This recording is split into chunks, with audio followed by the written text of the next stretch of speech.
Alright, hello everyone. It is time for some DDLC. Well, actually, it's not Doki Doki Literature Club. It is Doki Doki Fallen Angel. So fun times abound. I have banned a lot of bots that pop in.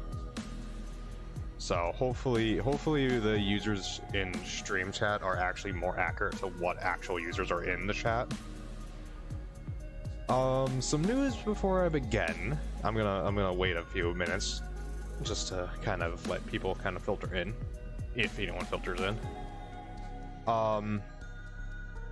So I possibly may or may not have a Minecraft server that needs to be tested to be going live. So we'll see what happens with that. I'm gonna see if I can get someone to help me test it first before I actually do anything with it or stream anything on it. I need to test it with someone. So I'll see about Reaper, or if Reaper doesn't have a PC, never mind. If Blaze or Lime or someone can pop in real quick and see if it's live properly. And if it is live, that means that if I do a little bit more work, I can get a modded server going and have some fun that way. So there's that.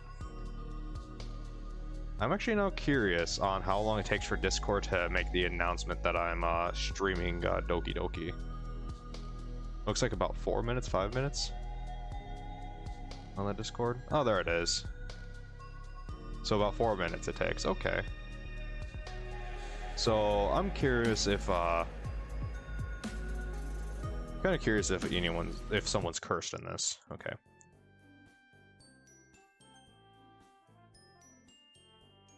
There we go. Okay.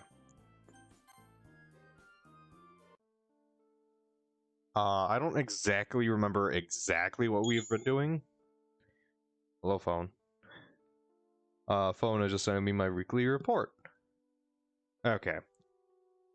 I'll wait another minute just to wait 5 minutes. Wait exactly 5 minutes just before starting. That's what I'll kind of do, is I'll start streaming like 5 minutes beforehand. Poggers. Well, there's Reaper. Hello, Reaper. How are you tonight? Thank you for hosting my stream, Reaper.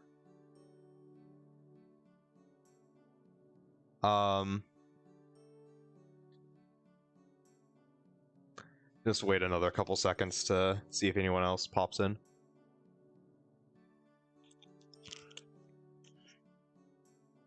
Alright, that's 5 minutes. It's literally been 5 minutes, so that's kind of what I've decided to wait on. You're great. How am I? Dude, so my girlfriend made lasagna for the first time. Oh my god, it was the best lasagna I've had in my life. I'm not even joking. Like, it was so good. Like, I have some sitting up in the fridge upstairs, and I'm thinking about, like, after stream, like, do I go ahead and go warm that up and have a midnight snack of some lasagna? Yeah, so I'm in a good mood, man. Alright, let me know if lasagna's your favorite food. Yeah, man, it's pretty good. So let's get started on this whole shebang. I'm hoping that I'm hoping that this is the I'm hoping I finish Fallen Angel tonight. I'm hoping that I can get it done in 3 hours. I wake up and check the time. 10:40 a.m. It's Saturday, so I usually could relax after such a stressful week. Unfortunately, let me know if the game sound is too quiet or something, or if I'm too loud. Unfortunately, that's not the case considering the events that occurred yesterday. That's right. With Natsuki's home situation and Sayori avoiding me, not to mention those mysterious texts I got. Did we ever learn about Natsuki's home situation? I don't think we did. And of course, Yuri. After I helped clean her cuts, it was getting late. I felt like it would be best to go home, as I feared Yuri may implode from anxiety. Before I left, however, I asked her if she would like to go out today. I told her about a fairly new cafe that opened in downtown. Game needs to be turned up? Okay.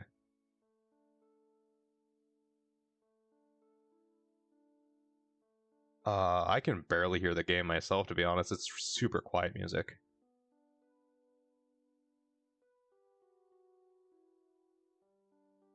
Hold on. Did I reduce? Oh.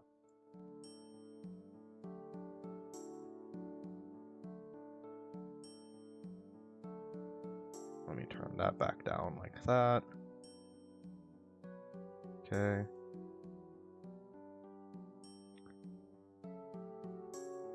I'm guessing that's about good.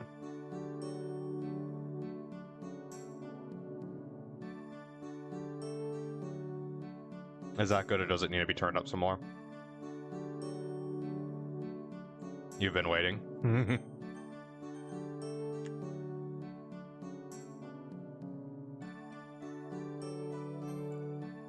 You've been waiting for so long. It's been a week, man. Come on.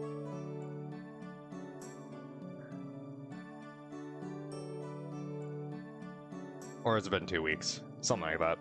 I told her about a fairly new cafe that opened in downtown, and she said said she would like to go. I guess I should start getting ready then. I sit atop my bed and look through the window. It's a bit cloudy currently, but it looks like it's gonna clear up later. Weeks so much. Weeks too much. Oh, it's this room again. And volume's good? Okay. After completing my daily routine and eating breakfast, I look at the clock. I should probably start heading out now. I pull out my phone and send a text to Yuri. I'm glad I remembered to get her number before I left. I'm making my way downtown. Oh, to your house now. Are you almost ready? Hopefully today will be nice and easy. I think Yuri deserves to have a normal day for once.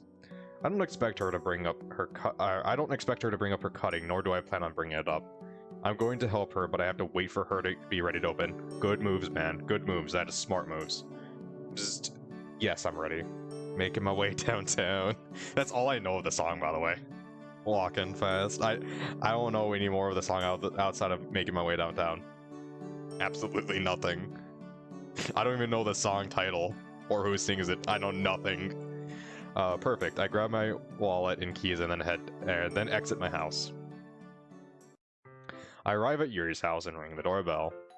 Immediately the door opens and Yuri steps out. Oh wow, holy crap, that's a new outfit. Hello Jay. Have you been waiting by the door this entire time? Well, you said you were on your way and... I know, but it's nearly a 10-minute walk from my house to yours. If you were ready a long time ago, you could have texted me and I would have gotten here faster. Ah, it must have slipped my mind. Anyways, shall we go? Yes, let's go. Yuri beams at me. A pleasant sight to see after such a horrendous few days. We walk until we make it to the downtown area. This is a part of the town full of all sorts of restaurants, shops, and clubs. You name it, it's here. Street performers and beggars also line the sidewalk on occasion. Drool. Reaper, no drooling in my chat. You're gonna get it all messy. Please clean up your own drool. I don't have a like reg for you. We walk by a guy strumming an acoustic guitar. And now here's Wonderwall. Sorry, you brought a reg? Okay. As long as you clean up your own mess. Yuri and I speed up our pace a little bit. Wow, shots fired at Wonderwall. I believe the cafe is just at the end of the block. Sure enough, we finally arrive at the cafe and step inside. Wipe. We stand in line and look over the menu above. Well, Yuri, you're the tea expert. What would you recommend? I'm guessing this is some girl from some anime or something. I'm guessing these are scenes from another... Is that Sayori? No, that's not Sayori. No, that can't be Sayori. Because Sayori has short hair. It looks like Sayori. Except Sayori with long hair, yeah. I wonder if that's like another mod, a picture from another mod. Except hotter. Well, you're the okay. There's so many kinds. I don't want to give you something you don't like. Relax, Yuri. I'm not super picky. Ah, maybe I'll get a green tea. That's a fine choice. Perhaps I'll have the ginseng tea. Ginseng tea is pretty good, actually.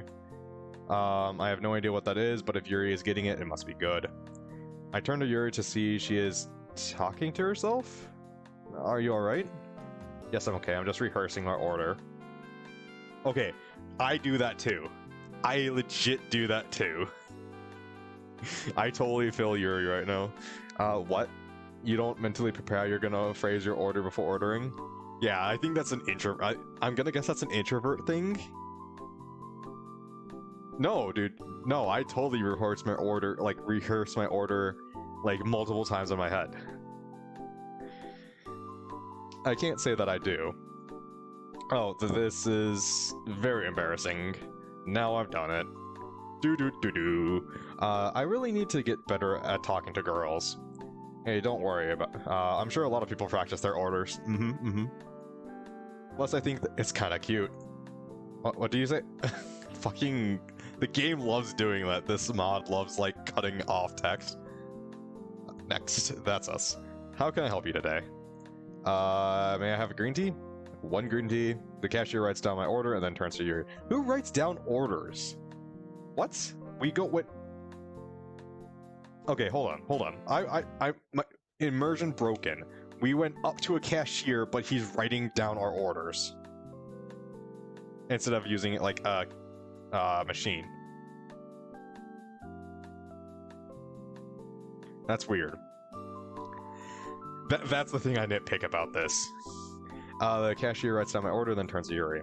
And what can I get you, ma'am? I guess I didn't let Yuri finish her rehearsal. I'll take tea? The cashier stares blankly at Yuri. Ma'am, we have lots of different types of tea. He points at the menu behind him. Ah, of course, I'm sorry.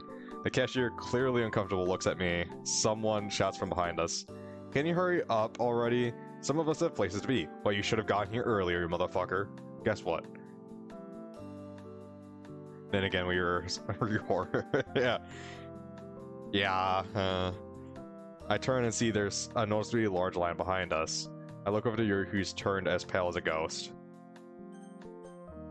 What do I do? Do I order for her, or do I let her order for herself? Like, I feel like I should take charge of the situation personally. I feel like I should just order for her, since I know what she wants to order. Order for her? Yeah, help. I turn back to the cashier. She'll have a ginseng. He writes down the order down. One ginseng and one green tea, will that be all? Yes, thank you. I pay for our order, then escort Yuri to an empty table. Yeah, I just feel like I should have taken control of that situation because she was having a problem. And I think that's just like guy brain kicking in.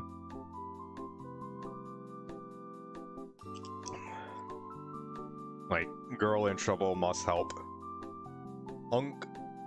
What is this shop called? Uncle Megan's? Coffee, donuts, pasta. Now this is facts, yeah. Burgers. That's what it says. Why does it say Uncle Megan's? Like, what? I'm sorry. It's okay, Yuri. You don't have to apologize. But those people were clearly angry at me. I embarrassed you, didn't I? Fuck them. Yuri, look at me.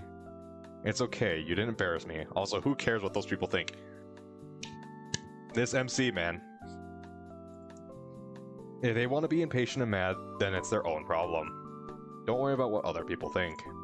Also, I'm sorry. I shouldn't have distracted you when you were practicing your order. Yeah, this MC, man. It took 2 mods. Yeah, man. Thank you for ordering for me. Yeah, it took him 2 mods to say fuck those guys. It feels good. And yeah, really, if people are being impatient with you and you're in a line, fuck them. Like, they should have gotten there earlier. Guess what? That's their punishment for some dickish deed they did. Don't mention it. The waiter comes by and hands us our tea. Anyways, let's intro. Jay, can you stop saying that? Wait, what? Saying what? Anyways, oh my god. So, real talk, I used to have this problem back when I was in high school of saying anyways. I always used to say that too.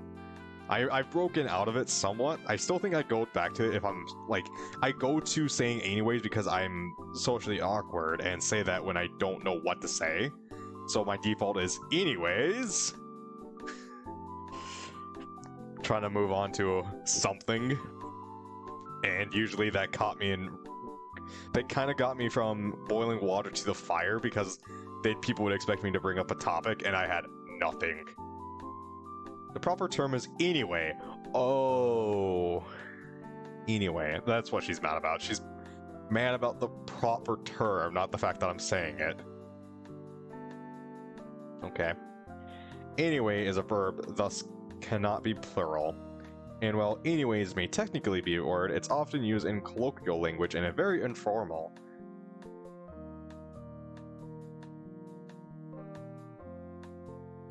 Aren't we in an informal location? I'm sorry, I guess? I didn't mean to sound rude or anything. It's just... Did I just raise my voice again? I'm sorry. Yuri. It's fine, I appreciate you informing me how not to sound... not sound formal, or informal. Oh, you're welcome. Now let's enjoy our tea before it gets cold. Good idea. We start to drink our tea in silence. I should strike up a conversation to break this awkward tension. Sorry, Yuri, what made you join the literature club, you know, before it went to hell? Well, if I'm being honest, it was to meet people with similar interests as me. I thought maybe, perhaps, I could find people who had an equal fascination in storytelling. I had also hoped it would maybe help me not feel so secluded from the outside world. Maybe it could be a starting point to become more comfortable with human contact. Before I went to hell. Cursed Monica? I seriously think someone's cursed. I seriously think Monica's cursed. And this is just a different route, or a different universe of curse.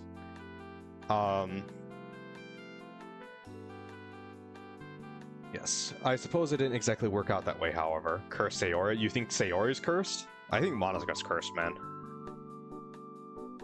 She's just way too... putting... Unless it's a red herring.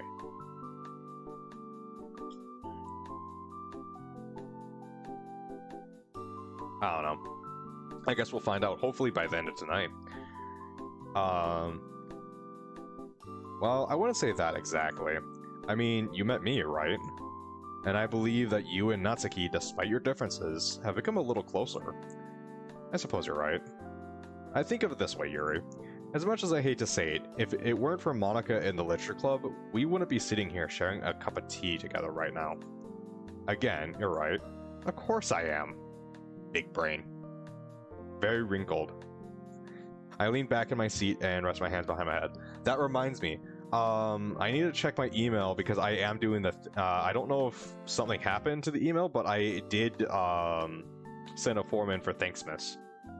So, I need to check my email to see if something landed in my, spam folder. I lean back in my seat and rest my hands behind my head. How did that remind you? Dude, I have a weird brain, man. So... yeah. I actually think my brain is quite like actually a Hadoop system. And... yeah. Anyways. I'm always right. Oh god. Uh-huh. You and I share a small laugh. I guess in the end I accomplished my goal and made friends. Talking about tea, and email. No, there was actually a link. I forgot the starting link, but it went from link to Minecraft to you, and from you to Jacksepticeye to Jacksepticeye to Thanksmas for my email. So there was actually a line of logic between how I got there, but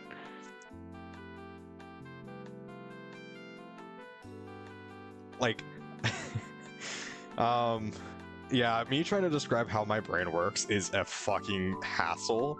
Like, I took a psychology class, and we took a morals test, and to see what you think, you should do in specific situations, and what other people should do. And my psychology professor, or teacher, I should say, because this was in high school, found my responses to it rather unique, and didn't exactly understand my thought process on it until I like sat down and explained it to him for half an hour. So yeah. I guess in the end I accomplished my goal and made friends. As we sip our tea, an idea strikes me. Light bulb. Yuri, do you want to visit Sayori? Sayori? Yeah, yesterday she seemed really down because you weren't there. Well, I don't want her feeling blue. I would love to pay Sayori a visit. Look behind you. I looked behind me, there's no one there.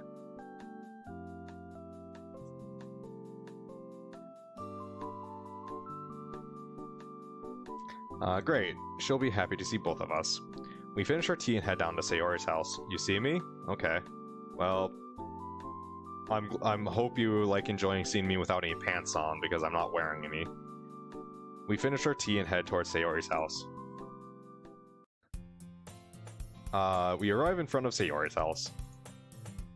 Jay, aren't you and Sayori neighbors? Yep, that's my house right there. I pointed at the house next to where we are. Anyway, let's go inside. SpongeBob boxers? No, man, what boxers? I go commando. You're just gonna walk inside? Relax, I texted her earlier saying I was coming over.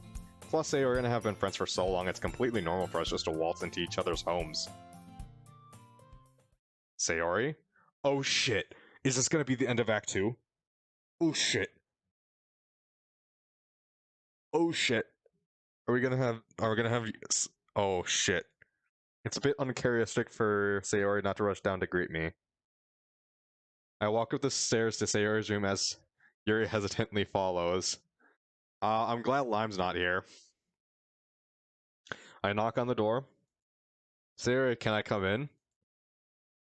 Sayori doesn't answer. Maybe she isn't home? Sayori is always home. I knock on the door once more. This is just bullshitting me. This is just bullshitting. No, Sayori's... You better be dressed because I'm coming in. I gently open the door. She's fine. She's sleeping or something. She's asleep. She's just asleep. It's not gonna be... There's no way. So, yeah, see, called it. Motherfucker, yeah. Jay? Yuri? What are you doing here? I knew it. I knew the game was full in the fucking chain. I called it. That scared you? Like, my brain finally caught up to what I was saying, and like, no, the mod author is not that direct. I mean, if they were, good job on them, but they fucked it. I think they fucked it by actually not doing it. Like, that would have been a fucking twist. Like, guess what? You can't stop the inevitable or something like that. What are you doing here? Well, Yuri and I were having tea together, and I thought it'd be fun to pay you a visit. I see. This isn't right. Bringing Yuri here should have made Sayori happier, but it seems I've accomplished just the opposite. You have a lovely home, Sayori. Thank you, Yuri. Is it just you here? Yep, my parents are always away on business trips, so it's just me and Mr. Cow. Mr. Cow. Watch the bird be called Mr. Cow, and this is like... Bubba. Sayori points to the stuffed owl. Stuffed cow at the foot of her bed. Sayori? Yes. That's a female. What? Males don't have udders. Is that so? Well, this is fun, right? All of us My sentence is cut short by a phone ringing. I reach for my pocket, but it's not mine. I turn towards Yuri. I'm sorry, but I have to take this. Yuri steps outside and answers the phone. Now it's just me, Sayori, and Mr. Cow. Or should it be Mrs. Cow?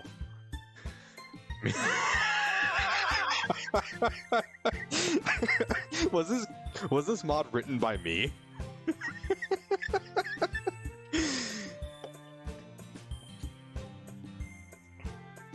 Oh my god.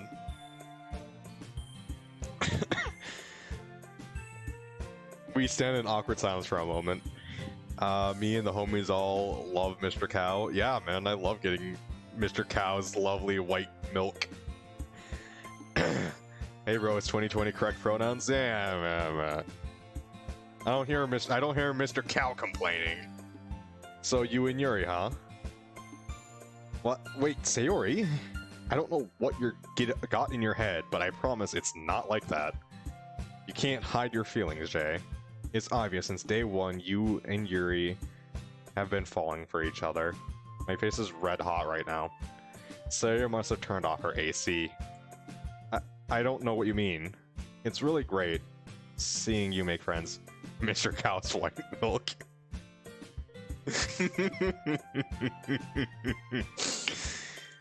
I'm really happy for you. Now I know something isn't right. Something is bothering her. Sorry, what's wrong? Oh, Sayori's crying. Poke, poke, poke, poke. That's real. That's sticky real milk. Yeah, man. The kind that make boys strong. I should stop. I mean, don't. I mean, I'm not gonna be bothered. Sorry, what's wrong? I step closer to her. I know when something's up with you. You can't hide it from me. Sarah gives me an empty laugh. That's where you're wrong, Jay. I've always been like this. You're just seeing it for the first time. What do you mean?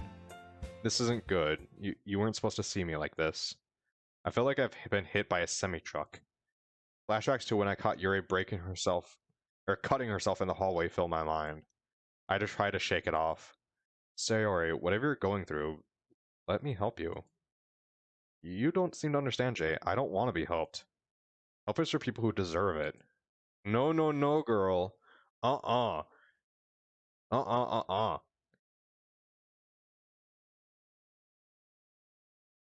I still can't wrap my brain around what she's talking about. Not again. Reaper, you got some PTSD. Sayori, I don't understand what you're saying. Literally just said that. Ah, man. You're going to make me spell it out for you, huh? Jay, for all my life, I've struggled with very bad depression. I've had voices in my head telling me that I don't deserve happiness. Why do you think I'm late to school every day? Because most days I feel as there's nothing worth waking up to. Why go to school when I have no future to look forward to? Girl, you got a future, come on. You don't deserve this. Why wake up when every day the pain grows more and more? Why wake up whenever I try to see the silver lining my vision is blocked by rain clouds? Tell me why I should wake up just to put on a mask to hide myself. Why make friends when all they do is use you to feel better about themselves? When you're seen as the clumsy one or the goofy one. The one who can never show any other facial expression besides a forced smile. Why wake up when the one person who has the sole reason for getting me going through all this pain is in love with another girl?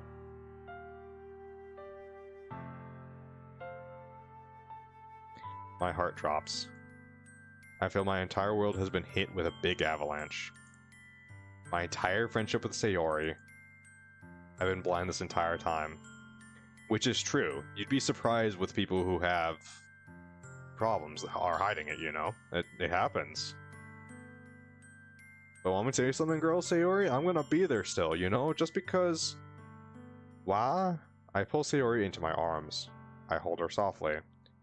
I'm so sorry. I'm sorry I never knew, Sayori. I promise you, from now on, I will do everything I can to make every day a little bit better for you. Jay. Sayori isn't holding me back. She presses her hands against my chest and pushes me away. You don't understand. No one understands. I don't want people to worry about me. It's bittersweet, you know. That word feels like a knife twisting in my chest. Sometimes it feels nice, and other times it feels like a hammer being smashed against my head. It all makes sense to me now. Why you came here. It's the world wanting to punish me. No, girl. Sayori, I know I deserve to be punished, but this is beyond torture. Girl, what you being punished for? What you think you done wrong? You ain't done nothing wrong, girl. Oh man, this kind of makes me want to do Sayori just after this. Not again. I can't help but imagine you just as some like World War II veteran, just not again, never again. Here's some Vietnam vet. God damn it, Sayori. Seeing you here, seeing you with Yuri, it's like my eyelids are forced open while I have to watch a spear go through my chest. And the person driving it through me is you, is the one I trusted the most. Must go curl into ball, the fetal position. Just fetal position and instantly grow a full beard. Every waking moment, every heartbeat is a cry in pain. Sayori, I don't have even the slightest clue as to what to do here. I step closer to Sayori and gently grab her shoulders. I know I can never understand what's going on in your head.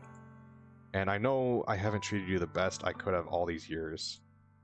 But I still know what's best for you. I give Sayori a sad smile.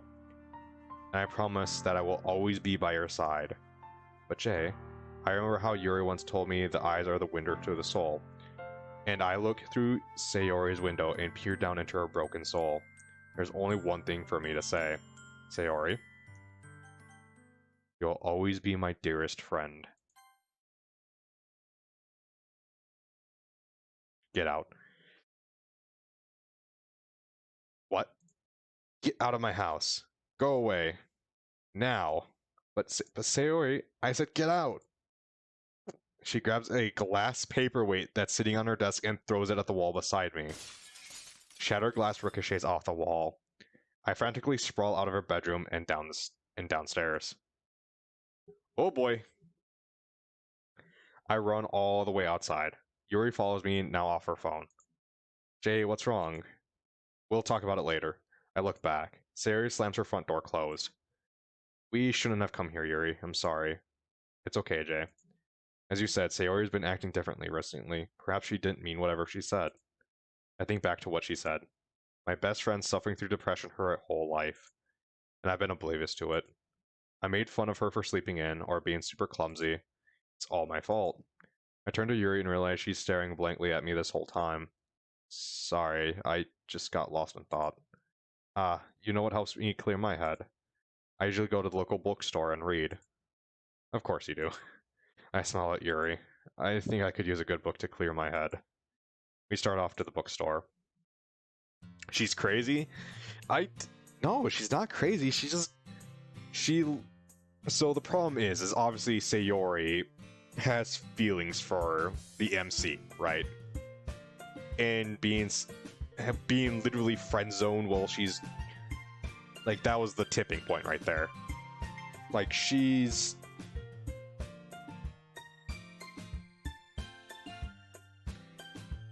literally just had her heart broken unintentionally while in her lowest state, like in one of her probably worst states of depression she's probably ever had. And she just had her heart broken. Like, I'm not surprised she went, like, yeah. Because she was expecting to say, I love you or something like that. And she got, I will always be your dearest friend.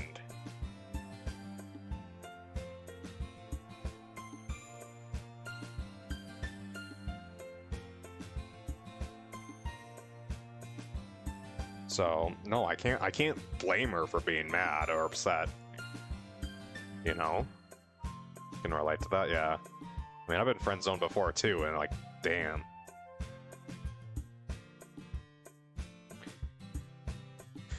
Ooh, this is a little bit intense, huh? This is a little bit more intense than Outcast, like on a multi-girl level. Like, the build-up for Yuri's cutting in Outcast was a lot higher, but holy shit, the interpersonal conflicts of Fallen Angel was relaxing until the fucking very end. But this is in like interpersonal conflict ahoy. Have you ever seen a more beautiful place, Jay? Can't say I have. Immediately before I met Yuri, I wouldn't be caught dead next to a bookstore. But as I've grown closer to her, I've actually started to build up a passion for reading. That is true. Yeah. Jay, do you see that? Well, not. I should say it is true that couples start kind of taking on traits of each other.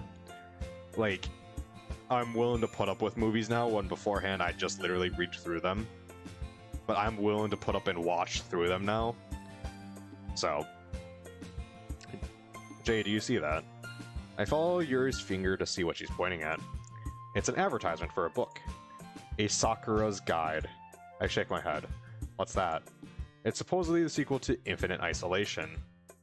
It's about the main character's plan to escape and the spirit of her late husband guides and protects her. What's the thing about the Sakura? The husband was hanged on a Sakura tree. Are you not paying attention to the book? Ooh, angry Yuri.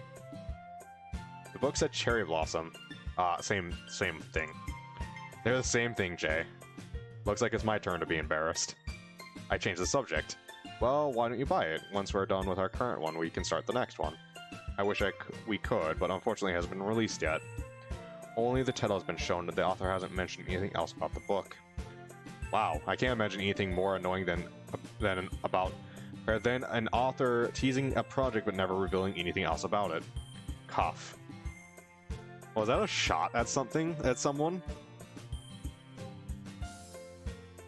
I don't know what that was a shot at, so... the mod author for this one likes to take shots, though, it seems. Well, with that said, would you like to continue reading? I would love to. Luckily, the bookstore has a copy of the book. I grab it and we sit at an empty table. That slight pan. Yuri and I go through the next few chapters in silence. It's getting late. Would you like me to walk you home? My, what's a gentleman? My face grows hot. I guess the bookstore kept the air AC off as well. Don't mention it. As we walk out, the boy at the register calls out to us. Hey, Yuri. Hey. Yuri sees the cashier waving us. Quickly, she rushes out of the store. I follow suit. Oh, is that someone trying to get a date with her? Yuri, are you okay? Did you see how everyone was looking at me? How did you know your name? I come here a lot, and sometimes he tries to start a conversation. I try not to come whenever he works. Even if I'm really into books, I'll wait to purchase it until he's off shift. Did he do something to you? I'll go over there right now and... No, he's never done anything besides make light conversation. Oh, okay. Then why do you avoid him? To avoid conversation? I knew Yuri was introverted, but I must admit, this is a tad bit absurd. She goes out of her way to, and even inconveniences herself just to avoid a single interaction. We walk the rest of the way home in silence. What the hell, Yuri? I mean, I don't blame her. I took the Myers-Briggs test, right? It's a Myers-Briggs personality test, and I scored introverted at 100%. So, it's slowly gone down through the years, down to like 82% now, I believe. So, there's that. Thanks for hanging out with me today, Yuri. I started heading back home. Jay, wait. What is it? It's very late. Uh-oh. Uh-oh. I had a Jiraiya moment there. I'll be fine walking home. Thanks, though. But Jay, would you like to... If you wanted, you could... Are you asking me if I want to spend the night? Do I have to get like a black screen? Hold on. I'm gonna get a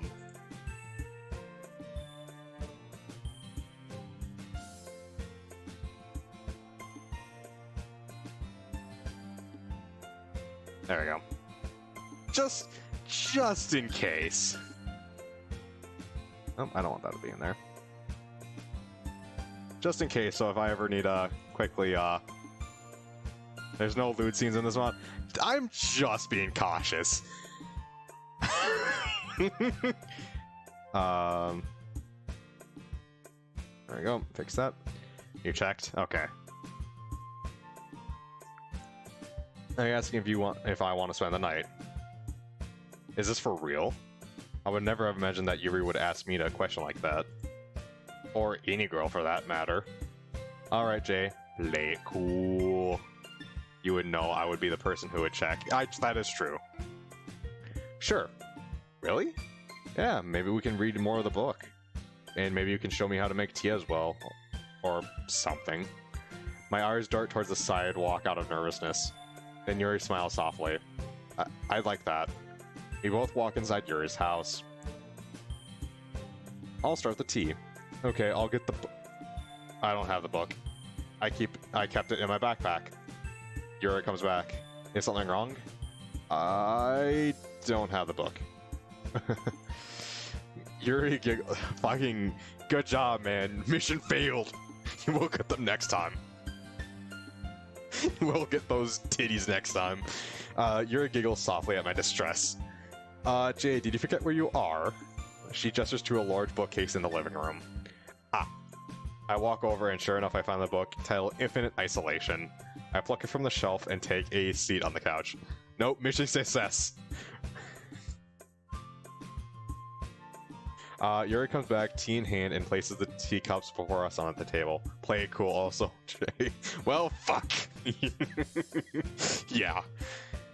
Like, every single time where you go, gotta play it cool, you're bound to fuck up. It is the law of... It is the law of the universe.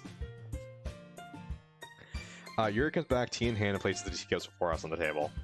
We get in our normal reading positions and continue to read for a little while. Yawn. Are you ready to go to bed?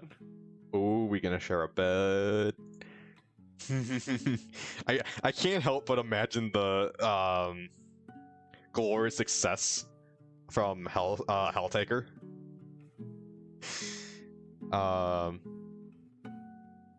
Yuri rubs her eyes and nods. Alright, we'll stop here. I close the book and stand up. I guess I'll be sleeping here? Jay, you're my guest. What kind of host would I be if I let you sleep on the couch? Well, where else am I gonna sleep? I get an anxious feeling welling up inside me. Is she gonna ask me to sleep with her? Yuri? Is asking me? Yuri? Yuri is asking me to... in her bed. Hold up, Yuri. Are you about to say what I think you're about to say? I'm sorry, it was a stupid question. I shouldn't be pushing it too far. Yeah, double check this motherfucker. Double check this real quick. Maybe it's best if you go home. I'm sorry I forced you to spend time with me. Yuri, again, you're overthinking things. You didn't force me to do anything. I'm glad I'm here. And I suppose if you're okay with it. She looks up at me. I have a big bed, so we won't have to lay close to each other. Yuri gives a small grin. We both share a small laugh and then head upstairs. I have my finger primed. Oh, thank God.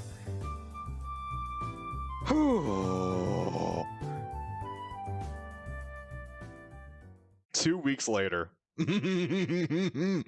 Oh shit. Have I just been staying at her house the entire time?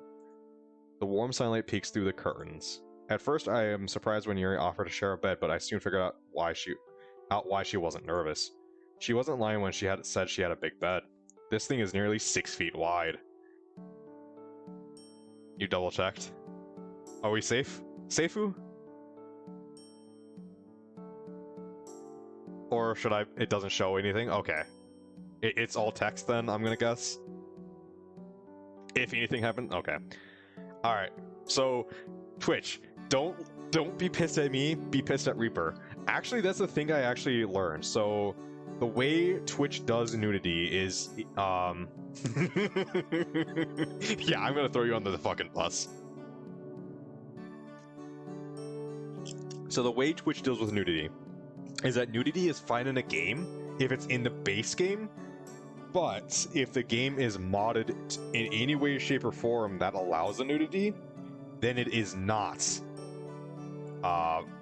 it is not within TOS. It's against TOS. So anything that I'm playing, more or less any game I play, if there's any nudity, I'm fucked. Because I mod all my games. Like, I've modded Fallout 3, I've modded New Vegas, I've modded Fallout 4, I've modded Doki Doki. I'm going to probably be modding Daggerfall when I do it. I've modded Far Cry 2. Wait a damn minute. The only GTA 5? What about GTA 5? Ship Club? Yeah, that's perfectly legit to show on Twitch now, due to their new update. Because it's in base game.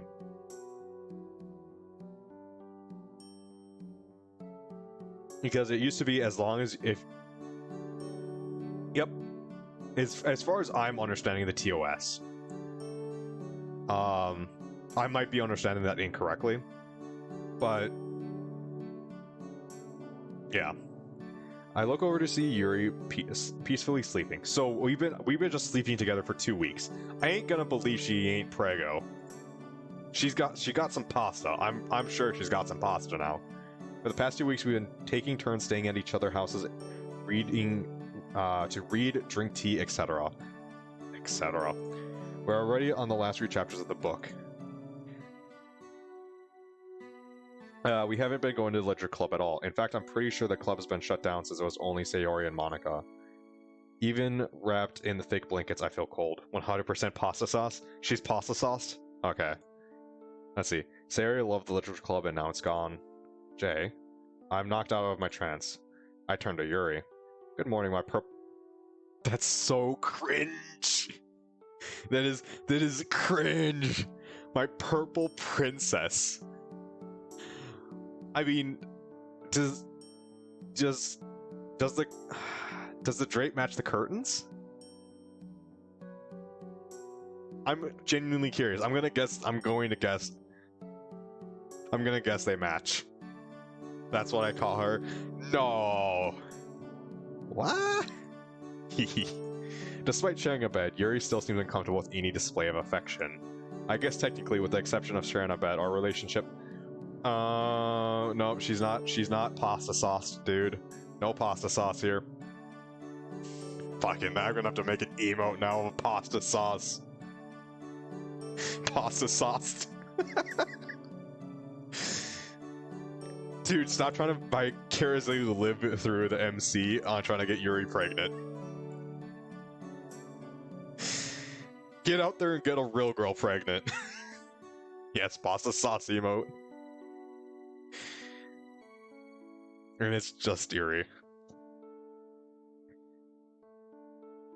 I just need to make a jar of Prego. I'm too scared to ask her to be my girlfriend. Fucking pussy. What are you thinking? You're literally sharing a bed. Like, you can't, like... What are you thinking about? Huh? You were spacing out there. Is there something on your mind? Yeah. I'm fine. Just ready to start the day. I get up and head to the bathroom to do my normal routine. Once downstairs, I see that Yuri's already started making breakfast. What you making? Just making some pancakes. How fancy. I shoot Yuri a slight grin. She sends me one back and continues the cooking. I take a seat and start thinking about the past 2 weeks. Even with Yuri and I spending so much time together, we've yet to talk about her cutting. Yuri's very reclusive, and I planned on waiting for her to open up to me, but that hasn't been the case. I've been prepared for when she does so I could help her. Bro, they're just living together. Yeah, they're just common law marriage. Actually, I think common law marriage needs like 4 or 5 years together. I don't know, my state doesn't have it. I've been contacting a psychiatrist who can help her and maybe even prescribe her with medication. Yuri comes to the table, sets down a plate in front of me, and then takes a seat. Did you have any plans today, Jay? It's now or never. Yes, I did. Did they involve reading her tea? Yuri smiles whimsically, but I don't share her moment of happiness. She notices I'm not smiling and shifts to worriedness. Is everything okay? Yuri, for the past couple days, I've come in contact with a psychiatrist. I really think... Yuri jumps up, sending her chair crashing to the ground. Why would you do this to me? She starts to march away, but I stop her. I don't think so. I grab her and pull her into my grasp. She stands in front of me with a look of immense pain on her face. Yuri, please look at me. I promised you that I would help you, and I don't plan on breaking that promise. Jay, I don't think I can... Don't say that, Yuri. This man may be the answer that we've been searching for. We've been searching for. Like, so that's actually a thing that I've noticed, even with myself. Like, when you start dating, you still use I and stuff like that, but when you start kind of getting into a relationship with people, you start using we and stuff like that. I've noticed that. I've done it myself. It's kind of actually get down and dirty, Jay. Why did you change the color of your name? Or did you reload or something? Are you just fucking around again? He can help you understand yourself and maybe even help with you, or you know. She stares at the ground for what feels like an eternity. Sharp inhale. Reasons? Okay. Okay. Okay. Okay. Okay. I'll go see your psychiatrist. My heart jumps out of my chest triumphantly. That's fantastic. I wrap my arms around her in a tight embrace, but she fails to do the same. I let her go. I'll call him and see when we can schedule a visit. It's obvious Yuri isn't excited about this as I am. I've been close to her all this time and she's adamantly shut out most of her inner feelings. I can't imagine how she'll act having to open to a complete stranger. I'm well aware of this is hard, but it's for her own good. We should continue eating before it gets cold. I shake myself away from my thoughts and turn to breakfast. Oh yeah, let's continue. We take our seats and eat the rest of our meal in silence. I peek over and see Yuri visibly shaking. Her sleeves are loose and drooping down enough to where if I look hard enough I can see her arms. I can see the faint shadows of scars lined up and down. I whisper quietly to myself, I'll save you from the pain, Yuri. I decided to take Yuri for a walk through downtown to ease her mind. Jay, do you mind if we go in here? I look at the sign. Unu. Unu, Unu, Unu. Or Yuri. Yeah, I know. But it's some clothing store. Yeah, sure. I grab the door and open it up for Yuri. Are we gonna get a nice fashion show from Yuri? Once inside, I look for a bench to sit on. I'm not really a fan of shopping, that is, unless I'm shopping for a new video game or something. Do you know what you're looking for? Oh, I thought we could just look around. Look around? What the hell is wrong with women? Why would you go to a clothing store just to look around? Alright then. Facts. I've never actually had to do that, so I'm kind of the lucky one. Yuri begins to shift through racks while I stand there aimlessly. I look at the poster on the wall. They all show attractive people in dramatic poses in clothing or clothes. Jay, have you seen anything you like? Yuri speaks to me from the other side of the rack. I look through the assortment of clothing. My eyes become fixated on a sundress. I walk up to it and pull it out of the rack. It's a long magenta sundress with thin fabric and spaghetti straps. Ooh, bold. Magenta, isn't that kind of like dark red? I'm pretty sure that's dark red. As I'm looking at it, some guy walks up behind me. Hey, is that one purple? No, that's purple. Purple is my favorite color. The guy takes the dress straight from my hands and walks up to the cashier and purchases it. Alright then. I walk over to the counter where the cashier is handing Yuri a bag. What's that? Just something for myself. A horrific roar bellows through the clothing store. Oh my god, the city's being attacked by a monster. Get Saitama. I look down to see it's only my stomach rumbling. Wanna go somewhere to eat? Sure. Yuri smiles and we exit the store. Alright Yuri, where do you want to eat? Jay, you know it's not very gentlemanlike to make a lady choose. Wow, chivalry is dead. I'm sorry, I thought it would be funny to tease you. Yuri continues to giggle at my expense. Girl, fine, you got that one. It's mind-boggling to see how comfortable she's gotten with me. According to others, she isolates herself from most people. Then again, most people probably don't barge into her house. In the end, seeing Yuri's smile lets me know this is all worth it. Alright. You had your fun. How about we go to a ramen shop? I look quizzically at Yuri.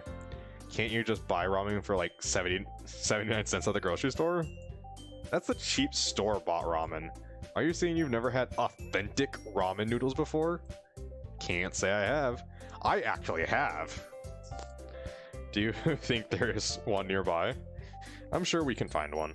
I pull up my phone out and start searching for nearby noodle shops. I find one just a few blocks down. It's called SpaghettiOs Bowl.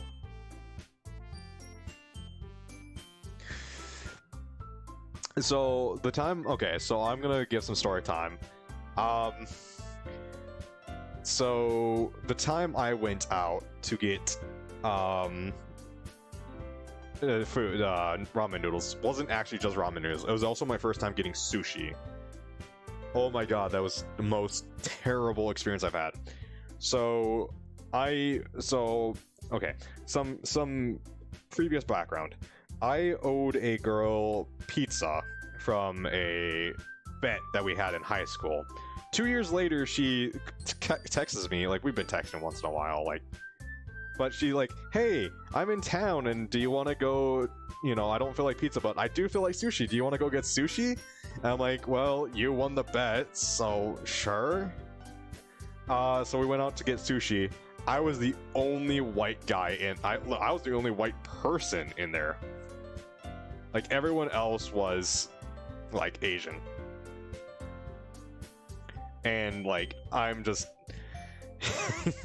I didn't know how to use chopsticks. Like, the waiter came and was like, hey, you wanna, you know, you're gonna use a fork, right? And I was like, I'll try chopsticks. Like, the girl I was with, she knew how to use chopsticks and was like, yeah, I'll teach you how to use them, don't worry.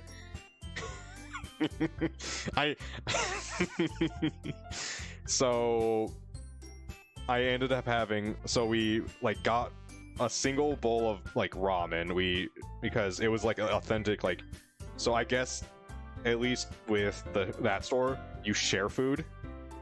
I can use chopsticks, actually. From that experience, I can use chopsticks. I actually was able to get noodles and like chicken out of the bowl and also pick up the sushi. I was able to do all of that with chopsticks for my very first time. So I was able, but like it's stereotyping, right? They thought I couldn't use chopsticks, so they gave me a fork. And it's like, I didn't take that as that's the thing. I didn't take that as an insult. I took that as, you know, they've probably seen a lot of, you know, white people come in, don't know how to use chopsticks, ask for a fork. You know, it's just probably used to speed up their time, you know, day.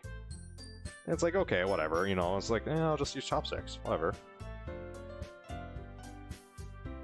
And it's the thing, offense is always taken, not given. Like, they weren't trying to offend me by giving me a fork, they were just trying to make my life easier. Oh well, like,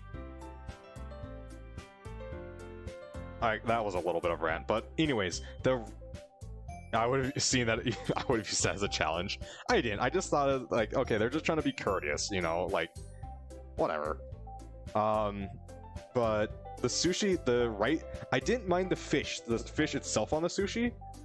I minded the rice, because it was this weird, like, wet rice. It was, like, really, really wet, like, soaked wet.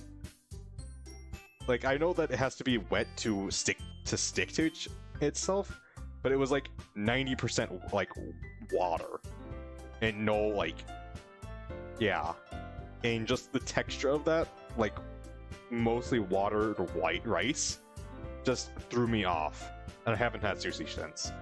Mostly because I haven't had a reason to go get sushi. The only reason I had to go get sushi is because she wanted sushi, and I haven't talked to her in 4 years now, 3-4 years. She's in a different state, and yeah. So, sorry. There it goes. My one, like, authentic experience going to an actual what was it? It was a Laos. There you go. She was low Asian. There you go.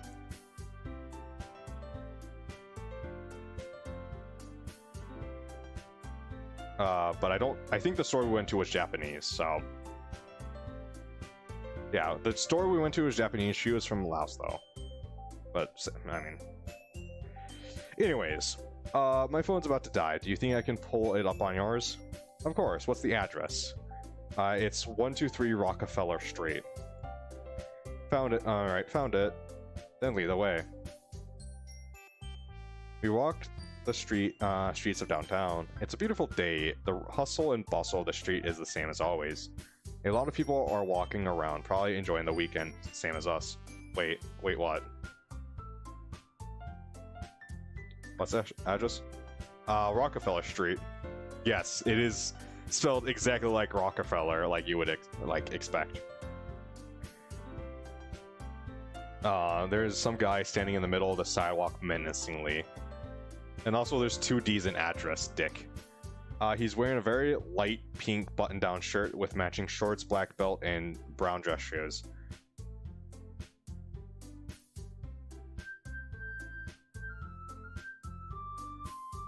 Is that part of a song or something? His hands are wrapped over themselves across his abdomen, and he has a devilish blank smile on his face. Yuri and I quickly walk by him in hopes he doesn't do anything to us. Okay.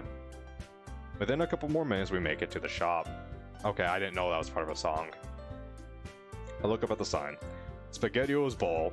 This is it. I hold the door open for Yuri and we step inside. I don't think this is SpaghettiOs Bowl. Yoshinoya. It's cold in here. As soon as we step inside, a gust of wind blows against my body. This place definitely keeps their AC on. I look back behind the bar where the kitchen is. Check DMs.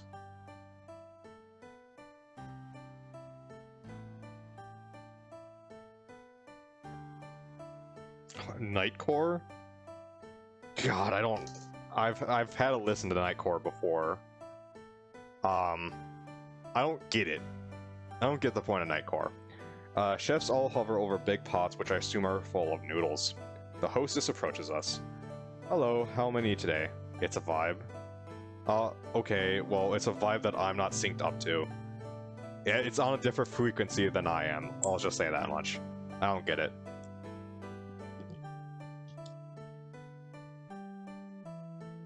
Hello, how many are today? 2, please. Right this way. We follow the hostess to a table and take our seats. Your waiter will be with you shortly. She hands us the menus and walks off to seat the next guests. This is really nice, Yuri. I take it you've never been to a noodle shop before, Jay? Well, yeah. It's pretty neat in here. I look around the place. The dim lights and the music really set an ideal noodle eating atmosphere. I look over at the menu. There's a lot of varieties considering my previous views on ramen. So, my favorite type of, like, ramen to make at home is chili ramen. I don't know why, but just, I like spice, like, that spice. What are you gonna get? Like, chili ramen. Yeah, that's good. Yeah, man. And I think my most disliked is chicken enchilada ramen. Like, even just, saying it makes it sound bad. Most likely, tonkatsu. You like pork? What do you mean? I just assumed. Uh-oh. That a lady wouldn't eat pork. I'm not sure if it's the kitchen, but my face is growing hotter and hotter. I didn't mean any offense, Uh-huh. You're too easy to tease, Jay. I roll my eyes at her. Creamy chicken can go fuck itself? There's a creamy chicken ramen? Oh.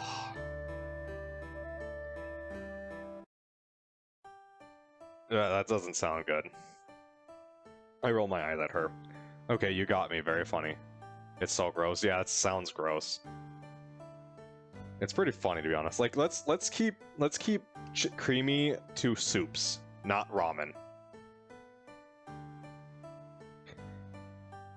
It's pretty funny, to be honest. I go back to reading the menu. I think I'll just have the same thing. A fine choice, Jay. The waitress arrives at our table. She places 2 glasses of water before us. What can I get you 2? I'll have the tonkatsu. She scribbles on her notepad. And for you, ma'am? Yuri begins to get nervous. She has the same look as she did at the coffee shop. I'll have the same thing. Good job, Yuri. Congrats, Yuri. Oh my god. Fucking progress. Oh my god. My eyes widen a little as I stare at Yuri. Nice. Yeah, that's a high five moment. Like, once the waiter goes away, give her like a subtle high five, like, or like the might guy thumb up with the teeth sparkle. The waitress, oblivious to the situation, writes down the order. Whew. Will that be all? Yes. She takes the menus and leaves our table. Is everything okay? I feel the corners of my mouth raise. I just wasn't expecting you to order. Yuri smiles shyly. Well, I suppose when I'm around you, I'm a bit more comfortable being myself. I give her another smile and she gives one back. That in itself is a small victory, and you take all the fucking small victories you can get. It is not the major victories that make the success, it's all the small victories that lead up to it.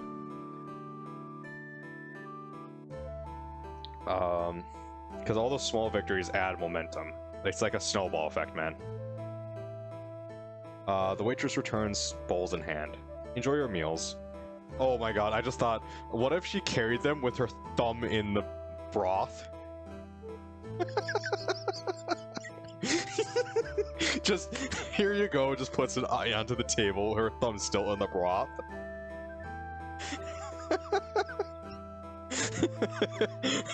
Yo, if your homie carry a bowl like that, they ain't your homie. They trying to kill you.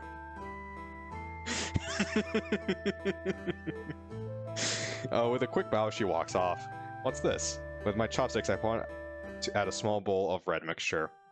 Ayo, 6 feet? 6 feet what? Wear a mask? Oh yeah. It's a spice you can put in your ramen. Ooh, spice? Okay, I'm totally about that shit. Oh, nice. I grab the small bowl and begin to scoop it onto my food. Jay, wait. What? It's very hot. You're only supposed to put a small amount. Hence why it comes in such a tiny serving. I'm sure I'll be fine. Can we cue to 5 minutes or later where it is not fine? After scooping about half the bowl, I set it back down and stir my noodles with my chopstick. I grab a chopstick full of noodles and shove it in my mouth. Yuri winces as soon as the noodles enters my mouth. Big mistake number 1, yes. It's not so bad. Oh my god. Holy fuck. Oh god, oh god. I start breathing heavily. Smoke begins to billow out of my mouth like a chimney. Oh, come on, you gotta do that. Like, all of this was at least relatively, like, okay, yeah, that's kind of stupid, but at least it's, you know, it's real world. Now it's starting to go into anime territory. It feels so hot. I'm sweating all along my forehead. The broth feels like molten lava is being poured down my esophagus. Who made this scene? Beads of sweat trickle down my face. Or all those tears. Either way, my mouth burns. I blame Yuri for not stopping you. Dude, that's your own fault, motherfucker. I grab my water and chug it down. No, no, no, no, no, no, no, no, no. The pain fades. Okay, that's... Okay, so it's not like the normal, like, spice, like from peppers and stuff like that, where if you drink water, it doesn't go away. Milk helps.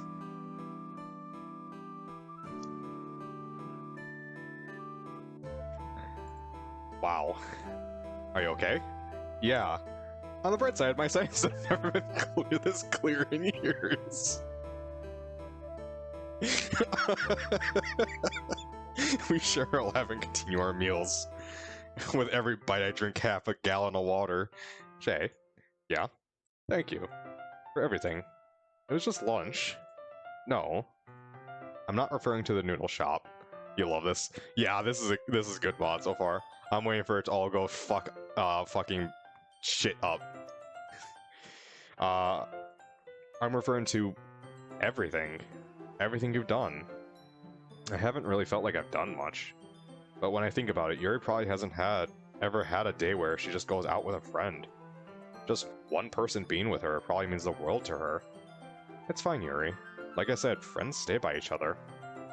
She takes her hand and intertwines it with mine. It's soft yet tight. Do you think I'm ready to be fixed, Jay? Girl... that's a really weird phrase. I simply smile at her. I stare at her lavender eyes. Healing begins the moment you accept the pain. Fucking... Yeah, let's get that, like, just snits, like... Edgy teenager quotes right there. r/edgy teenager.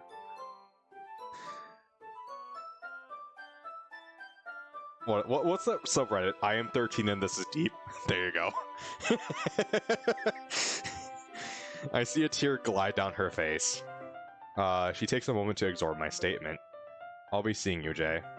Have a good night, Yuri. She breaks away and enters her house.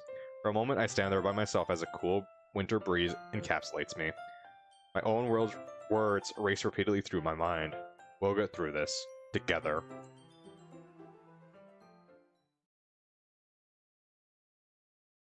A few days later. I awaken in my own bed today. Yuri and I didn't read together last night, so she's still at her house. In fact, we haven't talked much this past week after I told her I'm taking her to a doctor. Yuri sees herself as some sort of freak, and I'm sure she's taking her to a psychiatrist probably doesn't help that image. Nevertheless, this is important. I text Yuri to remind her that after school we're meeting the psychiatrist. I look outside my window. It's a bit foggy, but that's not going to stop me. I continue my boring morning routine of showering, brushing teeth, and getting dressed. Alright, I want to know. Shower in the morning or shower at night? Let me know, chat. What to eat, what to eat. I repeatedly open and close different cabinets, lowering my standard with each one. Cereal it is. I grab a bowl and pour myself some cereal. I then open the fridge. Morning? Okay, yeah. No. I'm out of milk. Yeah, I'm a morning person too. My girlfriend is a night shower. She likes to shower at night. I'm out of milk. Okay. Controversial opinion.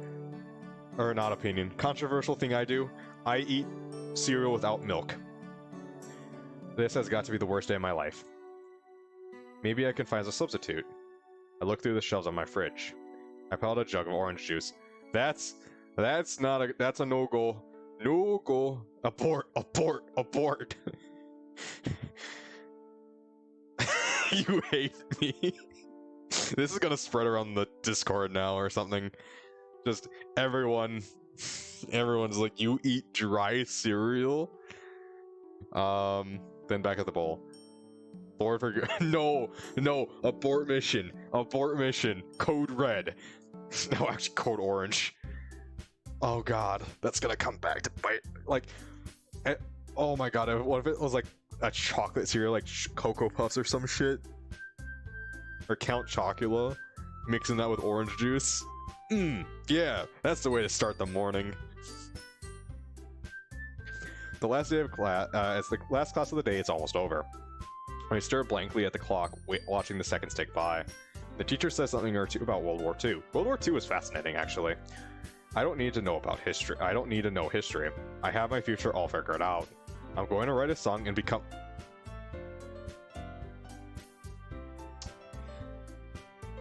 I should probably have a backup plan. MC needs a backup plan. I already have the first line down. Gucci Gang. Is that a reference to something?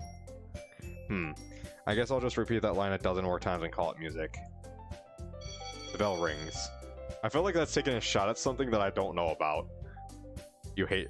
Why do you hate your life? I don't know that reference, so I don't know what that is. Stop playing right now.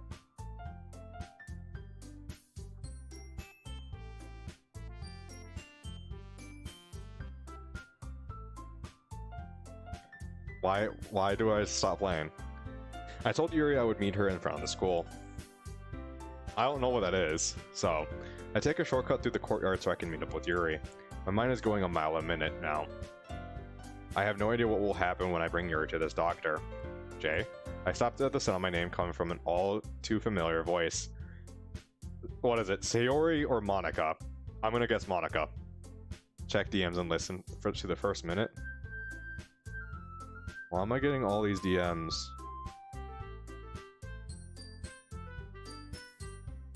Okay. Wait, why do I still have another message? Oh, you dick. You posted that I eat dry cereal in the fucking Discord. I was joking about that, motherfucker. Alright, hold on. Let me listen to this, I guess.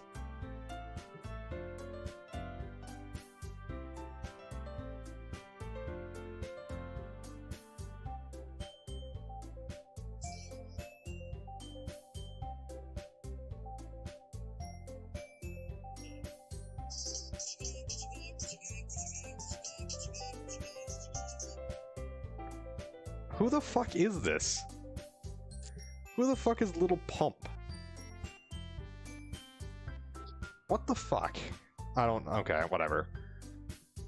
Return to see who the person is. Who is it? Monica or Sayori? It's only those two. It can't... It's not Shitty Rapper. Okay. Well, that's why I don't know. Because I... Fuck that noise. Oh no. It's Monica. It's Monica. Hiya, Jay. Hey, Monica. Where are you going? Home. Oh, same.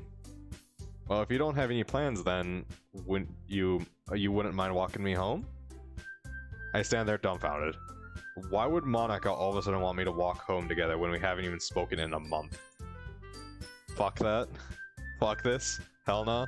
And it's not like we left on good terms either. I'm actually about to go somewhere. Cursed bitch? Yeah, cursed bitch right here.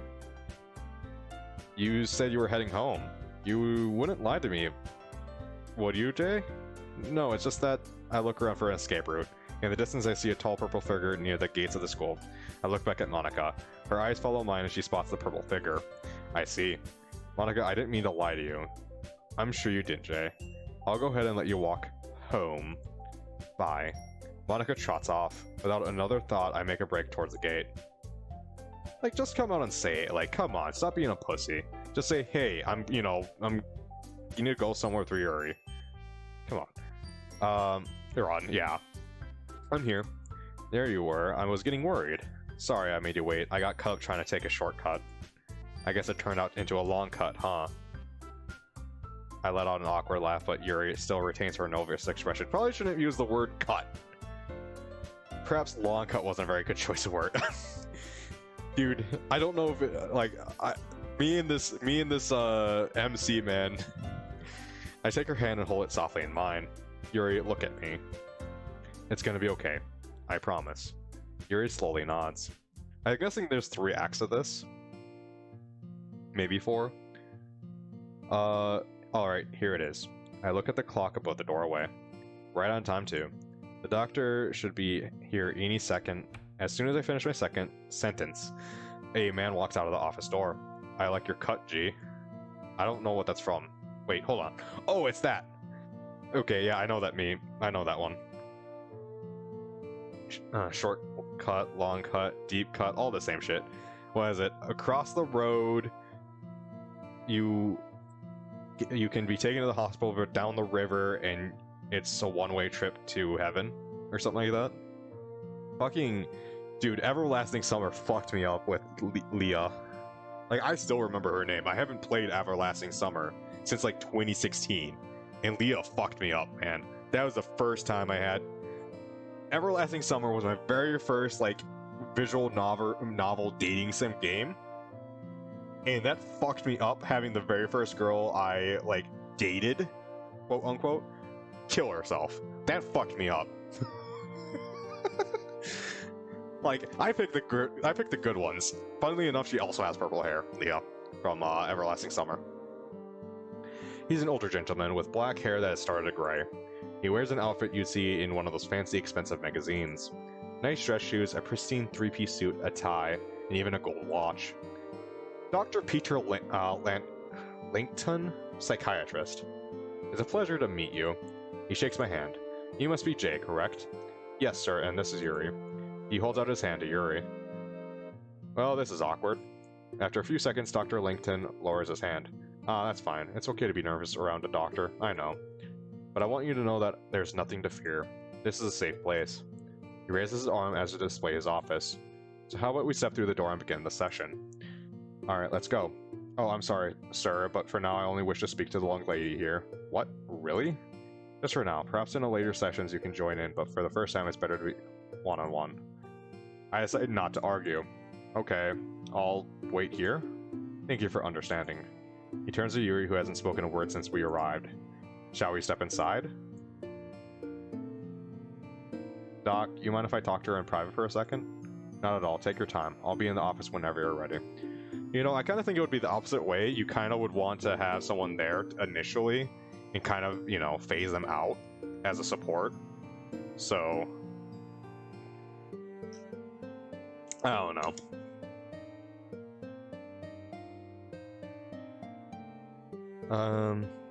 He steps back into his office and closes the door. What are you thinking about right now? I can't do this. Don't say that. I put my hand on her shoulders. Listen to me.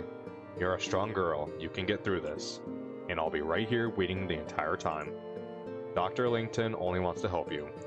But I need you to cooperate. If not for him or for you, then for me. Here he stares blankly at me. Okay. I'll do my best. That's all I ask. I give her a hug and she steps into the office. I guess I'll just sit here then. I take a seat and look around. The waiting room is full of motivational posters, pictures, and other stupid stuff. I look at the wall next to me. This certificate goes out to Dr. Peter Langton, blah blah blah blah blah, Stanford University. Woo, Stanford. Blah blah blah blah. Seems like this guy really knows his stuff. This is perfect. For the first time in a month, I think I can finally relax. I'm finally getting Yuri the help she needs. What the? I pull out my phone to see. I got in trouble for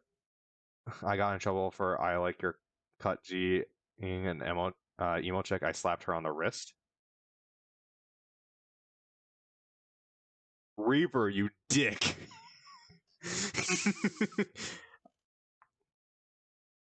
I mean, at least it wasn't the ass. That would have been an entirely different situation. So, I got a text from an unarmed armed number. So Monica's texting me again. Why would they cut their ass? I don't know, but like that's where the meme is. You slap the ass, isn't it? I don't know. You can't protect her forever. Fuck you, Monica. What the hell? This is the same person from a few weeks ago. What could they possibly want? They're back of head. Oh, back of the head. Oh, okay. Don't worry, once she's gone, we won't have to worry about her. It's not like anyone would care.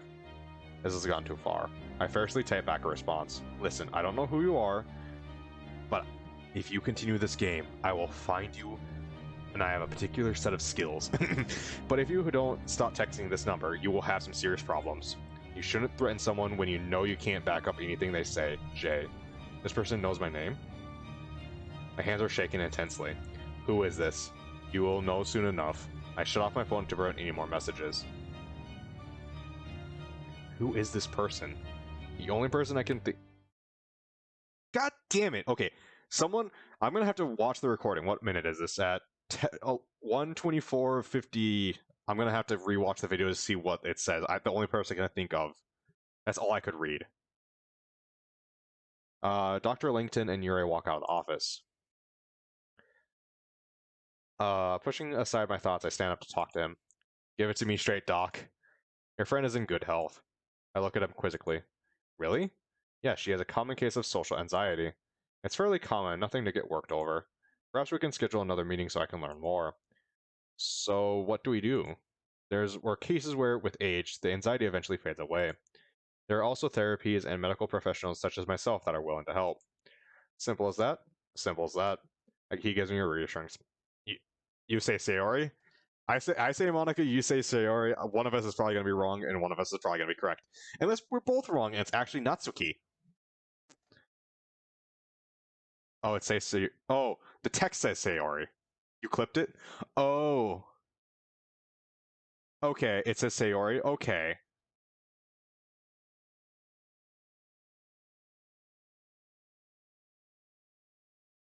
Okay. Huh.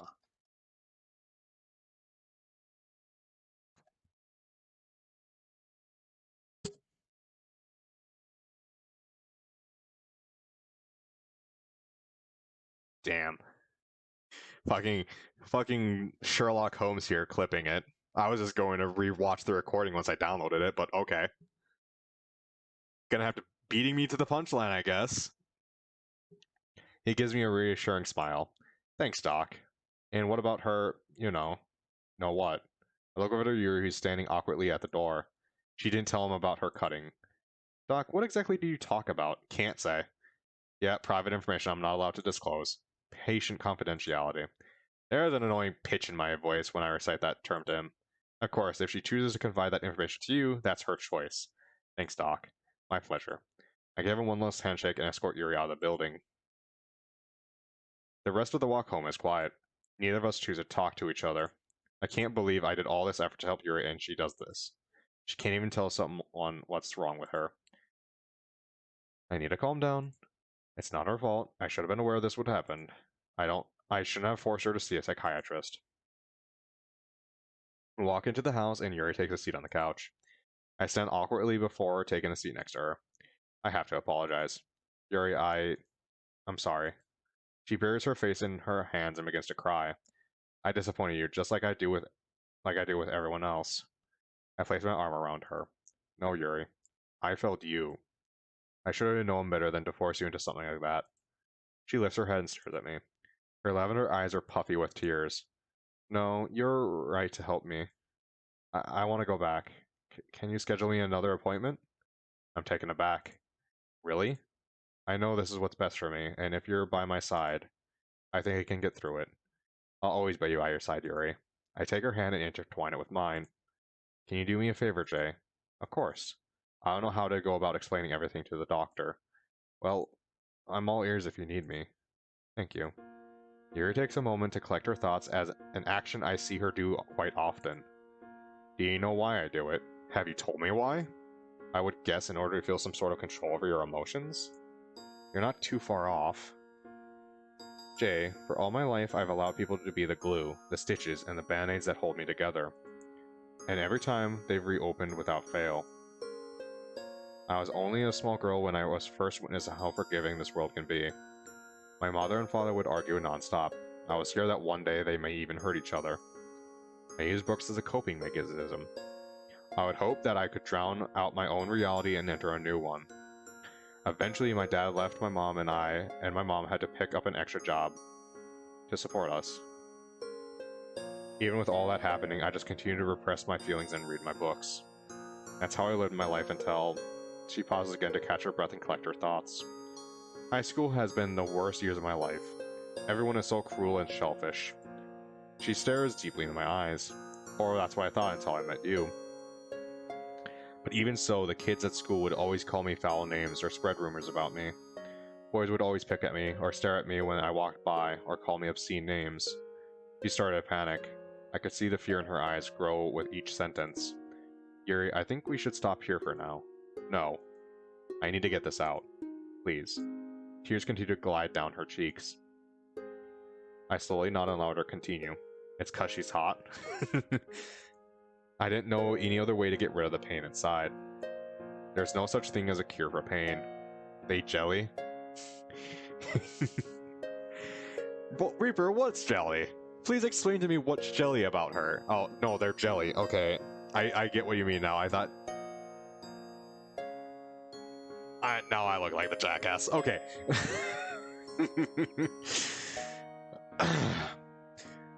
I had to find a way to release it somehow. I tried to understand what she's saying. Fucking dumbass. Yeah, calling it how you see it, that's true. I mean, it's not wrong. I tried to understand what she's saying. So I was right, it's a coping mechanism. It was at first. At first? At first I was really scared. But at that moment I first did it, the feeling of the blade splitting into my skin, the cold steel grinding along my arm, the beauty of the crimson streams flowing down my arm. It was exhilarating. What? It no longer became a way to deal with the pain. I had been seduced by it. It almost felt good to cut. I knew it was bad, but I couldn't stop myself. My mind was already lost. I wasn't strong enough to stop the urges. I'd get the feeling in my body I didn't understand, screaming to me to let go of everything I'm feeling. When I do, it feels like I'm in my own world. It feels the same when I'm reading a book. Yeah, you heard that correctly. Except the words are written in red, and the blade is my pen. But a book eventually ends. My arm could heal and I could continue to relive that moment of true freedom continuously. This is worse than I thought. I always thought it was just a way for her to cope with her life, but now I'm seeing it's more of a type of drug. She formed an addiction to it. Yuri, this is a lot to take in, but I just want to say, I don't blame you. What? None of this what happened is your fault. I wrap her hand around mine. We can't control what happens in our lives, and sometimes we can't control how we feel. Sometimes it feels as if there's a force stronger than us, pulling us and attempting us to do horrible things, like puppets attached to strings. I'll never understand what goes inside your head, and I'm okay with that, because I still stand by my promise to never leave you. Together, we can solve your problem. Another thought crossed my mind. Yuri deaf pasta sauce now? She's not pasta sauce. She's not pasta sauced yet, dude. Come on. Yuri, where do you get your knives? If you're referring to what I used to cut, I have a knife collection. A knife collection? I've been hiding it whenever you came over because I thought you'd get mad and find it unlikable. In any other case, I think the knife collection is cool. After this, 100%. If it does like a Clanad after story, totally she'd be totally pasta'd. But I don't think she's pasta'd yet.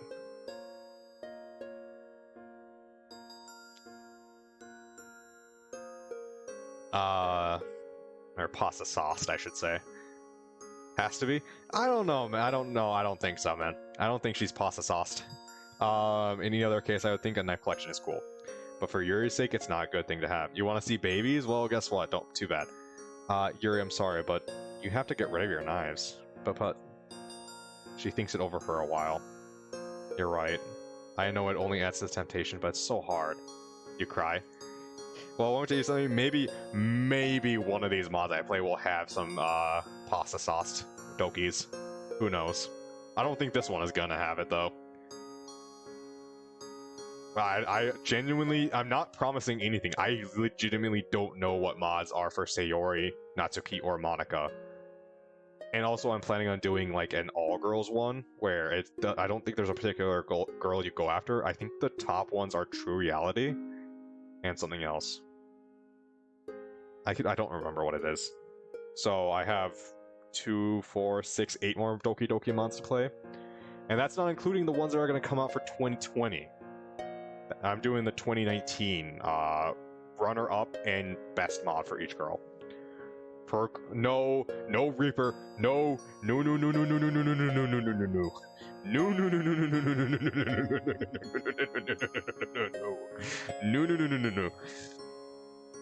The best thing to do is throw away any temptation, yes. Promise me you'll throw out your knife collection. Tears continue to pour. She's cried so much that I would have thought her tear ducts would have been drained by now. She slams her head into my chest and continues to cry. I wrap my arms around her. It's alright, Yuri. I promise to never let anyone hurt you again. Jay, you've heard my story. You see now that I'm just a monster. You don't see a problem?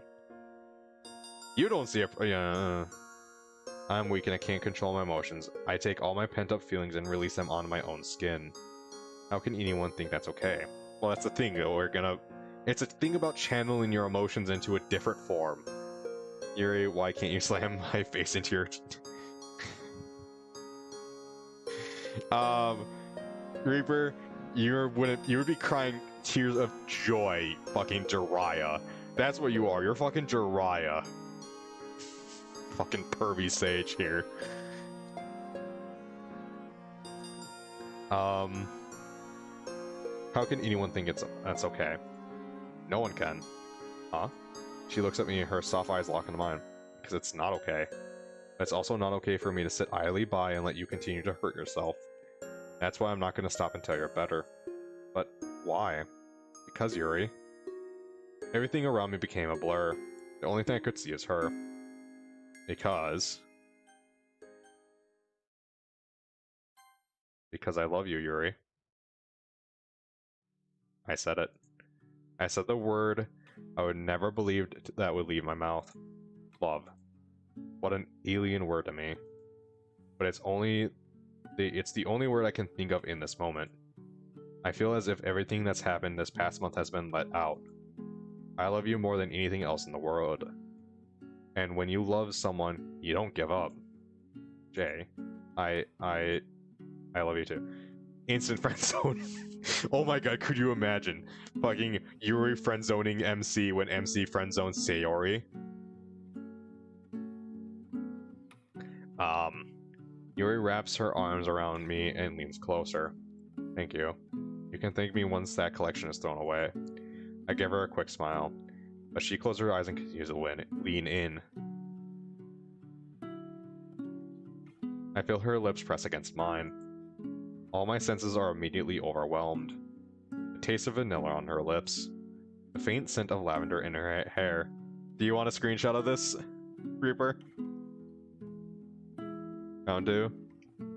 There, I took a screenshot for you, man. Feeding your addiction.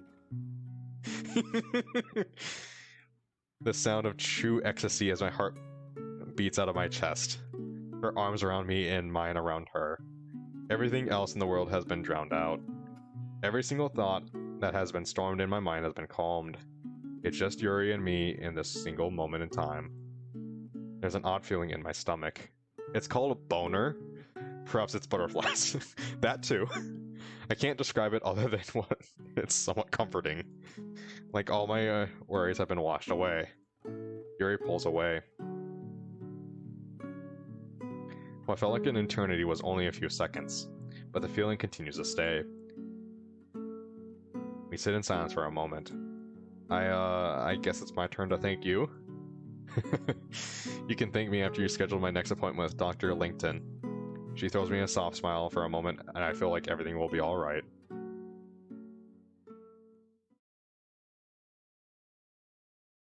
A few days later. Oh god! Did I come up with a theory that Yuri dies? Yuri gets killed? Did I come up with that theory yet? I don't remember if I have or not. I think I did. I rub my eyes awake. She's pastaed now. I don't think she's pasta sauced yet, dude. I have. Okay.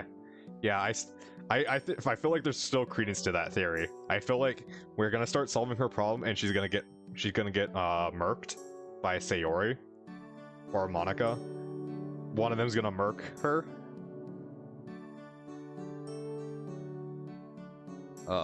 I look over to my left and see Yuri sleeping.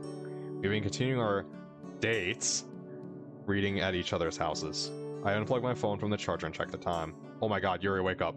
I grab her shoulder and lightly shake her. Huh? Oh no, did I sleep in?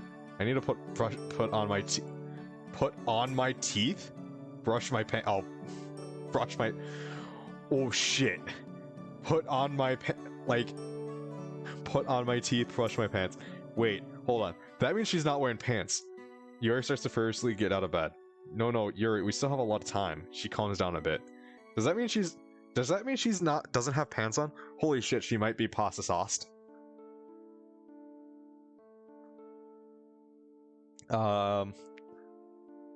Pasta. Then why did you sound like something urgent happened? Because I show her the calendar on my phone. Today's the last day of school. During the holiday season, we get a couple weeks off from school. A bashful smile appears on her face. That's fantastic! Come on, you can get dressed in the spare bedroom. Okay, no, they didn't. She's not pasta sauced. They're dressing in their bedroom.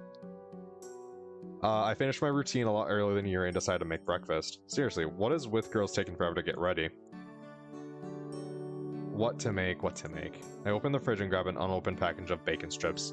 Ugh, bacon. Ugh. Bacon is terrible. Nice.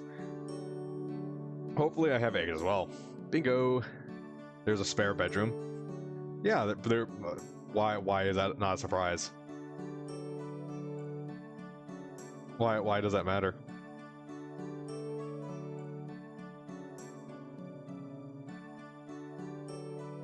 I don't get why the... Yep, she's pasta. She's not pasta. If she's changing in the spare bedroom, that means she's not pasta sauced. I grab the carton of eggs, or the egg carton, open it up. There's still about a half dozen eggs left. That's more than enough. I start the stove and begin cracking the eggs. Yuri walks into the kitchen. That smells very pleasant, Jay. Sounds like you're in a good mood. Of course, no school is a dream for me. I have more time to read, learn new things, and I don't have to worry about human interaction. I noticeably pause. Yuri doesn't notice and continues cook, and I continue to cook. Are you saying you're not going to spend time with me over the break? I didn't mean... What's this clip for? Why is this clip? What did you clip? I feel like I should be afraid. I'm gonna watch that after the stream. And I'm probably gonna bitch at you over Discord.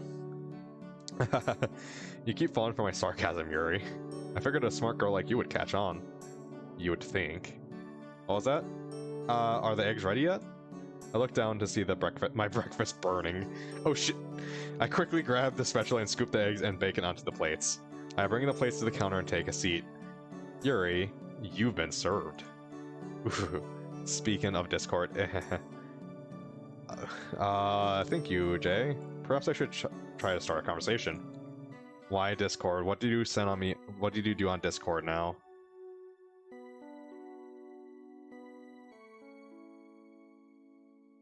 Oh, yeah, I don't like bacon.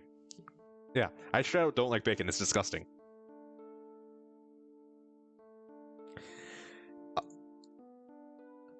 Do you have any plans for break, Yuri? Besides reading? Crazy bitch. Sorry, motherfucker. It's just ass from a pig that's just grease. Like, it's grease-covered ass. I'm okay without eating ass from a pig. Well, not really. Well, you're always welcome to spend time with me. You eat ass? Yeah. Are you sure? Yum. Gobble. Gobble, gobble, motherfucker. I mean, we've already spent the past month together. Without school, we can have even more time. Well, I would really like that. She gives me a soft smile. I check the time. Ooh, we should probably start heading out now. We don't want to be late for the last day. I grab our plates and put them in the sink. Yuri and I head out and start the walk to school. Is Jay eating Yuri's ass? We arrive at the courtyard. Our first class are the different sides of school. We say our goodbyes and head off to respective classrooms. Yep, okay. Okay, you keep that in your headcanon then. Class is still as boring as ever. Negative b plus or minus the square root of b squared minus 4ac all over 2a. Which is, what is it called? No, that's not Pythagorean's theorem. What is that? Why? What is that formula named? Oh my god. I've had to use it so much and I can't remember its name. Yeah, I'm never going to use that in my entire life. I have actually never used that in my entire life still. So long, math. The school bell snaps me out of my daze. Time to go walk Yuri home. I sling my backpack over my shoulder and head for the door. Oof. I accidentally bump into someone. Natsuki? This is awkward. Hey. Is for horses? Can you be serious for once? Alright, sorry. I need to remember that one. It's for horses. So I take it went well with Yuri. What makes you say that? I saw you two in the courtyard. Oh. Yeah, it went well. Good. I don't know if Natsuki knows about Yuri's cutting, so I refrain from mentioning it. Fair for Mr. Cow. God. How did it go with you? I went home and went to bed. This conversation is going nowhere. Natsuki, wait. I wanted to talk to you about that day. I don't like where this is going. I may have accidentally given you too much information about my home life. Natsuki, it's fine. I understand if your parents are going through some financial problems. Parent. Oh. I'm sorry, I didn't... Look, just shut up and let me get this off my chest. Well, you don't have much on there anyways, so... I just need to vent to someone. And why me? Because you're the only person dumb enough to listen. Fair enough. Alright, continue then. As I was saying, the next part pertains to you. Uh-oh. A lot of people will see my dad as some abusive monster, but he's not. He just struggles with saving money. He has his bursts of anger, and he tries hard to maintain himself. He's been taking medication to keep himself stable, but even those cost money. So, we decided it's best if I don't live with him. What I'm hearing breaks my heart. It must be hard to have a part with someone you've known all your life. Wait, Natsuki, how does this pertain to me? Uh-oh! You want to stay at my house? Natsuki composes herself. I knew you were a stalker. I rolled my eyes at her. Natsuki switches back to her serious mode after a quick remark. Well, I was wondering if you could ask Sayori if I could live with her. Okay. That's a lot smarter of an idea. Considering the last time I talked to Sayori, I don't think I could do that. I don't know. You're neighbors, aren't you? Can't you just drop by her house on your way home? I think to myself. On one hand, Sayori never wanted to see me again, but on the other hand, I don't want Natsuki to be homeless. On the third hand, I want to walk home Yuri. On the fourth hand, it'd be totally morally wrong for me to let Natsuki be homeless. I have to do what's right. Alright, I'll ask. Thanks. I guess the conversation's over? Well, I'll go do that now. Yeah. I walk out of the classroom. This is gonna be real fuck awkward. Once I turn the corner, I make a mad dash for the gates. I hope I'm not late. I arrive at the gate, but there's no sign of Yuri. I pull out my phone to call her, but it appears she's already sent me a text. I try to wait, but I need to get home early. I'm very sorry, I'll see you tomorrow. Damn it! I lean against the bricks that make up the campus walls. I'm disappointed I couldn't see Yuri today. Oh well, at least I'll see her tomorrow. Oh no. She's by herself. I make my lonely trek home. I sing to myself to keep my sadness away. My shadow is the only one that walks beside me. I stop in front of Sayori's house. Here goes nothing. Run. I attempt to take a step, but my feet are pinned to the ground. I'm frozen on the sidewalk. Come on, I can do this. I forcefully move my legs to the door. Each step feels like I'm trudging through a snowstorm. I make my way to the door. After 3 hard knocks, Sayori opens the door. Hey. Sayori looks bothered. Sayori, don't say anything. Please just don't say anything. I don't understand why this is happening. Why me? Sayori, I'm sorry I came, but I need to talk to you. You shouldn't be sorry. It's not your fault I'm like this. I was selfish. I'm so selfish. I'm sorry, Jay. I can't do this. She goes to slam the door. The door swings forward before I can think of anything. I instinctively place my hand in the doorway. Ooh! Sayori's door crushes my fingers. Jay! My fingers begin to throb, but that's unimportant as I prevented Sayori from shutting me out. I'm so sorry. That's why you do it with a shoe, because your shoe has more cushion for you. Sayori looks like she's about to cry. Sayori, just listen to me. I begin to tell Sayori everything about my encounter with Natsuki, about Natsuki's situation with her dad and her needing a place to live. I have trouble looking her at the eyes as I speak. It doesn't look like she's even listening. She may have tuned me out. But eventually she speaks up. Okay. Okay, that's it? Natsuki deserves a place where she can feel safe. Tell her she can live with me. My heart becomes a little lighter. Thank you so much. I'll tell her as soon as I can. Sayori doesn't say another word. For a moment she just stands there staring at me. Her blue eyes glisten and she slowly closes the door. And once again, I'm left alone. I guess I might as well catch on some TV shows before bed. The hours went by quickly. The moonlight from my window tells me it's already nighttime. I feel bad for not getting to see Yuri today, but hopefully I can make it up to her tomorrow. I'm glad I was able to help Natsuki out, however. I still feel sick after the look Sayori gave me, but maybe this is a good thing. Maybe Natsuki can help with her depression, something that I failed to do. I groggily head upstairs to go to sleep.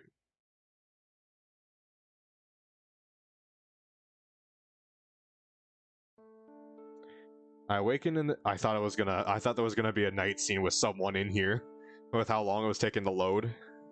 Like I was about to go, oh shit, did someone sneak in?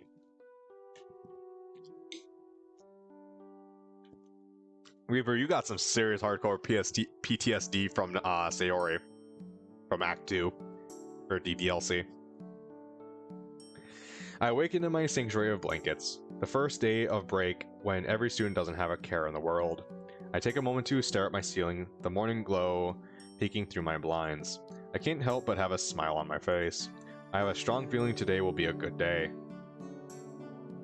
Can we just get like a timestamp of this to later on? Nice to know it was scary. Okay, okay. If you say it was scary, man, yeah. I mean, especially if you don't know it's coming. I knew it was coming. That's the thing. Hopefully I'm alright. Hopefully I'm right. After enjoying the feeling of naturally waking up, I climb out of bed. I do my morning stretches. Who does morning stretches? And head to the bathroom. As I'm eating breakfast, I decide to call Yuri. Answer, answer, answer, answer. Hello. Good morning, Yuri. Good morning, Jay. Despite still being fairly early, Yuri's voice shows no signs of tiredness. She must be a morning person. I am not. Sounds like you slept well. Uh-huh, that I did. Yuri pauses just long enough for me to speak up. Hey, I'm sorry about yesterday. I got caught up in something after class. I swear I tried to get out of it, but it was... Hey, it's okay. I'm sure you had a good reason. Plus, I could never be mad at you. I begin to blush. Well, in that case, I wanted to ask you something. Okay, ask away. Well, I thought we could what?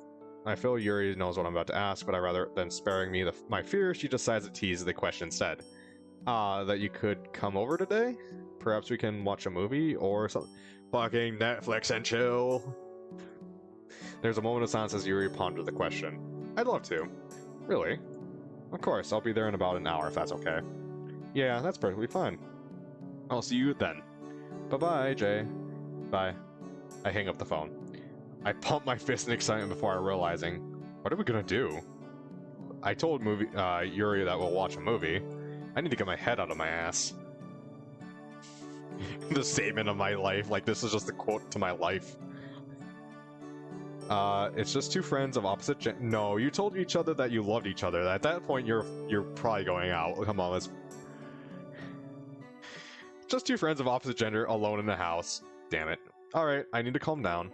Yuri and I have spent a lot of time together. We shared a kiss. Hell, we even slept in the same bed. I mean, just one step away, you just need to get naked. It was a very big bed, though. But the same bed nonetheless. So why do I feel different? Or why does it feel so different? It feels as if our relationship has grown in some way. I wonder how your relationship has grown in a particular way from the last time you've spent the day together. Yes. Very, very strong. I no longer see Yuri as a girl she presents herself as. To me, she's no longer that shy girl who steers away from anyone who talks to her. She's just a normal girl.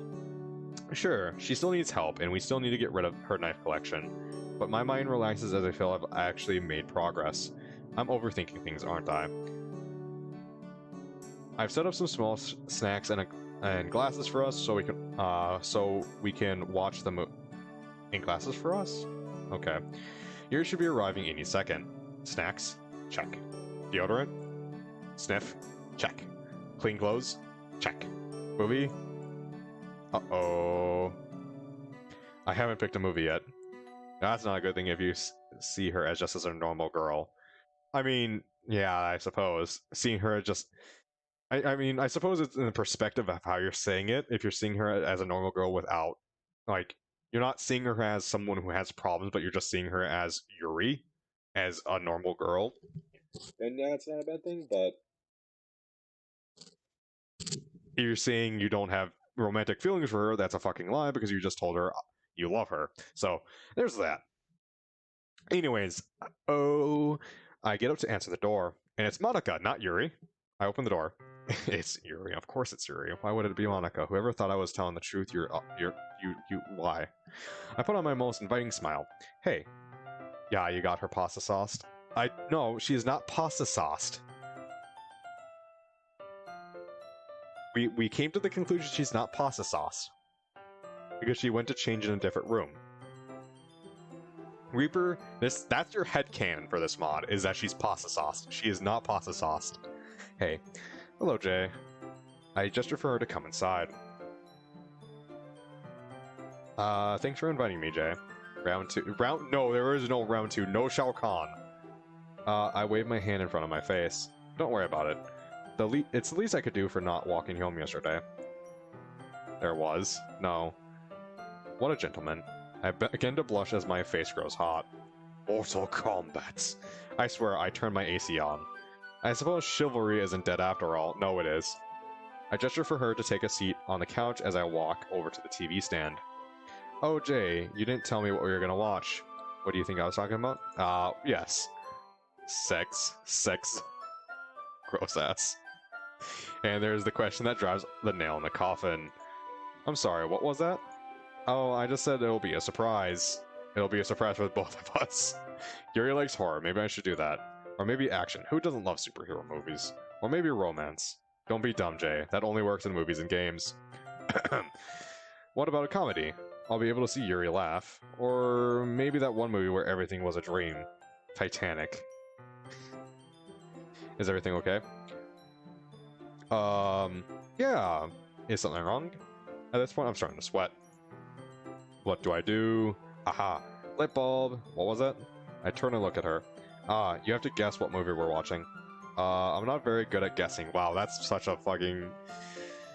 I guess? Give it your best shot. Yuri thinks for a moment. I got her right where I want her. Well, I've been really wanting to see the movie Misery. There's a movie about the state of Missouri? Missouri? No, that's not... I read the novel and I've been wanting to compare it to the movie. Oh, Misery, by the King dude. It's a Stephen King book, I'm gonna guess. Yuri gives me a look of disappointment. Why am I like this? I turn back to the TV stand. Please have Misery, please have Misery, please have Misery. I look at the back where I store the movies my parents used to own. All of a sudden I spot it. You're a good guesser, Yuri. Huh? I turn around and present the case to her. Her lavender eyes lighten up and reflect the sun seeping from the window. How? She sounds baffled as if she can't believe she guessed right. Truth is, whatever movie she guessed was going to be the one I had picked. Yeah, that's a fair thing to have. Luckily you had it, you jackass. Of course, luck was involved with whether or not I had the movie on hand. Well, yeah, there you go. It's like what I like to call the one step ahead trick. I pop the disc into the tray and we play it.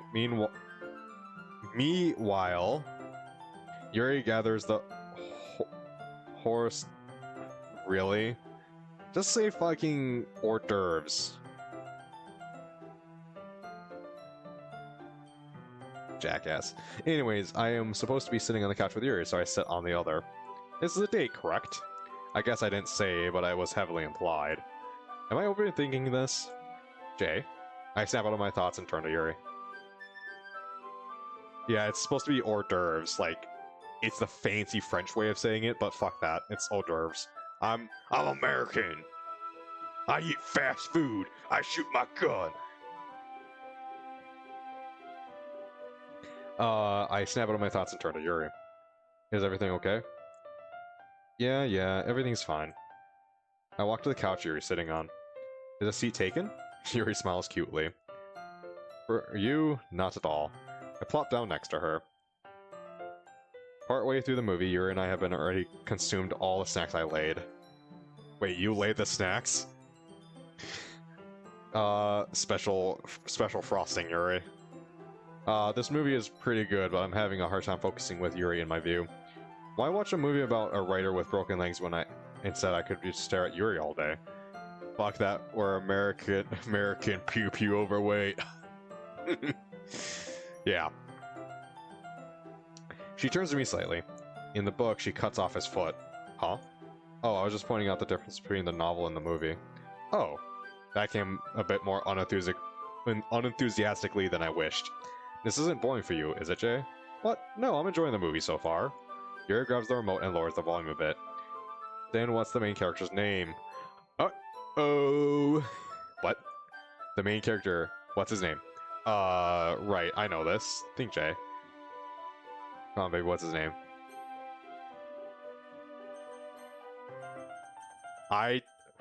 Okay. 50-50 shot. Paul? Is it Paul? I don't know, I think it's Thomas. Hold on.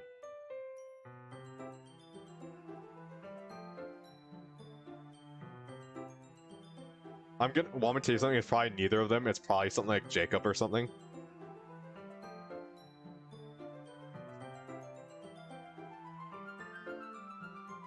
Nope, you're right. It's Paul. Paul gang. Yeah, you're right. It's Paul. Brain blast! Paul Shilden. Yuri looks shocked. I'm sorry, I doubted you. Fucking Google for the... I mean, Reaper, you were right the entire time. I went with your gut feeling in. No problem, Yuri. We both turn back to the screen. Is now my chance? She's distracted. I should make my move. Would it be weird if I did? Or would it be weirder if I didn't? I mean, we kissed. What's an arm wrap compared to that? I maneuver my arm ever so slowly as if putting it through molasses. I gently place my hand over Yuri's shoulder. She does a double take at my arm, then let me. Not a single word is spoken. Fuck you, J-Man, for no belief. I have no Bidoofs in you. Fucking Pokemon reference. Not a single word is spoken. She simply smiles and leans into me. Her head lays softly on my shoulder. I can't help but feel the corners of my mouth raise as well. We continue to... Like, why would you name a character Paul? Like, Paul. The only thing that reminds me of Paul is Pokemon and the dick. The dick of Pokemon is Paul. Like, Thomas, what do you have with Thomas? Thomas is alone. Oh my god. Thomas is alone. That's good enough right there. And it's not Paul. Two good reasons right there. I've actually never watched Thomas the Train. So I don't have any...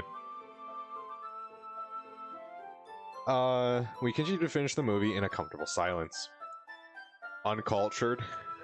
Uncultured.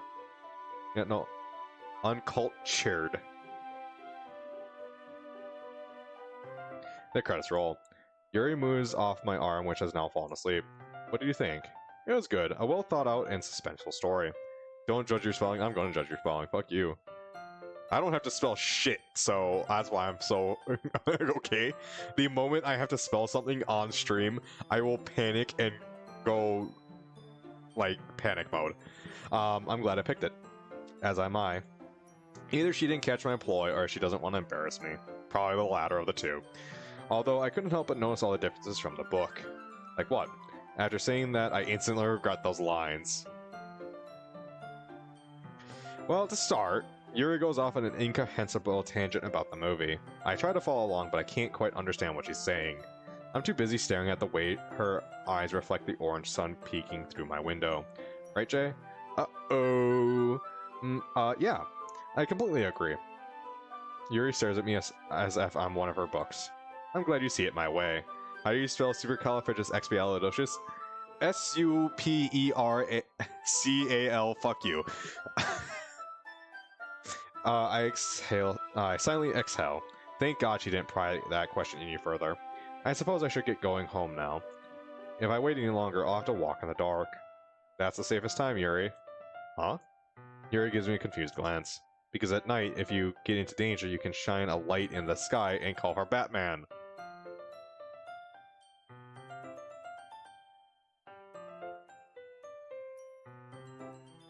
Okay, so the stream's over with that joke. No, that's... No. Stream's over. Stream's over. No, That's a terror. Okay.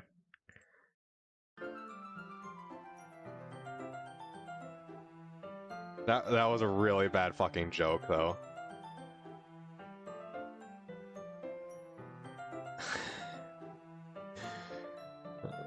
You can't do that during the day. Yuri tries to hold in her laughter. F you too. But eventually gives in. I'm serious, Jay. I have to go. You can't stay the night? I don't even have a change of clothes. Why did the music cut out? But I stopped myself by saying, who said we're going to need clothes? Oh boy. I understand. Yuri stands up. Thank you for today, Jay. This was a lovely evening. Yuri bends down and places a light kiss on my cheek. Round two. No round two, she leaves. She quickly turns and leaves as I notice her cheeks turn a bright red. I'm left sitting on the couch with a stupidly large grin on my face. If you told me a year ago I would have a relationship like this, I would have filled out your papers to take you to a mental asylum. But now I've changed. I feel a lot more confident, like I could take on anything in the world throws at me. I guess we'll just have to see where fate takes us.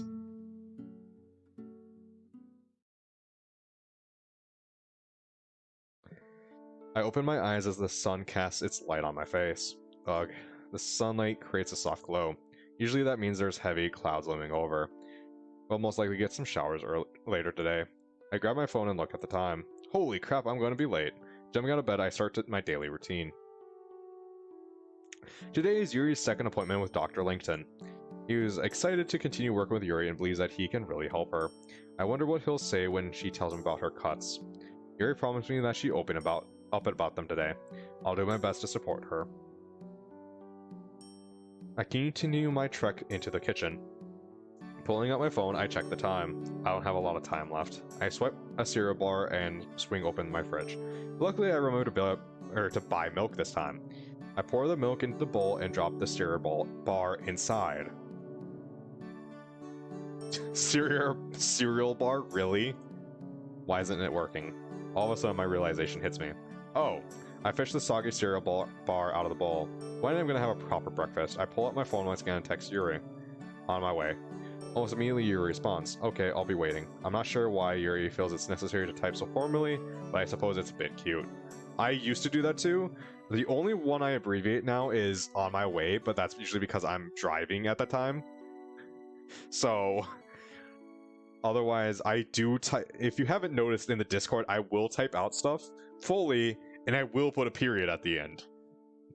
Like, I don't know why I'm so obsessed with actually punctuating stuff correctly, but I have to punctuate it. Like if you see me not punctuate something, that means I'm weirdo. Fuck you. Like it's just one of those things that have been hammered into my head. I'm gonna guess you never noticed it actually.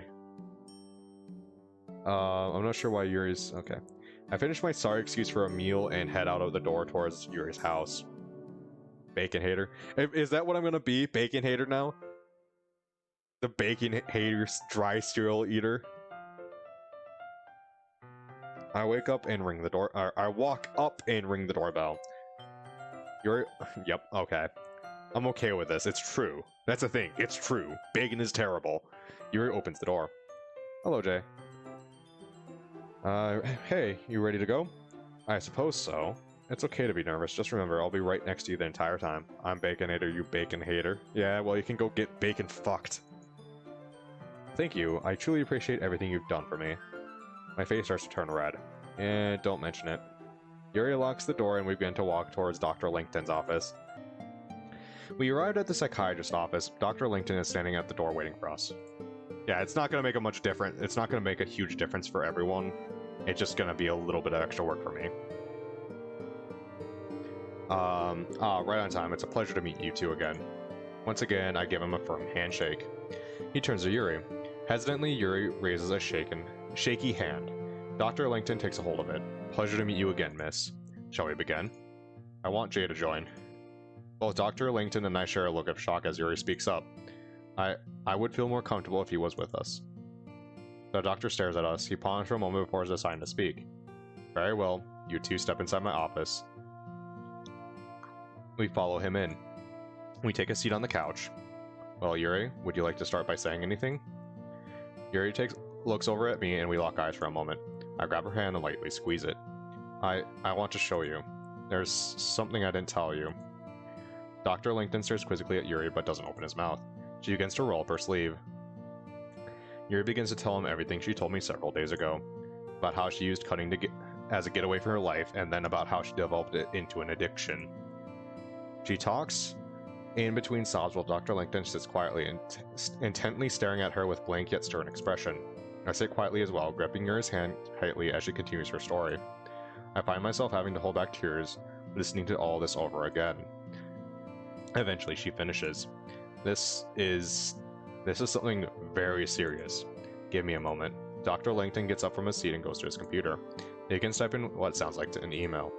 A small piece of paper comes from his printer. He then comes back to us. Here's a prescription for some antidepressants. They're used to suppress different emotions and relax the body. It'll help you suppress certain feelings you may get. Yuri takes a slip of paper. Thank you. That's what Sayori needs too. How does email have a sound? It wasn't the email itself, it was the typing out. So he was making a lot of typing noises. Like he was having to fill out her name, her address, all that information, her prescription.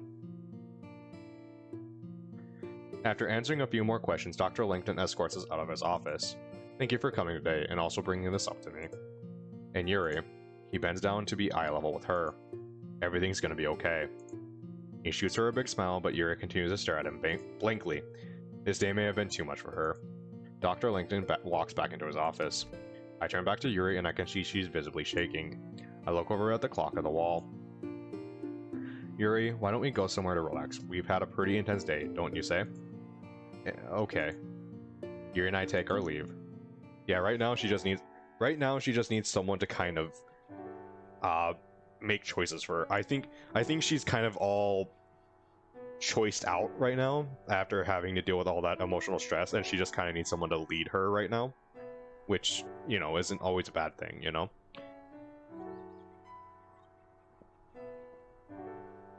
Kind of having guide her right now while she's emotionally exhausted. We find ourselves walking through a public park. I turn to her. This is nice, huh, Yuri? I will say, it is nice to get some fresh air. It feels like the weight of the world's finally been lifted off my shoulders. That's fucking fantastic. Hey, Yuri, I know that it will be good. And what's that? Ah, I take her hand and run off into the trees.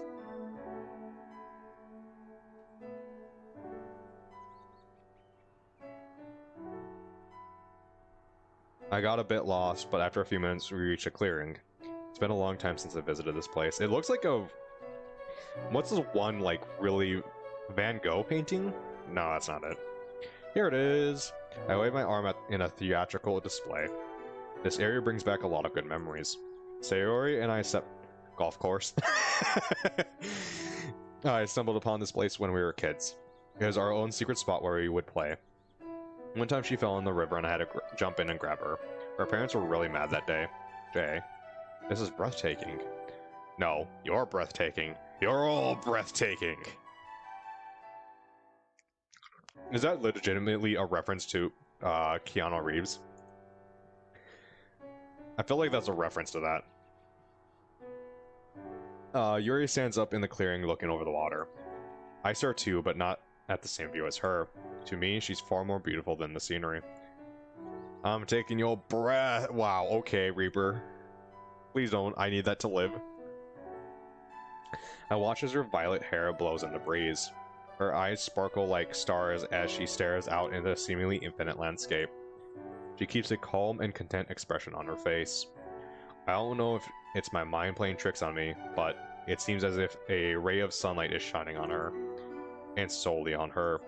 A ray of light traveling thousands of miles just to reflect off her face. It makes her look as if she's glowing. We both stand in the clearing, lots of time, taking in our respective views. I can only imagine what she's thinking. The sun hangs low in the sky. Eventually I decide to break the silence. We should head back now. It's getting late. When does Angel come into play? I don't know. I'm kind of terrified of when Angel comes into play, to be honest. Yuri looks at me as I pulled her through a portal. Already? She looks disappointed. I notice her shivering. With the sun falling, the light breeze becomes colder and colder. We can come back another time. I promise. Okay. Yuri softly smiles as we turn our backs to the horizon. We walk back to the main pathway in silence. You know, we could have a picnic here one day. Yuri perks up. Really? I can't help but laugh at the excitement in Yuri's voice. It's probably the first time I've heard her sound so genuine. Of course. We'll set up some food, maybe some tea, a book, and we'll come when it's bright and sunny. I like that. I wrap my arm around Yuri. She doesn't even falter. I can feel her tense body relax as if all the moments that have led up to this have been wiped from existence. If only it was easy as a snap to wipe half of everything out of existence. Now that's a fucking reference. I quietly laughed to myself. And for a second, I felt like a normal person again. Well, we're here. Thank you for walking me home, Jay. No problem. And Natsuki said chivalry was dead. I'll be off then. Are you sure? I mean, yeah, we're not having this awkward conversation again. You know what? I'd love to spend the night. Really? Are you surprised I want to spend a lot of time with you? No, it's just that not a lot of people enjoy spending time with me. I wrap my arm around Yuri as we walk inside. Well, Yuri, I'm not a lot of people. We walk in and take a seat on the couch. Jay, what are you doing? What? Yuri grabs me and yanks me off the couch. Whoa, what'd I do? I'm so sorry. I didn't mean to do that. It's just you haven't showered yet, and you sat on the couch. I let out a long sigh.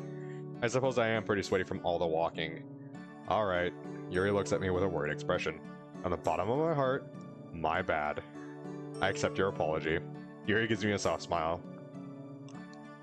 Now, enough with the formality. I'll head upstairs and shower, then we could, I don't know, read or something? That sounds lovely. I turn around and head upstairs. I only take a few steps before turning around and walking back down. Yuri? Is there a slight problem of clothing? Yes, yes, darling? I cocked my head back a bit. Darling? Okay, so I wasn't only imagining that. That's new.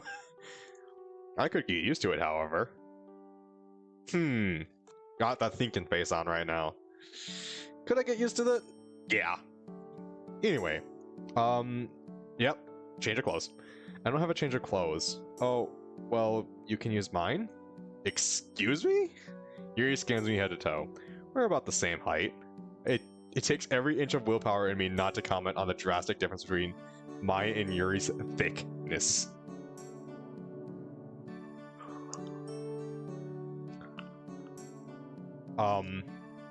What's wrong, Jay? You don't feel comfortable wearing a kimono? My face grows hot as if Yuri has no AC in her house. No, I can wear a kimono, or kimono. Well, in any case, they're in the middle drawer. Yuri walks away with a sense of victory in her step. Meanwhile, my face is red from ear to ear. I guess it's time to throw out my masculinity and put on women's pajamas. Not to sound mean, but I'm somewhat fortunate Yuri doesn't have many friends to tell this to. If Natsuki found out about this, I'd never live it down.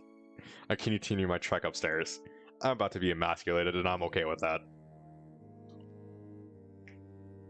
After my shower, I come back downstairs in a dark blue kimono. Man, I can pull off a fucking kimono, except I have a fucking stomach. Yuri does a poor job at covering up her laughter. Yeah, get your laughs out now. I don't know about you, but I think I rock this kimono pretty well. Me and this MC sometimes vibe on the same level, man. I do a quick spin to show myself off.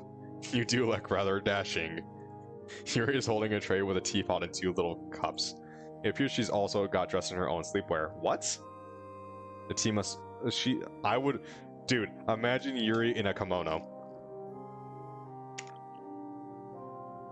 The tea must still be fresh, as I can see steam rising off. I thought we could have a sit down and have a cup of tea while listening to the rain. Oh my god, that sounds like a fucking great time. And I just showed how much of a fucking dork I am. I've been so caught up in my appearance I didn't even realize it's now pouring outside. Is that really depressing? That sounds like a good time, just relaxing with each other, just... Yeah, okay, so it's not just me.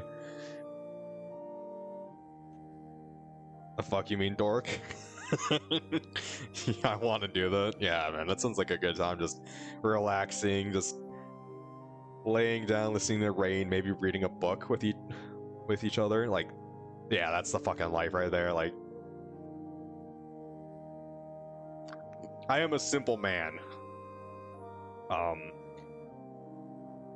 alright, that sounds like a great idea. Do you mind if we go upstairs? My bedroom has a bigger window. Sure. Once inside her room, I take a seat on her bed. Yuri pours us both some tea and hands me my cup. Thank you. Yuri pulls out a book. Called it... Would you mind if we finished it? Infinite Isolation. The book Yuri and I have been experiencing together for the past few months. The book with a twisted story of loss that brought us together, and now we're on the last chapter. Sure. The corners of our mouths grow. Teacups in hand, we enter our usual reading position. However, this time our bodies are even closer together. For a while, we just sit in silence, drinking, reading, and listening to the rain. We're on the last few lines of the book.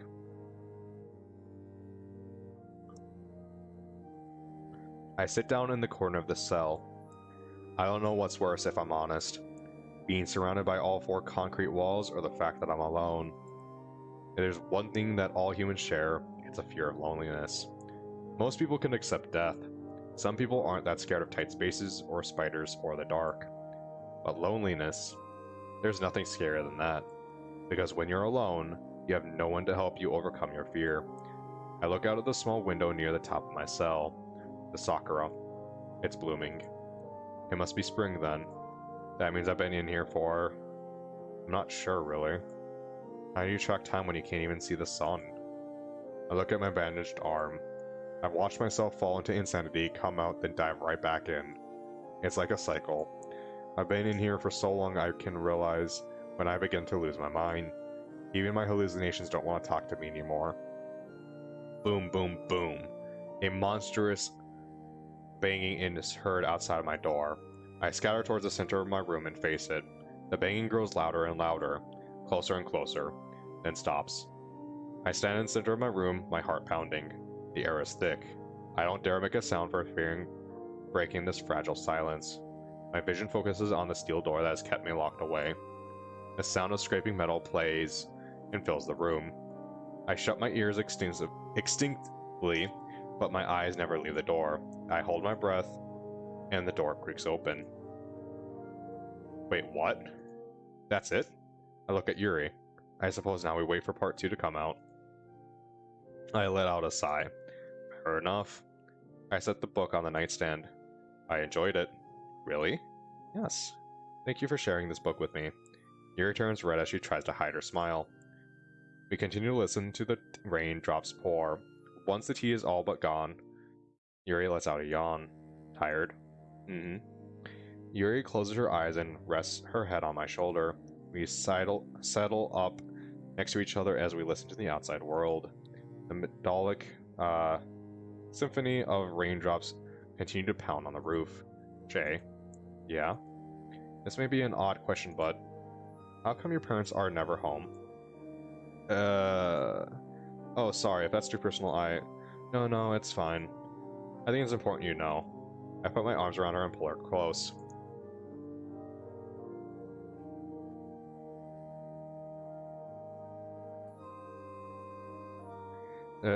There's the kimono. The sound of rain continues to echo throughout the room. I can feel our heartbeats sync to the rhythm of them hitting the roof. When I was a kid, maybe 10 or 11ish, my parents got hit with a bit of financial problem. I was real young, so I don't remember the specifics of it. You know what I'm gonna ask? You want a picture?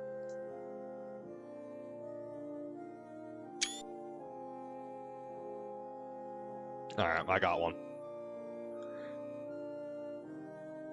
However, I do remember my parents sitting me down and telling me they were separating. They made me choose who I wanted to live with.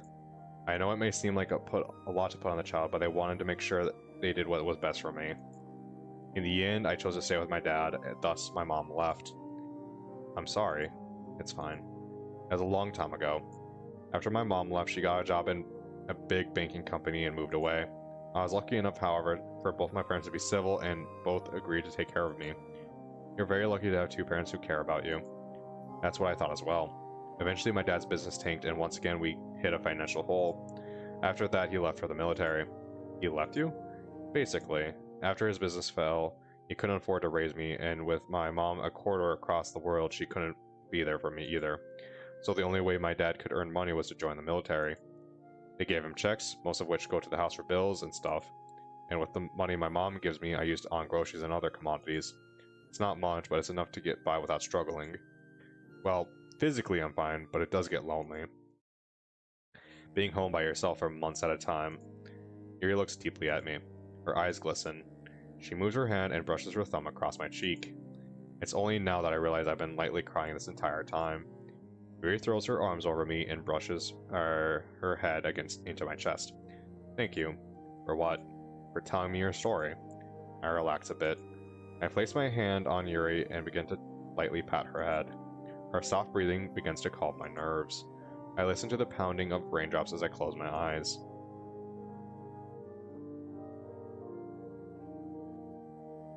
I lean back onto the bed. Yuri and I lay resting on each other. Jay, can you promise me something? What is it? Whenever the sequel of the book comes out, a soccer guide, can we read it together? Oh god, is she gonna die and the MC just never reads the book? Bro, is he jacked? Is he jacked? I didn't even notice. Her mind silent for a moment. I thought it was already implied. Well, I didn't want to assume anything. He's jacked? Of course he's jacked. Fair enough. I begin to run my fingers through her soft hair. Okay, I promise that when the book comes out, we will read it together. Yuri doesn't say anything in return. Instead, she just hugs me tighter. I love you, Jay. I love you too. There's that word again. The word I quite don't understand the meaning of, but yet I still say it, because it's the only word I can think of in the moment. Her soft voice bids me goodnight, and I slowly drift out of consciousness.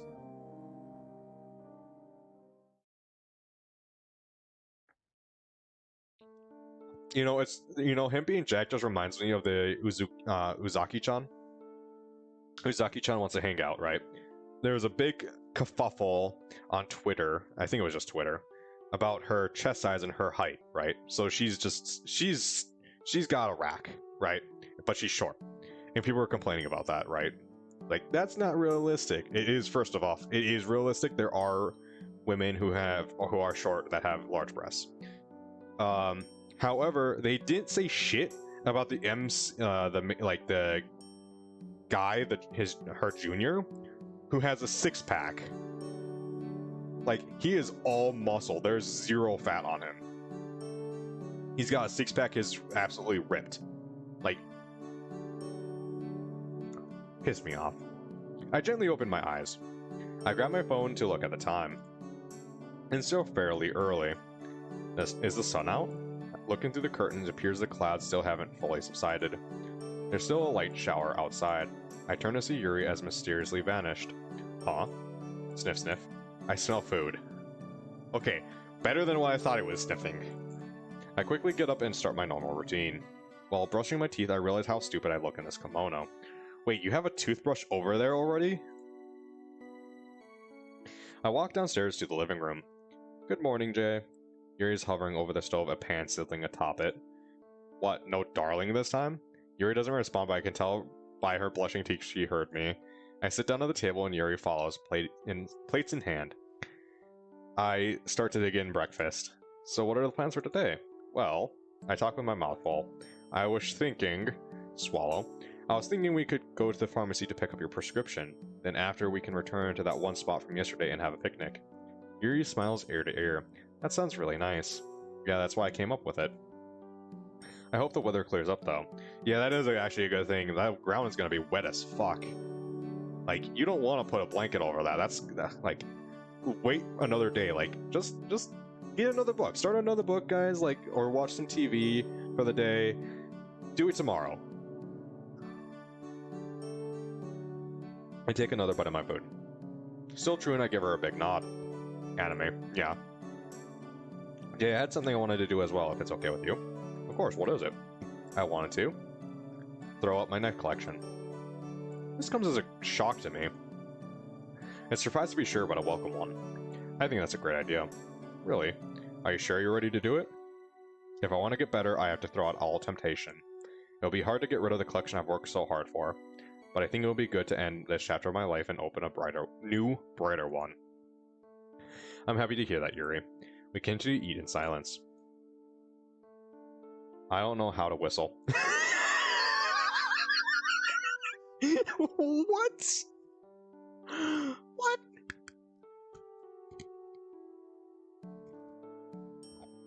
I thought I'd break the silence about a fun fact about myself.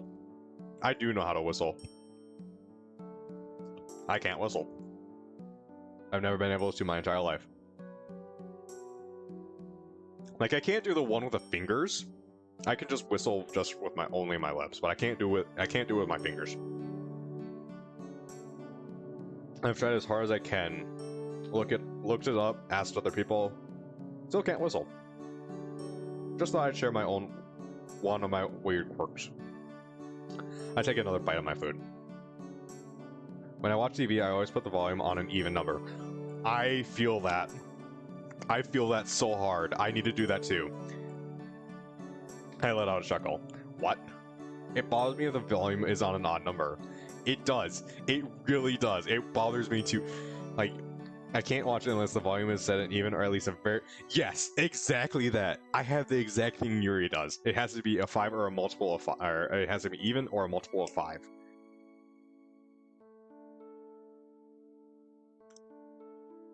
I have no idea why it's always just been like that. It bugs me. I literally cannot do it. Like, if... It is the worst thing to know the volume is sitting at 13. Or something like that. And the same thing with microwaving food. It needs to be the same thing as even number or a multiple of 5. My mother likes to put stuff on like 23 seconds. It's like, what are you getting out of that extra 3 seconds, or what are you not getting out of that extra 2 seconds? Is it really going to be that different for 2 extra seconds of time? Like, why? Why do you do this? Why existence? I can't help but smile. So, there's my fun fact. That's cute.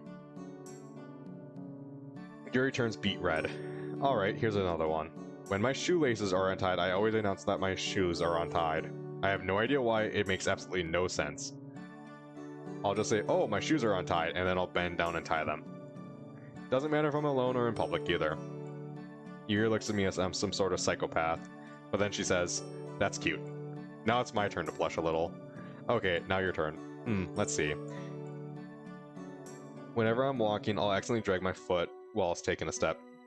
And then I'll purposely drag the other foot as well. It's as if mine's trying to balance out my body or something. I do that too. So I have to balance out stuff. Like, if I'm... It's the worst fucking thing.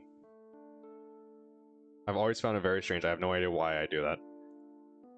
Like, if I tap my fingers, I have to tap the other hand too. I don't know if it could be labeled as some form of OCD or perhaps something else. I'd say you're just weird. You feel all these so hard. We share a laugh and continue our meal. I check the time. We should start getting ready. We can get to the pharmacy early and come back to throw out your knife collection, and then we have the rest of the day to do whatever. Very well. I'll go get dressed. Here comes down looking as beautiful as ever. Ready to go? Yes, let's go. Don't take that the wrong way. How can I help you? I look at Yuri. Prescription for Yuri? Can I get a last name? Yes, it's... Oh, my shoelace is untied. I look down and realize my... Oh, good job, game. I like that one. Okay, that was good. I look down and realize my left shoelaces were untied. I get down on one knee. Loop the loop and pull, and your shoes are looking cool. I stand back up. Here you go. The pharmacist hand Yuri a bag with a bottle of pills in it. Yuri checks the tag to clarify it's the right prescription. You want to take your doses twice a day, so every 12 hours. Thank you. You're welcome. The pharmacist gives us a big smile. Is that it? I flash a glance between the two of them. Do you have any other questions? No, I think I understand everything. Thank you again. My pleasure. I take Yuri's hand and we exit the building. It's oddly convenient that everywhere we go is downtown. Alright Yuri, how about we head back to your house and go throw out your knife collection? Yuri takes a moment to ponder this. It's obvious she doesn't share my enthusiasm about removing her collection. Perhaps it holds more emotional connection than I thought. That sounds like a good idea, Jay. That's my specialty. Having good ideas. No, being called Jay. Wow. We arrive back at Yuri's house. Yuri's upstairs. She said she wanted to change into something more comfortable. I'll just sit here and wait.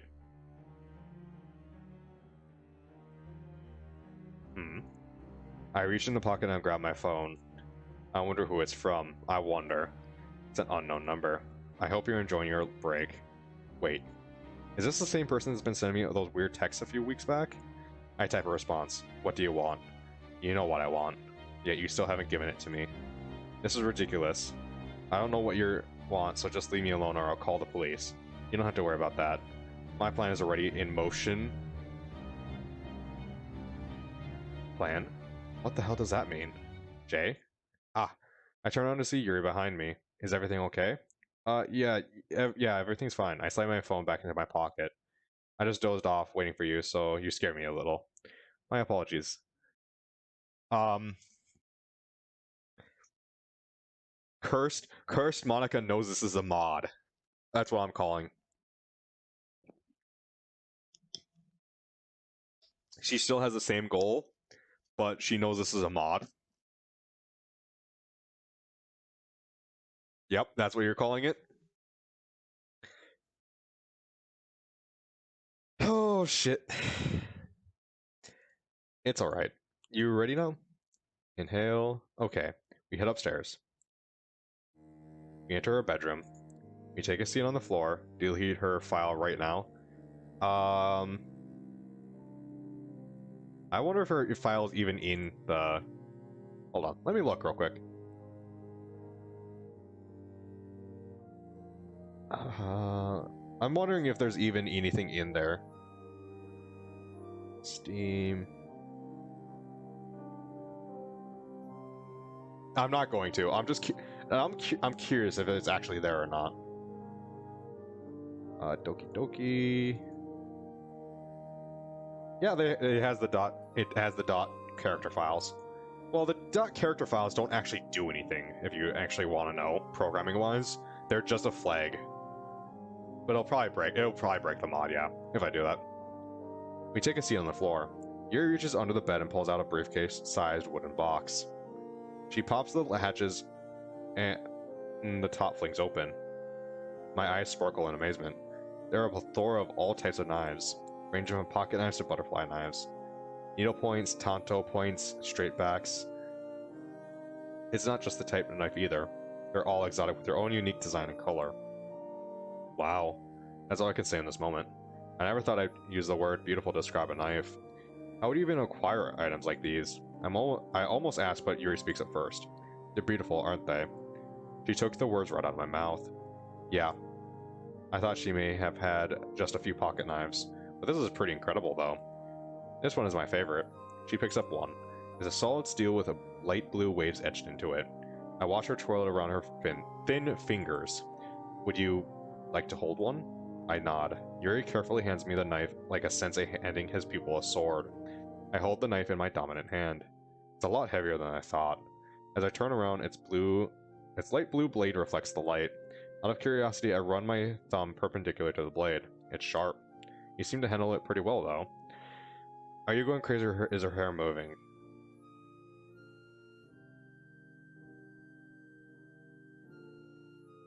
You're growing crazy.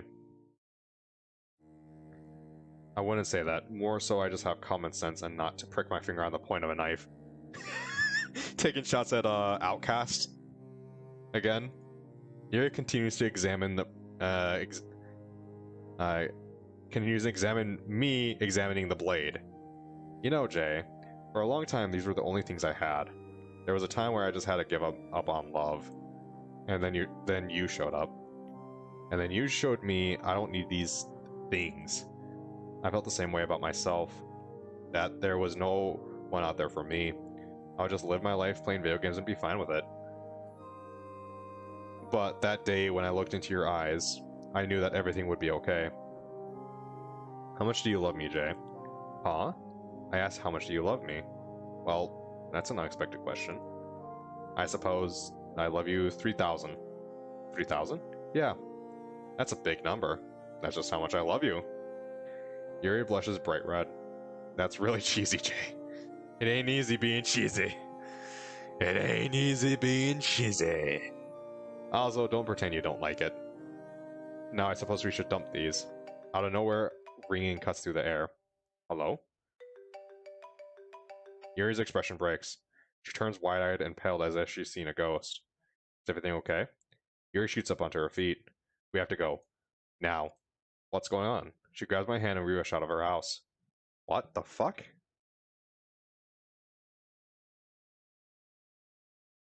Oh no. Here I am sitting in the hospital hall. I don't really remember running here. The hospital isn't exactly close by, so I don't even know how we got here. I'm exhausted and can't even keep up with how many thoughts are racing through my mind. Yuri still hasn't told me what's going on. And that's where we're leaving it for tonight. She tried. I'm joking. She tried explaining it, but she started and talked so fast it was incomprehensible. Suddenly, a small pink figure entered my peripheral. I'm gonna guess Sayori did something. Natsuki? Natsuki, are you okay? What happened? Sayori. I feel like a knife is twisting into my chest. My words are spoken softly. What about Sayori? Natsuki talks slowly and in between sobs. I walked into the house. I was going to make some dinner and called her down, and she wasn't answering me. I went up to her room and knocked. She still wasn't responding, so I gently opened the door and what? What did she see? Where's Sayori? It's okay, Natsuki. I've been so lost the entire time I forgot Yuri was still here. Just breathe in and out. Natsuki, what happened next? Sayori hanged herself.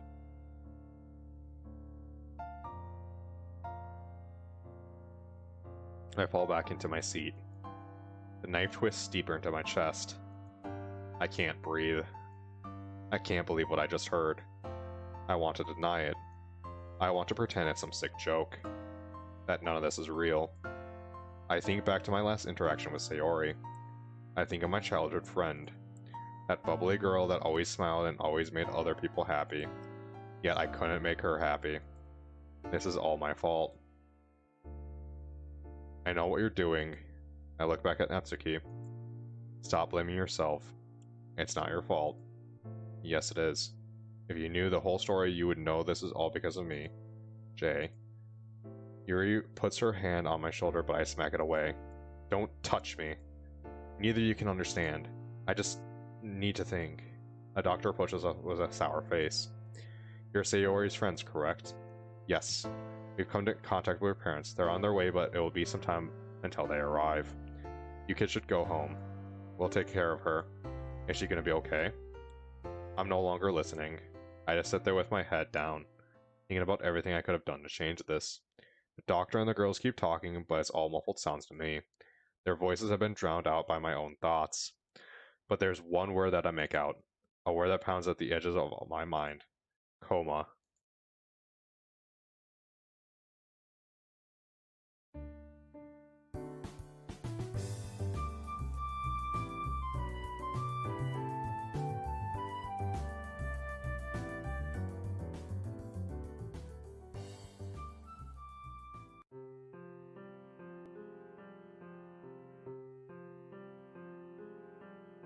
So that happened.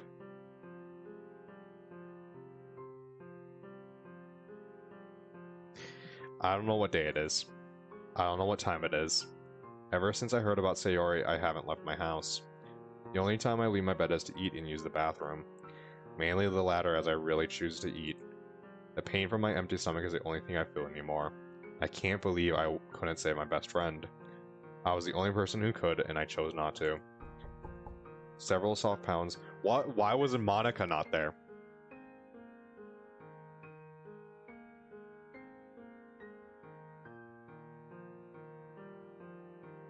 Why was Monica not there? If she didn't know what was going on, why was Monica not there?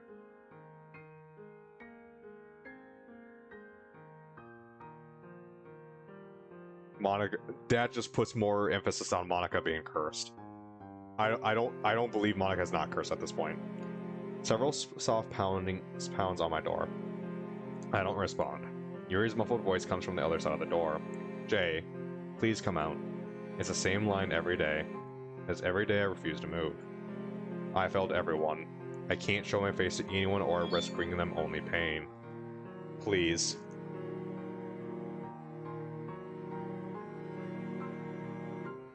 You have to believe it wasn't your fault. Lies.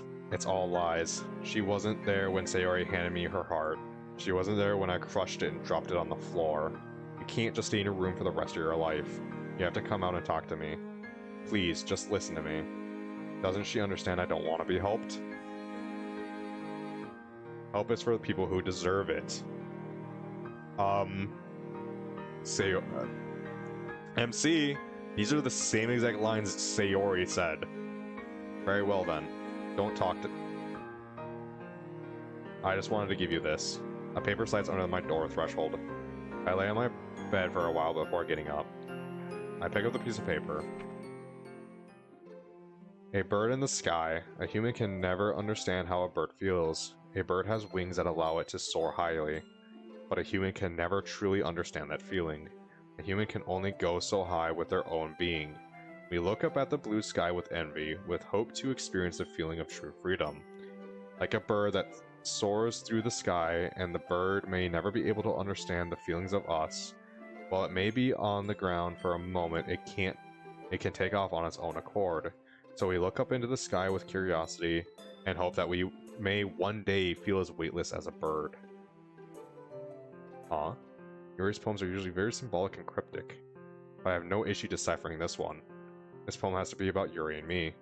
I represent the bird that can fly to its heart's content, and she looks at me with envy. Even with everything I've done, she still holds me highly. But why? I wipe a stray tear from my eye. Under the threshold I can spot a shadow. I slowly turn the knob. Yuri barrels through and crashes into me. I stumble and somehow seat us onto my bed. She grips me tightly and cries into my chest. Jay. I wrap my arm around her. She lightly pounds into my chest. Don't you ever do that again. For my sake. She stares at me blankly, and then goes back to burying her face into my chest. I thought I lost you. I'm sorry, Yuri. You see now that I'm just a failure. Don't say that. Please don't say that. She continues to stare at me. I meet her gaze. Her soft lavender eyes, red from tears, pierce into my own. Why are you here? Like you said to me, when you love someone you don't give up. Because giving up is too devastating. Love. Such a stupid and confusing word. The word that caused all of this. And yet, I can't get it out of my head. The poem you wrote. Is that really how you feel? Yuri nods. She's not crying anymore. I was lost in my own little world. I had pushed everyone away thinking it was better, but I only imprisoned myself.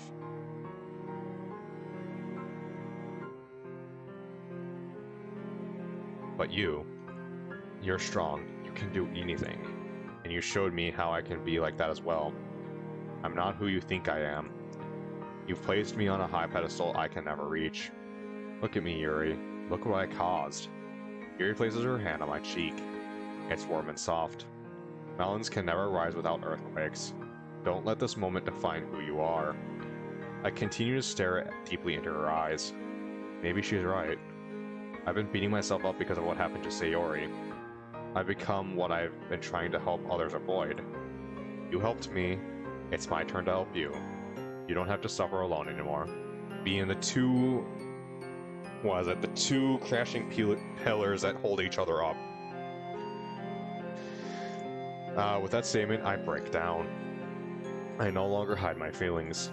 Yuri and I both begin to stream tears. We sit there in silence, holding each other. Oh, I got you something. What? Yuri exits the room. She quickly returns. She pulls a bag out from behind her back. What is this? Just something. A thank you gift. For everything you've done. You didn't have to do that. I know. Yuri gives me a soft smile. I begin to reach inside the bag, and feel something solid like a block of wood. I pull it out. It's an old portable radio. I found it in an antique store downtown. I thought it was cute, and I know how much you like music. I run my hand along the edge until I reach its dials. Click. If you love me, let me go. Click. Hey, there, Delilah. What's it like? And click. Fallen angel in the dark. Never thought you'd fall so far. Click. You're my Wonderwall. Click. I look back at Yuri. Thank you. There's more. More? I reach back into the bag again. I pull out the item out. It's a picture frame with a portrait of Yuri. I'm not very good with gifts. Do girlfriends normally give portraits of themselves to their boyfriends? Not usually in this context, but she called herself my girlfriend. There you go. It doesn't matter. I love it. And I love you. Yuri slides next to me and rests her head on my shoulder. I stare at her. Love. Still such an odd word to me. Every time it exits my mouth, I feel strange. But I'll continue to tell it to Yuri, because this is the girl I fell in love with.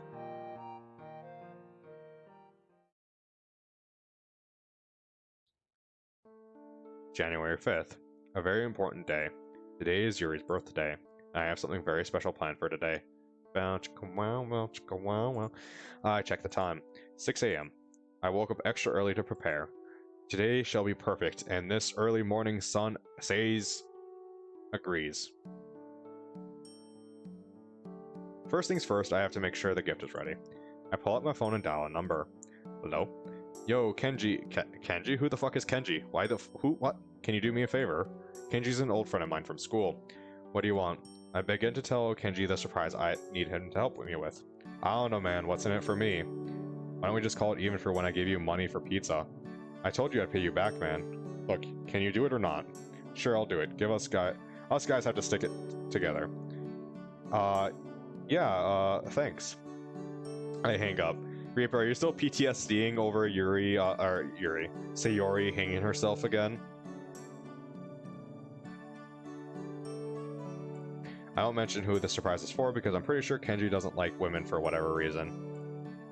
Anyway, with that done, it's now time to start the next phase of the plan. By the time I'm almost done cooking, Yuri walks down. Hey, what's this? Waffles. They smell amazing. I scoop the waffles off the pan and place them onto the plates. Yuri, you've been served. Thank you. Yuri reaches to the plate, but I intercept her. You know, in some countries it's tradition to kiss the cook. And what country is that? Italy? Yuri gives me a quick stare before breaking into a smile. Very well then. She gives me a quick kiss and proceeds to grab her plate. You seem to have brightened up this morning. Of course, today is a special day. It's not that special. I imitate her voice. It's not that special. Of course it's special. And we're going to celebrate. What do you normally do on your birthday? Normally I spend them alone. Well, this is awkward. Anyway, I have some plans for us today. And what are those? I wag my finger in front of Yuri. Nope, it's a surprise. Throughout our conversation, Yuri and I have already finished our breakfast. I'll take that for you. I grab the plate and place them in the sink. Jay, you can't ignore what happened yesterday. Where did that come from? What do you mean? You're acting all bouncy and cheery. It's a complete 180 to how you're behaving this past week. I drop my cheery facade. I'm sorry. But believe me when I say I'm not depressed anymore. I just want to move on. People who dwell in the past get left behind. So how about we get out there and start our day? Okay. Yuri and I find ourselves walking down through downtown. Let's look at the first thing on our list. I pull out a slip of paper. May I see? No, I told you it's a surprise. Now let's see. I hold the paper close to my face so Yuri can't see. It's blank. I never wrote my plans down on it. Alright then. I crumple the slip of paper and jam it in my pocket. Let's go this way. Alright, here we are. What's this place? It's a poetry slam. I hope you don't expect me to read in front of people. Don't worry, we're just here to enjoy ourselves. It's dark in here with the exception of the spotlight shining on an area at the end of the room. Yuri takes a seat at an empty table. I'm gonna grab us some drinks. Yuri nods in acknowledgement as I walk towards the bar. I rest my arm on the bar and wave at the bartender. What can I get you? How about a menu? She hands me a menu and walks away. I read it over. What the hell is this? It's just all weird vegan meals and hipster drinks. What kind of godforsaken place is this? I get the bartender's attention. Are these some weird menu items? Yeah, we only do fully organic menu items here. We don't believe in the consumption of ravaging dead animals to fuel our human bodies. And all of our drinks are here made with only fully organic and imported ingredients straight from South America. I stretch my neck over her shoulder to see a crate of avocados from Mexico. We only use ingredients found in the wild, untouched by the tyrannical hands of man. Well, okay then. In that case, I'll just have 2 waters. Whatever. The bartender rolls her eyes at me and then unenthusiastically pours the drinks. Thank you. Uh-huh. I arrive back at our table. Here you go. I place the glasses on the table. Yuri doesn't acknowledge me. She's entranced by the poet performing. I wouldn't exactly say this is my ideal hangout spot, but if Yuri's enjoying herself, I'm happy as well. I listen to the poet on stage. He's some tall dude with thick-rimmed glasses, torn jeans, and wavy hair. I stand there, lost in my thoughts. A butterfly watches me. I emerge from my cocoon and join the butterfly. And I fly. Was that a legit poem by someone at a poetry slam? I feel like that would be.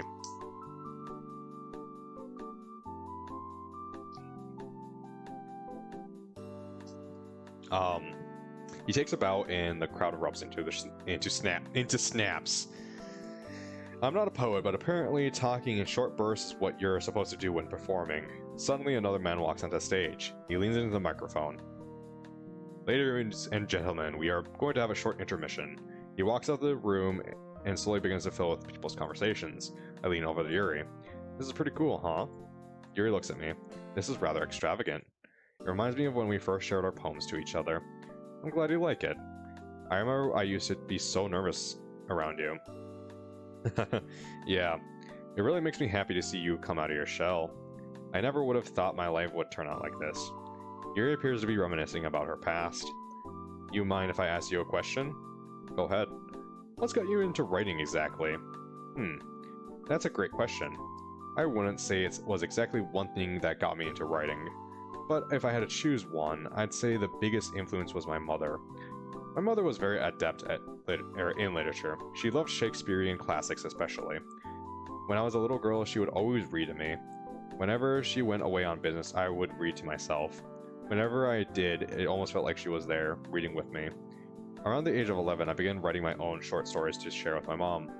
Whenever she came home from a trip, I would immediately rush towards her. Mommy, look, is what I would tell her. I wrote a story for you. And then my mom would make us a cup of tea and we would sit on the couch and read her the story I wrote. When I look back on it, they weren't really that good, but yet they hold a value to me. Wow, that's really sweet. It's nice to take a trip down memory lane every once in a while. Thank you, Jay. For what? Because you're the first person to bring me that same feeling of joy I used to have with my mother. Yuri looks back towards the stage. It warms my heart hearing that she would put me on the same level as her mother, and hearing about all the memories she has makes me want to protect her even more. I turn my attention back to the stage. It looks like they're preparing for the next performer. I peek next to the stage to catch a glimpse of who it is. I see a teen girl with emerald eyes and a large white bow in her hair.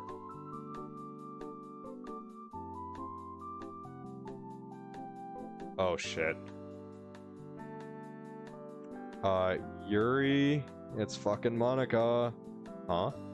Let's get out of here. We got more places to go. Well, we just got here, and what about the next performance? Don't worry about it. I'm guessing Reaper has left the building. Reaper got triggered by the he has PTSD of Sayori. Don't worry about it. I grab her hand and we rush out of the club. Alright, let's continue on. We spent a few hours exploring downtown before returning back to my place. Yuri's getting ready for our next destination. I'm treating her to a fancy dinner. Yuri comes back down. Wow, you look beautiful. I'm wearing the same thing as it was earlier. I know. You just look beautiful no matter what. Yuri looks away shyly. Well, shall we? I hold my hand out for Yuri. Let's go. She places her delicate hand in mine as we take off. We take our seats at our booth. Jay, this is beautiful. Looking around, I see all the rich people with their rich people clothes on, and I felt a little out of place. I wonder if Dr. Lincoln eats here. I probably look embarrassing right now. What do you mean? Everyone is dressed so classy, meanwhile I just put on regular clothes. We stick out so much because of me, don't we? It seems to be really bothering her. I mean, I'm not really bothered by it. Yuri, listen. It's really not a big deal. Nobody is staring at you. And if they are, it's most likely because they're shocked that such a beautiful person can exist. Fucking smooth. You don't really mean that. I do. Thank you, Jay. The waiter comes by and places menus before us. How are you two doing today? Great. Wonderful. May I start you off with any drinks? I'll just have water. He scribbles his notepad before turning to Yuri. And for you, ma'am? May I have some Cabernet? I raise my eyebrows. The waiter opens his mouth for a second but closes it up and writes the order. Yuri looks and acts fairly mature and older than what she actually is, and I'm still surprised he didn't ask for an ID. Will that be all? Yeah. He walks off. Wine? Only a little. That's okay with you? Hey, it's your world, Yuri. I'm just living in it. Seeing her shyly giggle makes all the money this is gonna cost me for spending. Now, why don't we get tipsy on me? Now, don't get all tipsy on me, alright? We still have other places to go after this. I won't, I promise. We pick up our menus. I nearly go into cardiac arrest. These prices are outrageous. I try hard not to show any facial expression to Yuri. Jay, these prices are very high. I can help pay for it. Don't worry about it, Yuri. You don't have to worry about money today. Thank you. The waiter returns, drinks in hand. Are you two ready to order? He pulls his pen and slaps it against his notepad. May I have the smoked salmon? My choice. Expensive choice. He turns to me. And for you, sir? Oof, all these are so pricey. I'll have the fettuccine Alfredo. I like pasta, plus it's a relatively cheap menu item. Is chicken okay, or do you want to upgrade to shrimp for a few more dollars? Who do I look like, Bill Gates? No thank you, it's fine how it is. Of course.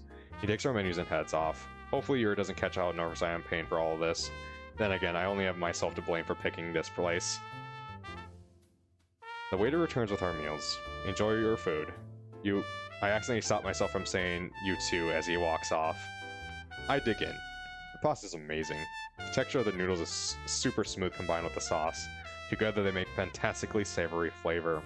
I can spot a few grill marks on the chicken beneath the white Alfredo. It's cooked perfectly, even which only added to the already great meal. Yuri starts digging into her meal as well. Judging from her face, the food is just as good. I can smell the salmon from where I sit. The aroma coming off of the plate makes me feel like I'm at a resort on a private island. Are you getting a nostalgic feeling from this place? I crane my neck left and right. Growing up, my parents didn't really have a lot of money, so coming to this place was a rare commodity. Not really. My family and I usually ate at home all the time. And very rarely would we go out, more or less, to somewhere as fancy as this. When I was a little girl, my mom and I would often go to places like this. She was a big fan of wine, so that's where you get it from. Perhaps. A large smile grows on my face. Yuri has such a contagious laugh. I guess just listening to the music just brings me back. Also, just being here with someone I truly care about is very nice as well. My cheeks begin to turn to the same shade as Yuri's half-eaten salmon. You don't have any fond memories of your parents? Fond memories. I subconsciously start to rub my chin. I remember one thing. I began to chuckle to myself as I recall the memory. Is that so? Way back when my mom was in the kitchen cooking, she had all these spices and ingredients sitting on the counter. Me, being the nosy 9-year-old I was getting in the way a lot. Eventually, my mom got pretty annoyed and needed a way to get me out of the kitchen. Now, my mom was a very creative lady, let me tell you. She pointed to a bottle and said, "Sweet pea, can you hand me that?" So I grabbed the brown bottle and all of a sudden a sweet aroma filled my nostrils. The bottle smelled like I had walked into a bakery on an early Sunday morning. It was a bottle of vanilla. My mom looked at me and asked if I liked that smell. I nodded my head vigorously in response. With a sadistic grin, my mom looked at me and said, "Why don't you take a sip?" Me being the naive 9-year-old I was, I pressed the bottle against my lips, tilted my head all the way back, and took a huge swig of whatever liquid was inside. What happened next? What happened will shock you. As soon as that stuff touched my tongue, I felt like my mouth was rinsed out with perfume. I completely spit out whatever I drank on the floor and nearly threw up. Or maybe I did throw up. I don't really remember. All I remember is my mouth tastes like a car tire and my breath smelled like peppermint. I'm sorry, that's just extremely funny.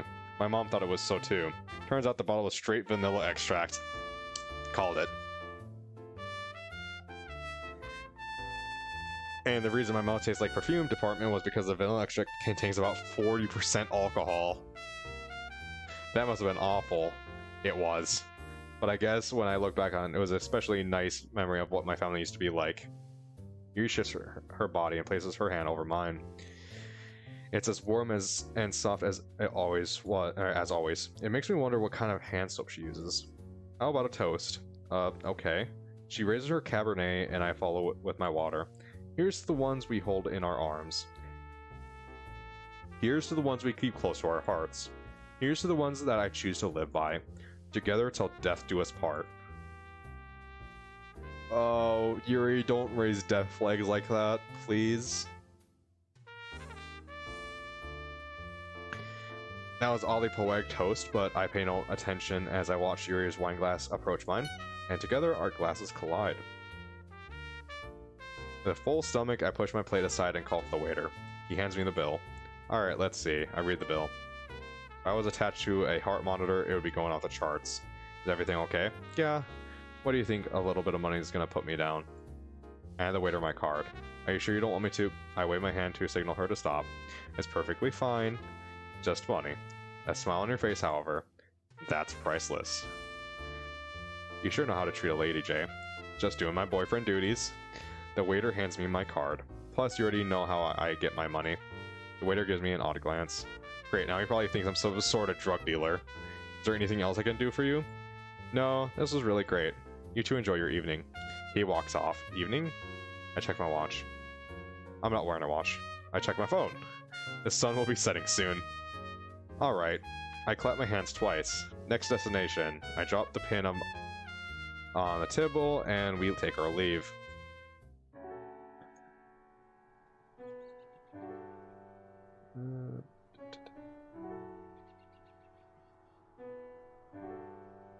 After our lunch, we decided to take a walk through the park. I thought it was...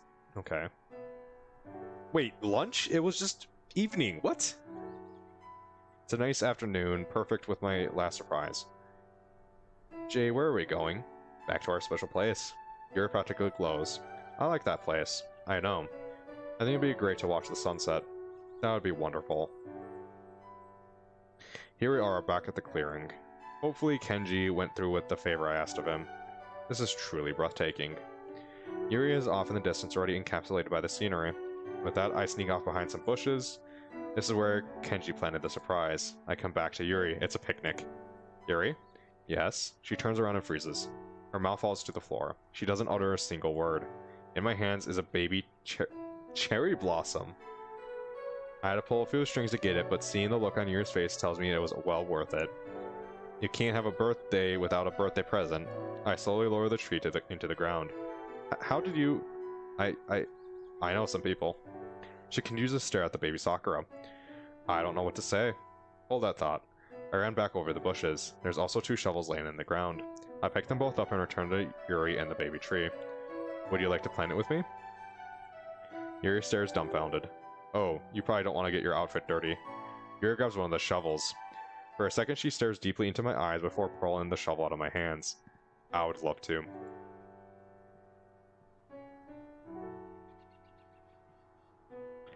We didn't get to see the sunset, but we did plant our tree. We stepped back to admire our work. Well, I did most of the work, but I won't say anything to Yuri. There it is. I don't know what to say, Jay. You have really outdone yourself. This is without a doubt the best moment of my life, and it's all thanks to you. Don't mention it. I'd give you the world if I could, but I can't, so I guess I will solo on a tree. We share a small laugh, a laugh that warms my heart. Yuri still stares fixedly on the cherry blossom. Should we give it a name? A name? Well, we planted it together. It's kind of our child in a way. We'll take care of it, watch it grow. I'm not good with names, so I guess in a weird form, there is a baby. It's just not a human one.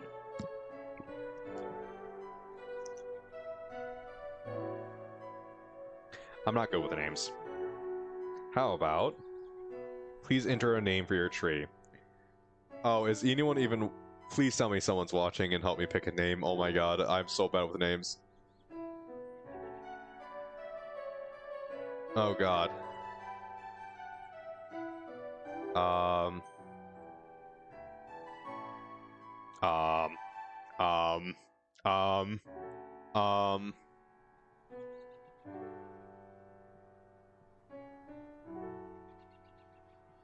Should I just pick something really weeaboo-ish?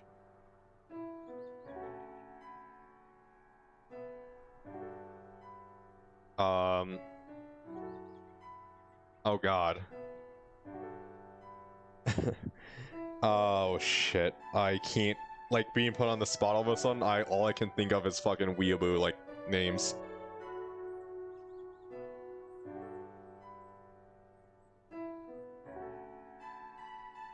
Alright, let's see what Google says.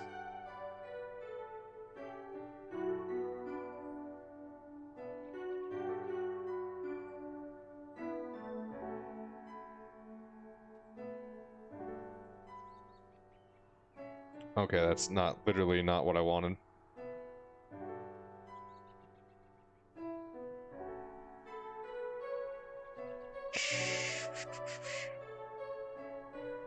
It's literally giving me the names of trees.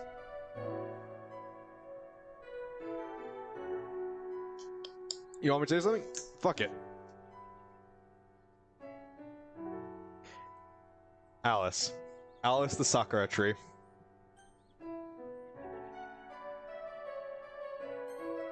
How about Alice? I like that name. And I guess that's its name. We stand there for a while, enjoying each other's silence. It's not an awkward silence, but it's rather relaxing, actually. Yuri and I simply being in one another's presence. Even with the sky full of stars, I prefer to stare into her eyes. A cold breeze blows through reminding us how late it's gotten. Are you ready to go? Not really, but I know it's probably better to leave before it gets later than it already is. I intertwine my hand with her and we walk home. After a long day, I shower and head to bed. I flop down onto my mattress. Ah, what a day. I hear the water in the guest bathroom turn off. I flash back to the events of today. I couldn't have been more perfect. It's a shame school starts back up in a few days. I grab my calendar. Next Friday marks the Winter Festival. Oh boy. The school likes to welcome people back from the holidays with a festival. It's a way to ease back into the school life after vacation. I wish my school did that. Even more so, however, it's also a way for the clubs to recruit members for the spring semester. Clubs. I remember that club that started this all. Monica and the Literature Club. Before I can continue to sulk in my memories, my door gently opens. Hello, Jay. It's Yuri. Thank you for today. You're very welcome. I'm still laying on my bed, so my words are spoken to the ceiling. Yuri takes a seat on the bed. This day was really special. I'm glad. Oh, there's one more thing. Huh? I get up and open my drawer. I pull out a sheet of paper. I wrote this after yesterday. It's, a thank you. I hand Yuri the paper, and then lay back down on the bed. She stares a bit dumbfounded at me, before turning to the paper. Lost in the dark. Concrete surrounds me on every side. Every direction is nothing but pitch black. I cannot see even what is inches in front of me. I'm lost. Which way is up? Which way is down? Forward, back. This tunnel of darkness consumes me. I only hear my light footsteps atop the gravel. I move slowly forward as if I'm chained to weights, dragging my feet as the gravel beneath kicks up. As I move, the chains grow heavier and heavier. My head feels heavy. The fear of the abyss eats at me. My legs buckle and I collapse onto my hands and knees. The small pebbles in the gravel stab into my palms. I begin to lose hope, and I give into the darkness. Suddenly, I'm blinded, not by dark, but by a dim light. A glowing light piercing my retinas in the end of the tunnel, and the center of that light is a girl. She takes a step, and takes another, and another, until she stands above me. I stare at her in disbelief as she holds out her hand. I reach for her. The moment my skin makes contact with hers, I'm transported. Transported out of the darkness. I can see, hear, feel. The girl stands beside me. Her hair flows in the wind. She's like an angel who fell from heaven, only for our paths to interlock in the dark. And together, we can live in the light. I watch her eyes glide left and right. Wrong, right, following the words. Eventually she stops, yet continues to stare at the page. Is this really how you feel? I continue to talk to the ceiling. I realized... I don't think that's spelled correctly. Something, Yuri. All my life I've been running away from my problems. I've been pretending they're not there, bottling them up. And they were slowly eating away at me. I was lost. I couldn't find my way out of the darkness I put myself into. I looked straight into her lavender eyes. But you were my light. You were the light that guided me. You painted the colors after the world had left me gray. You don't really know. I don't really know how to explain it. Love, maybe? I don't even know what that word means if I'm being honest. But that's just how I feel. I want to be with you, Yuri. I want to spend all the time I have on this earth with you. I can't imagine being with anyone else. No matter how long or short it is. Even if we were gone tomorrow, at least I'd be happy knowing that I had met you. Because you are single-handedly the best thing to ever happen to me. So thank you. Thank you for being who you are. So yeah, that's what I think. She looks at me as if I'm an old friend she hasn't seen in years. Her eyes glow in the dim lighting of my room. She stares at me, speechless. It's a bit awkward, but I don't dare break the silence either. I just hold her gaze within mine. Time stands still. It's as if my room is a single room floating in space. Only Yuri and me occupying it with no one else to intrude. Yuri moves towards me. Wait, what's happening? Reaper! Jay, you have no idea what your words mean to me. Well, it's just how I feel. I'm gonna guess Reaper wants a picture of this one too. Reaper, you owe me, you motherfucker. Yuri hangs over me with a temptatious glare. Our breaths are heavy. I look at Yuri as if to confirm what's happening. I want to do this. Gulp. Okay. Yuri leans down and her lips meet mine. I've never done this before. The nervousness from when I first met Yuri is back. We're both sweating as if we both lost what to do. I feel my heart bursting out of my chest. Yuri speaks softly. Neither have I. Oh, thank God. Okay, so now she could be officially pasta sauced. And Reaper's not even here to see this. I hardly remember anything of the last few days. They flew by as school beckoned around the corner.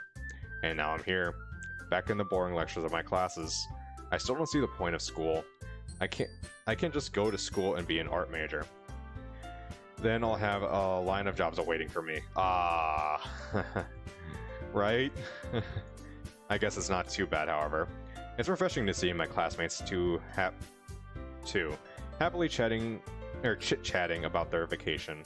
Meanwhile, the teacher attempts to obtain everyone's attention. She fails to do so as the bell for lunch is about to ring. These last 5 minutes go by agonizingly slow. I shove my homework into my backpack. Homework on the first day back. I'd rather be in prison. I twirl my pen in my hand and I can't help but overhear the conversation next to me. I'm not purposely being nosy, they're just being quite loud.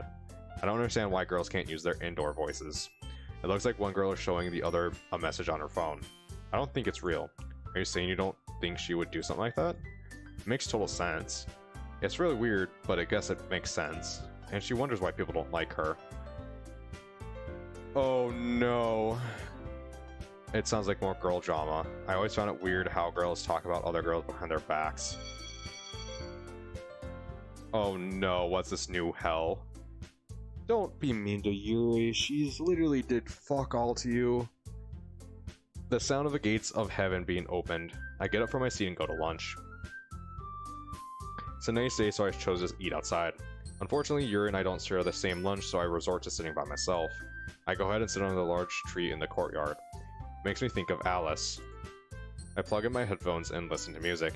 Over the last few days, I spent some time compiling my favorite songs into the ultimate music playlist. A collage of all my favorite songs. This list is truly the pinnacle of music. I press play. Skip, skip, skip. While I'm looking for a song, a shadow appears over me. I take out my headphones and look at the culprit. It's Monica. Oh, nope, Natsuki. Hey, it's for horses. Are you going to start every conversation we have like that? It's been a while since Natsuki and I last talked. Last time we saw each other was at the hospital. Care to take a seat? Okay, if I have to. I never said she had to, but she takes a seat on the bench anyway. She pulls out her sandwich from her bag and begins to eating. I start to eat from my lunch as well. I should start a conversation.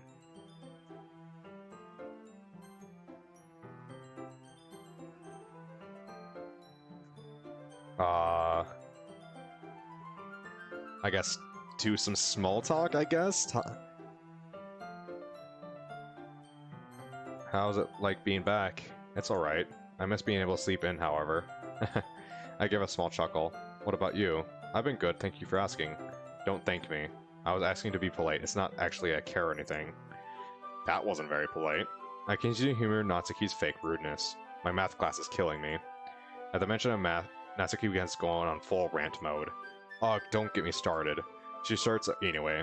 I don't understand how they expect us to understand any of this. It's like learning a whole new language. Since we did math, when did math become more letters than numbers? And what the hell is even trigonometry? It makes absolutely no sense. Find X my ass. I'll X your ass. How about you find a subject worth teaching? After basic algebra, everything else is useless. Oh, and imaginary numbers. Oh god. Those aren't even real. They just think it's okay to make stuff up. They follow such strict rules and then go and add other rules if something doesn't work properly. Seriously, why do math classes even exist? We have calculators for a reason. My teachers act like my life is going to be dependent on whether I can find a parallel line between a slope and a point. Natsuki huffs in frustration. It's a bit funny seeing her get flustered over something like math. She continues to eat her sandwich.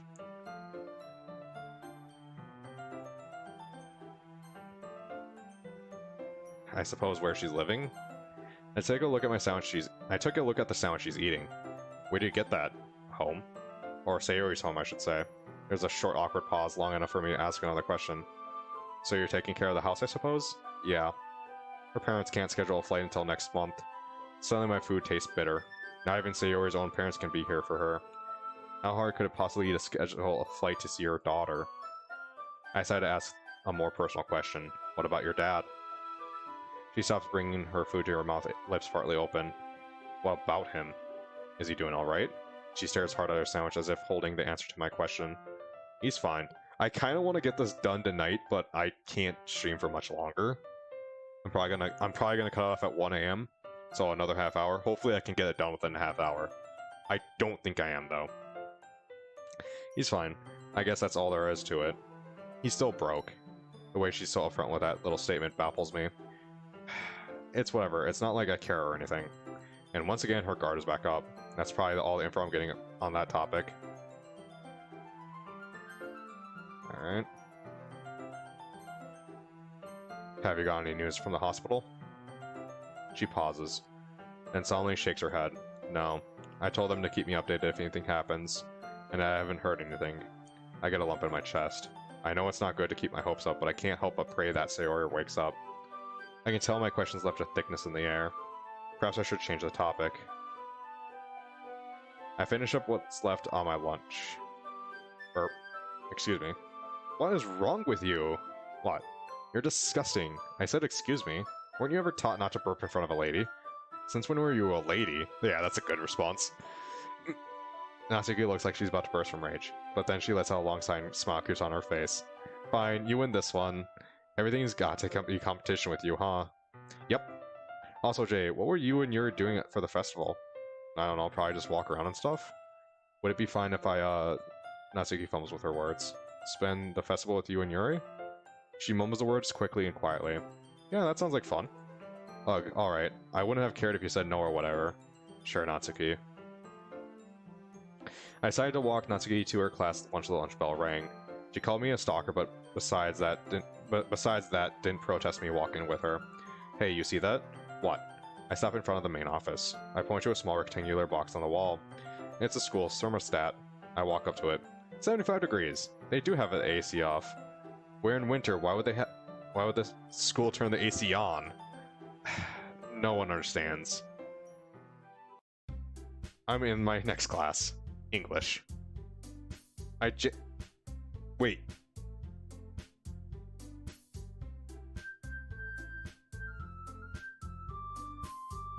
Okay. So my brain just went, wait, okay, so this is legit Japanese, probably then. Japanese, classroom. Well, I suppose not. I suppose English class is a class that is in America too. It depends. Okay, let's see what it is. I already speak it. Why do I have to take a class on it? Okay, so no, it isn't. It is American classroom. Okay. The teacher's lectures on the proper way to use a semicolon. You know, who uses... Okay, who actually uses a semicolon properly? Outside of writers. Like, you don't use it. Like, why you... Like, I don't know. I don't know why a semicolon exists when you could use a colon or a period. Like, it's supposed to be for sentences that does or has its... I don't fucking remember. I check in the seat in front of me, the seat right of mine, a boy is on his phone checking messages. The text is too small to read, but I can tell it's a very long message. He must have gotten in trouble with his girlfriend or something. He stifles a laugh. Maybe my previous accusation was wrong. I wonder what that message about. Jay. The teacher calls my name. Uh-oh. Do you know the answer to the question? I don't even know what the questions were on. This is how I die, isn't it? I suppose there's no harm in guessing. B. Students hold their laughter. What? The question is fill in the blank? Oof. Alright, Jay, think of something. I'm sorry, I thought it was a trick question. The teacher looks at me with a blank face. I wonder what my tombstone will read. Died of embarrassment. Just when I think the teacher's gonna kill me, he breaks into a laugh. Alright, Stacey, do you know the answer? I can't believe that worked. I go back to daydreaming. I glance at the teacher as he is writing something on the board. I sneakily pull up my phone out of my pocket. Welcome back. Welcome back to what, school? This person is a student. I look around the class. No one looks suspicious. I tried to warn you that it would come to this. Come to what? I look to see the teacher with his back turned. I use this time to type out a message. Who are you and what are you talking about? I gave you the chance to stop, but you didn't listen. You broke my heart, and now I'm gonna break something of... Oh no. Overdramatic much? What does that even mean? The ringing of the school bell shocks me out of my thought process.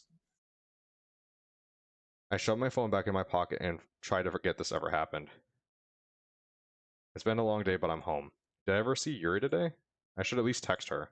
I pick up my phone and send a message. Sorry I didn't see you today. How was school? Fine, thank you for asking. I saw Natsuki today. What did she say? We just talked about different things and she asked if she could hang out with us during the festival. I told her she could. Okay. Okay. I guess the conversation ends there. I lay down and look at the ceiling. For our first day back, it wasn't so bad. Perhaps this semester will go smoothly. That wasn't Yuri, was it? No, I guess it was. Beep, beep, beep. Ugh. I swipe, dismiss my phone alarm. The sunlight creeps through the blinds and fills the room. I use my last reserves of willpower to climb out of the bed. Wait a minute. Today's the festival. Remembering all that suddenly gives me a burst of energy. Today shall be a fantastic day! With a clean school uniform and freshly brushed teeth, I start to make breakfast. I place 2 Pop-Tarts in the toaster. I begin to think of all the cool activities that school will have today. I just think about all the unique foods that will be there to cause my stomach to rumble. Ding. My 2 s'mores Pop-Tarts are ready. I go to grab them. Ow, fuck. I nearly give myself first-degree burns trying to grab them. In a quick motion, I grab the pastries with my fingertips and drop them onto a plate. Breakfast time. I finish my meal and check the clock. It's festival time. I grab the daily essentials and depart from my house. I arrive in the courtyard where the festival is being held. Standing there, I realize something. On festival days, we're not required to wear our uniforms. I look around to see people in t-shirts, jeans, hoodies, leggings, etc. Then I look down at my blazer and begin to feel very stupid. Hello, Jay. I hear a voice call to me. I turn on my heel and see Yuri and Natsuki. Oh, you found me. How was your morning? It wasn't bad. You must have left before me, Natsuki. I didn't see you in Sayori's house. Well, unlike some people, I actually wake up early. Hey, I did wake up early. I was just busy eating breakfast and putting your school uniform on. Yeah, I forgot about that. It's not required today. I guess it's better that you wearing a cup. You're you bitch! I turn bright red and look at Yuri. I'm sorry, I thought it was funny. I'm never gonna live that down now, am I? Nope. The girls continue to laugh at my expense. Alright, that's enough. So where are we going first? I don't know, Yuri, where do you want to do? I'm not good with decisions. Of course. Well, since both of you are useless, hey, I'll decide where we're going. Follow me! Follow the bubblegum bitch. On the other end of the courtyard, we have different stalls with games. Natsuki points out a particular stall. There. I follow her finger. A dunk tank? We step closer to it. You want to get in a dunk tank. Not me, you dummy. You. Yeah, that's not gonna happen. Why, you scared of getting wet? More so I just prefer to say dry? You're no fun. I hear a large voice from behind us. Hey, yo, ma! I turn to see a small group of boys looking in our direction. The one who seemed to have shouted at us looks like the definition of asshole. Sleeveless shirt to show off his biceps, low-hanging jeans, gold chains, which are probably fake. Girl with the bust, why don't you get in the tank? Another guy snickers to the group. I wouldn't mind seeing her in a wet t-shirt. That doesn't take me long to realize they're talking about Yuri. The douche group continues to laugh between themselves. Ugh, I can't believe those assholes. Jay, aren't you gonna do something? You can't just let them talk to Yuri like that. Right, Yuri? Yuri? Yuri's completely stricken from the current situation. Yuri, are you right? Can we please go? What, and let them get away with it? Look at them. I turn back to the group of guys who are still watching us. Well, are you gonna give us a show or not? Well, fucking assholes. Jay, do something. I look at Natsuki's rage-filled face, then to Yuri's petrified expression, then to the douchebags carelessly laughing at us. I would like to give him a piece of my mind. Perhaps I should let it go. Do I stand up for Yuri? Would she even want me to stand up? Alright, another choice time. Confront them, fuck it. I walk towards the boys. Hey, asshole. Jay, wait. The main boy looks at me. What did you say? We stand inches from each other. It's only now that I realize he has a foot in height above me. I don't think you should be saying stuff like that. Did your parents not teach you manners? Listen here, you little punk. I could kick your ass right now. I'll fuck you up. Can't be worse than what I did to your mom last night. Ooh! Oh, damn, dude, he got you. Hey, shut up. He shouts from his group of friends. I'm only going to tell you this once. He grabs me by the shirt and pulls me closer to him. You take that back or I take your kneecaps. I begin to sweat profusely. I'm trying not to show my fear, but I'm doing a bad job of it. So what will it... He looks over my shoulder. Quickly lets go and jumps back about 2 feet. He looks back to see his teacher watching us, arms crossed. That douchebag looks at me again. You got lucky this time. You better watch out, punk. The group of boys turn around and walk away. Jay, are you okay? That was badass. I'm fine, thank you. They won't be messing with us anymore. That was like the coolest thing you've ever done. I didn't think it was very cool. You could have gotten hurt. Calm down, Yuri, he's fine. I'm just relieved I didn't get punched in the face. That would really ruin the day. Hopefully we can move on now. Don't worry, they won't be bothering us anytime soon. I'm glad the situation was handled. I hear rumbling coming from Natsuki's stomach. Hungry? I'm always hungry. What about you, Yuri? I suppose I could eat something. It's nice to see you haven't changed at all, Yuri. What's that supposed to mean? Anyways. Anyway. Huh? You said anyways. The correct term is anyway. Anyway is a verb and thus cannot be Shut up, nerd. I am not here to learn.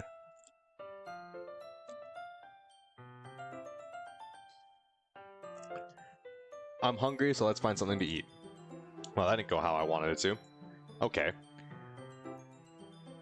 We go back to the other side of the courtyard. So many choices. I pan my view to all the different stalls. From noodles to pizza to candy to squid. But this is a... I don't know, actually thinking about it, I suppose there is, but like, no, like, squid is a rarity. What are you two thinking? I turn my head to see both of them fixated on a certain stall. It's the cotton candy one, isn't it? Following their gaze, I see what they're being entranced by. Chocolate? Oh, that was a good guess. Let's go there. I agree. I would too would like to see what the stall has. Alright, let's go. We make our way to the stall. A girl with red braids and thick glasses is manning the stall. Hello, Amy. The girl's name must be Amy. The way Natsuki greets her makes her sound like they're arch rivals. Hey, Natsuki, good to see you again. I need to get my other water bottle. I don't want to drink any of this, but my throat is starting to get really parched from reading so much for the past 4 hours.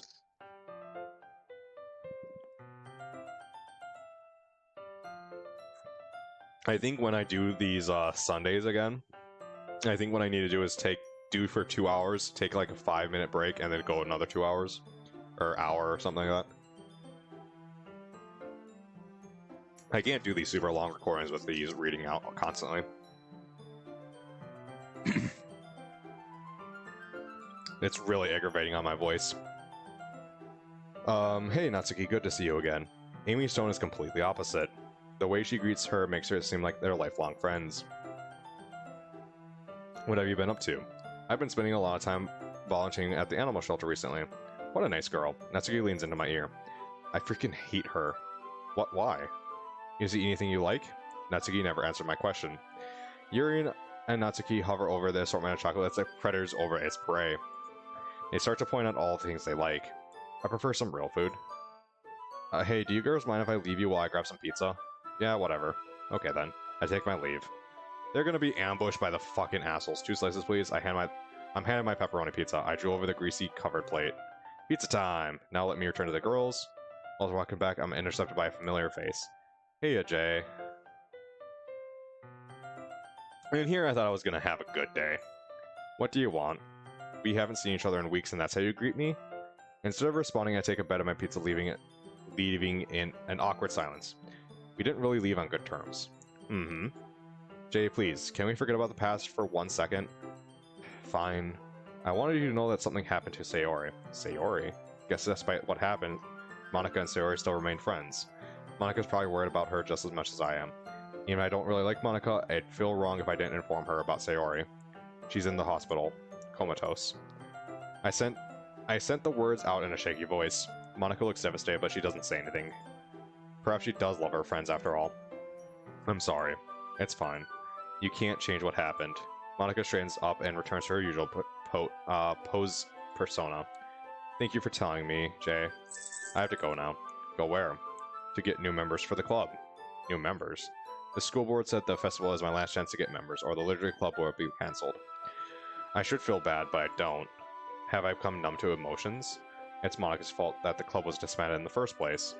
Or was it me who stirred the pot by joining? Without anything left to say, Monika walks off. That was a random interaction. Out of everyone in the school, I had to run into Monika. It was probably just a delaying tactic. I walk over to where I left the girls with my now cold pizza. It's about time. I was beginning to think you ditched us. Oh, I guess not. Natsuki, Jay would never do that. The pizza lines were long. I looked at what they were holding. They each have a bag full of sweets in their hands. That's a lot of chocolate. The stand begins to get more and more crowded as students gather around. Welcome, everyone. Know that all proceeds are being given to charities to help sick animals in need. What a nice girl. Ugh, look at her. Disgusting. I still don't know what Natsuki's vendetta against Amy is, but perhaps it's best if I don't know. Once again, we walk back to the other end of the courtyard to find a table to sit at. And the amount of time it took to walk over here, I've already consumed my triangular meal. We finally arrive at the table under the big cherry blossom. Once again, this tree reminds me of Alice. I wonder if it'll ever grow this big. Natsuki and Yuri begin digging into the bags of chocolate. You know, eating all that sugar will only lead you crashing later. Oh, don't worry, Jay. I'm only going to eat a little bit. Yeah, right. This chocolate will have a little effect on me. That's... Oh, goody. Sugar doesn't actually make you crash. Where are your sources on that? Dude, just trust me. I just missed Natsuki's unfactual logic. I noticed a sheet of paper sticking out of Natsuki's small purse. What's that? A poem. May I see it? No. Why not? You wouldn't like it? That's what you said last time. Fine. She gestures at me as to say, I don't care what you do. I pull the sheet out of her bag and unfold it. Yuri slides next to me and reads it too. Time. The past is a cold place. A time I try to forget. An abyss that stares into my face. A place I can't run from it. Just yet. The present is an odd place. The place for all who live. A location lost in space. A time with nothing to give. The future is a dangerous place. A period where dreams come alive. Arriving soon with no time to brace. Only if you're able to survive. Time is in the palm of my hand, but there's also things I can't understand. The only thing I know is to keep your hopes up high and your head down low. Looks like Natsuki's poem style hasn't changed too much. It's still simple yet impactful. This poem seems to be about the future. Do you two have any plans for after school? Somewhat. That's fine, I don't really have a plan either. The future is scary to think about, yet everyone tells you always think about it. And people tell you don't worry about it, but then if you don't worry about it, how will you be ready? And time just ticks away, and the future marches ever closer relentlessly, and... Yuri, calm down. I'll probably just go to college like everyone else. Any ideas to the major? Cooking, obviously. I'm good at it, and it's what I enjoy doing. And I can make a job out of what I love, then what would it... That would be a dream. Oh my god. That's exactly what happened with me with software engineering. Good to see Natsuki has the luxury of having her life in order. I haven't the slightest clue about what I want to do. Yuri, writer. What about you, Yuri? What do you want to do? I wish I could do something I love. Well, what do you like doing? Reading, writing. Reading. Yuri mumbles her words as if she's embarrassed about her hobbies. Why don't you write a book? Become an author. An author? It'd be awesome, Yuri. You could get famous. Famous? I don't think I want that. What if you use a pen name? Write an alias without actually disclosing who you are. You're a fantastic writer, Yuri. Probably the best writer I know. It'd be awful for you to waste such potential. Plus, nowadays, thanks to the internet, it's super easy to publicize your work. I suppose you're right. Of course I am. I begin to slowly relax in my seat. My future isn't exactly a comfortable topic to talk about, but it's so important. What do we do after we graduate? Where do we go? Will you and I still be together? I don't know what the future holds for us, but if that future involves her, I'll be happy. After the afternoon sky begins to take hold as the girls talk about different things. Eventually, Natsuki stands up. I have to start heading home now. It was nice spending the day with you. It was nice hanging out with you too, Natsuki. Ugh, gross. We share a laugh. The only laugh you can have while surrounded by friends. A laugh that takes the moment and encases it into your head forever. It's a memory you wish you could hold on to just for a bit longer. But we end up saying our final goodbyes and Natsuki soon disappears through the crowd.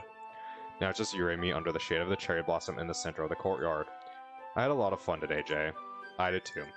The orange sun shines its light straight into my face. The large horde of students have also dimmed to just a few groups as well. Shall we walk home? Yuri flashes a smile brighter than the sun in my face. Let's go. I guess this is where we part ways. Yes, I'd prefer getting a night's sleep after today. I understand, I just want to go to bed too.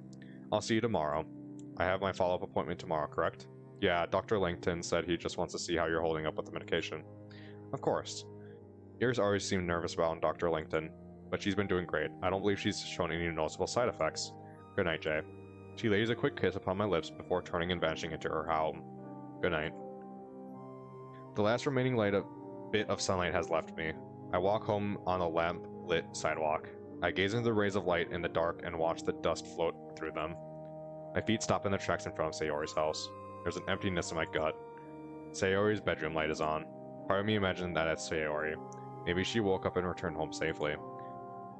I blow out and watch my breath form mist in the cool nighttime air.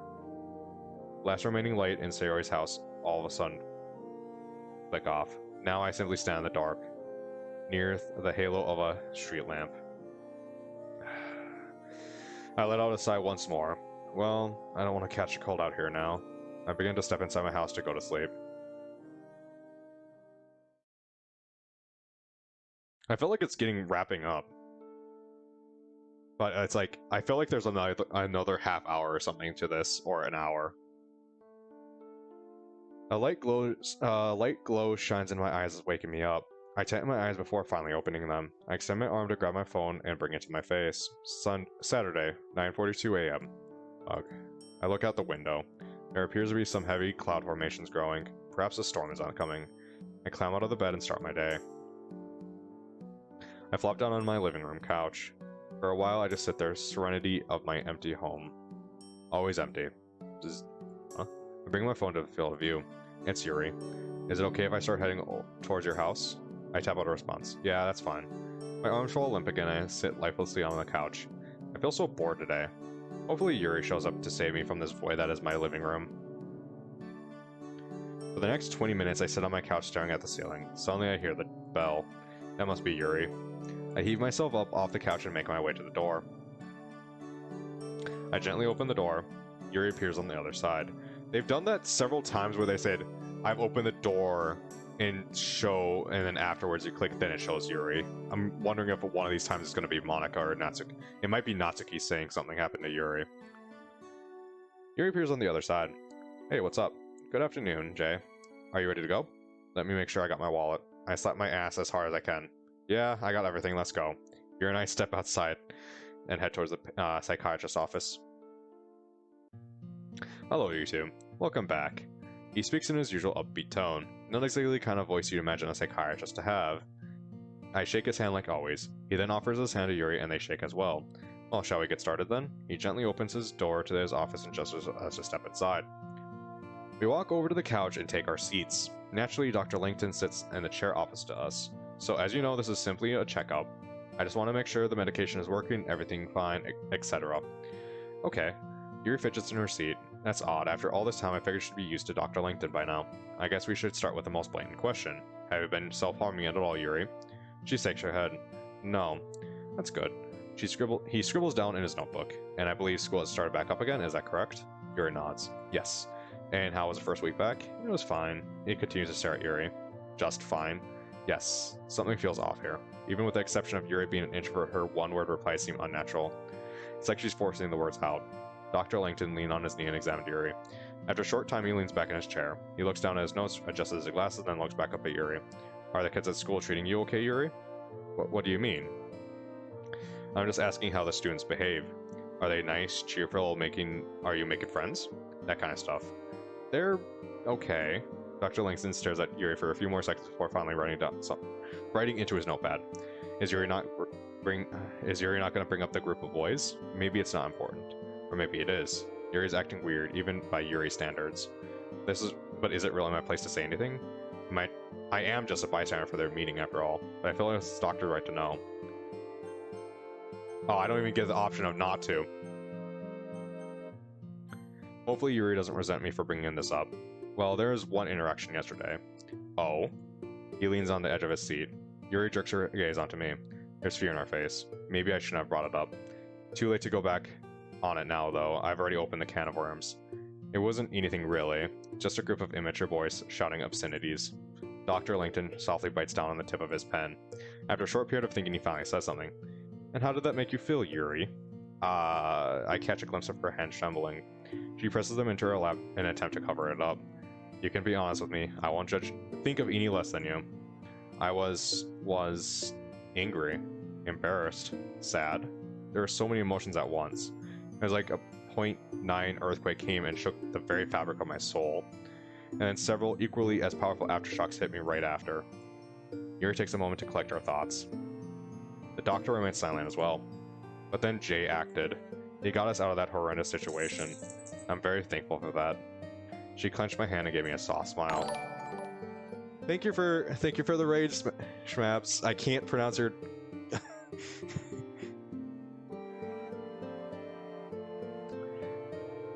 She clenched my hand and gives me a soft smile. So fair warning, this for anyone raid. Fair warning to anyone, this deals with a lot of mental trauma. So if you have any problems with that, fair warning. It's a Doki Doki mod, of course it's going to. How you doing tonight, man? How's everyone doing tonight? Well, Dr. Langton scans over his notes. That's good to hear. I understand school can be a challenge. Good? That's good, man. What were you just streaming? Oh, that reminds me. I possibly may have a Minecraft server to set up. So if you and Lime or ever want to play a Minecraft, let me know. Now that I remember it. Because I saw you guys playing one night. Was streaming Kenshi. Oh, Kenshi, that's the RPG game. You gotta let me. I gotta watch your stream of it. It looks like a really interesting game. I've never seen any gameplay of it. Yeah. I just right now I just have to see if the server is working, and then I need to reset it up and put mods into it. It's in your top 5 games of all time. All right, man. I'll definitely have to check it out. I understand school can be a challenge, but I know kids can often be brutal at times, but I think as long as you two have each other, there's nothing that will hold you back. It gives us both a huge, almost cartoon-like smile. Anyways, moving on. It's anyway, not anyways. How's your prescription holding up? If I recall, you should be requiring a new order soon, correct? He flips through some papers on his desk to reassure himself. Correct. Well, the pharmacy already has the file, so you can go on your own anytime. Moving his arm up in a large motion, so he casually checks his watch. Well, he then claps his hand together. I think that's all we have for today. Any questions? Yuri and I exchange glances. No, I think we're good. Wonderful. Feel free to contact me on when you want to schedule your next appointment. With that, he begins to shuffle us out of his office. We arrive back at Yuri's house. Well, that went fairly well, I'd say. What do you think, Yuri? Yuri, you okay? She's been acting weird recently. Or weirder than usual in any case. I'm fine. Fine. She's upset that I didn't have a choice but to talk about the assholes. When a girl says that usually... that weirder than usual. Okay, there's an entire story behind Yuri. I'm sure you've heard Lime talk about DDLC. Yeah. Whenever a girl says that, usually things are more complete opposite of fine. I subconsciously begin to take steps towards her, but Yuri begins to back away like an animal caught in a cage. However, she only backs away so far, and I find myself inches from her. Yuri is only a little shorter than me, allowing us to maintain eye contact fairly easily. Even with that, she refuses to look me in the eyes. She begins to slowly open her mouth. I... Breathe, Yuri. Take a moment to collect your thoughts. It's something she's done time and time again. Finally, she speaks up. I'm going to drop out... What? I'm going to drop out of school. What? Drop out? Tavinki? Yeah. She can't actually be serious. Okay, time out, rewind. You're what? There's a tinge of annoyance in my voice. This is why I didn't want to tell you. I knew you'd be upset. Wait, how long have you been keeping this from me? For a while now. I feel disappointed and also a bit furious. The thought of Yuri hiding such a big decision from me hurts. Why are you just telling me now? I didn't want to worry. Yuri, all I do is worry about you. A contorted what the fuck is up with this music? This is not the music I had to be expecting from this situation. I'm so... A contorted expression grows on her face as if she saw me kick a puppy. I didn't realize I was such a burden on you. Clown town, I guess.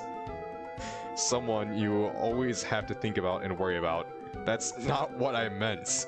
I hate to be a burden. I think a music files got mixed up somewhere. I hate to be a burden to you, Jay. I didn't say that. I guess I'm just not capable of looking after myself.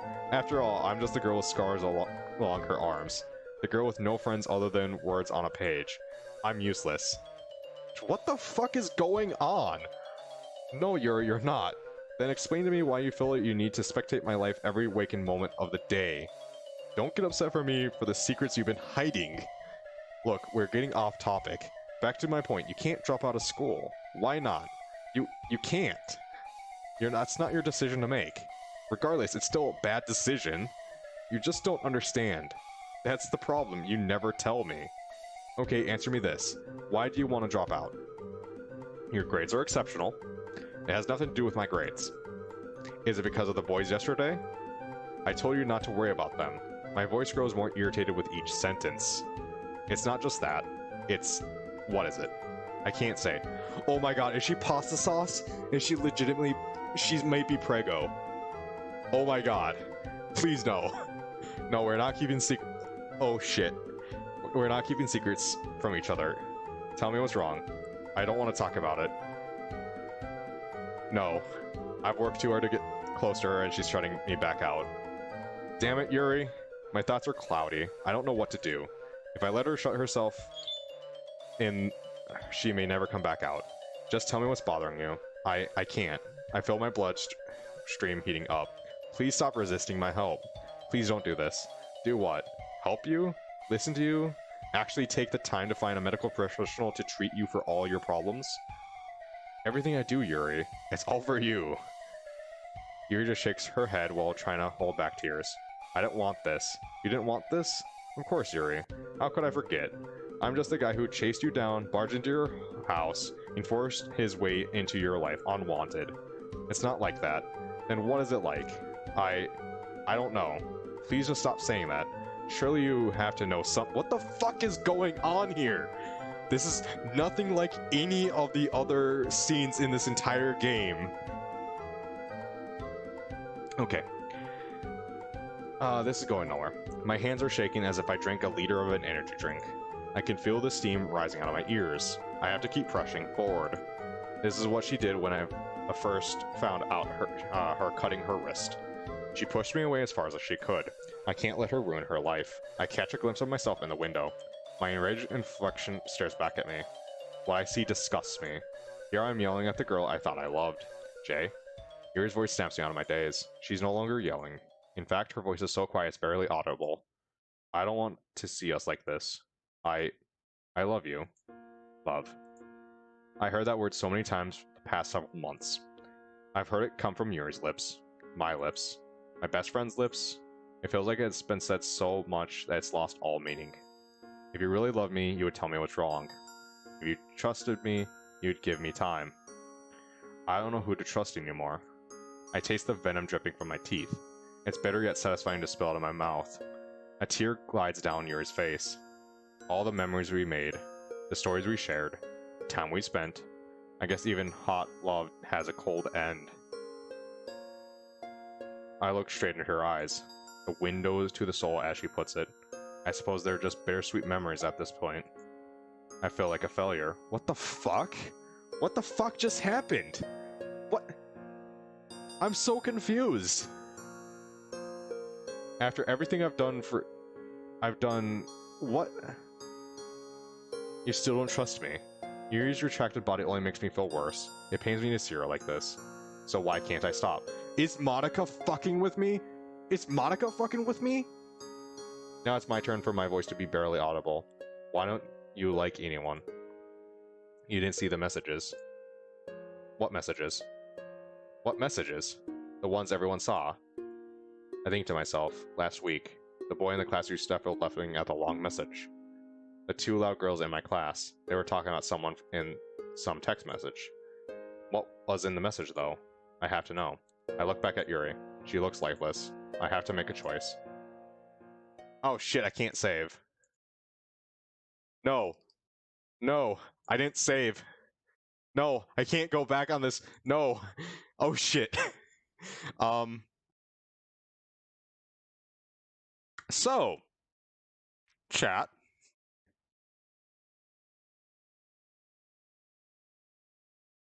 What do I do? I don't know what to do. I don't know this. What the fuck is happening? Um.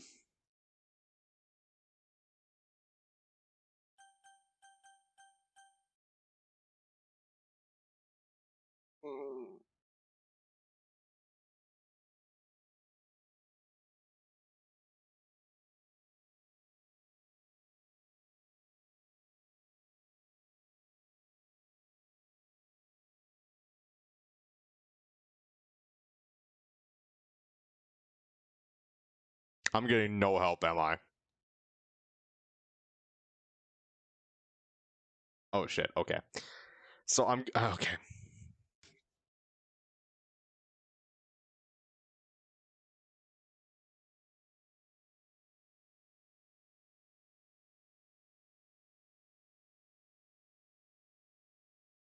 Dude, I think this is the tipping point.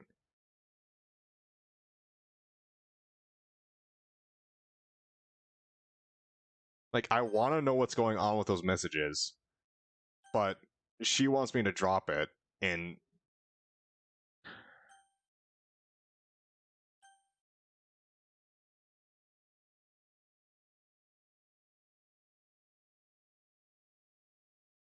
I might have to just do. I might have to do another stream and do the other version of this because I feel like I'm gonna pick the wrong one. Like I genuinely don't know what to do. Oh my god. What the fuck? What the fuck? What the fuck? Okay.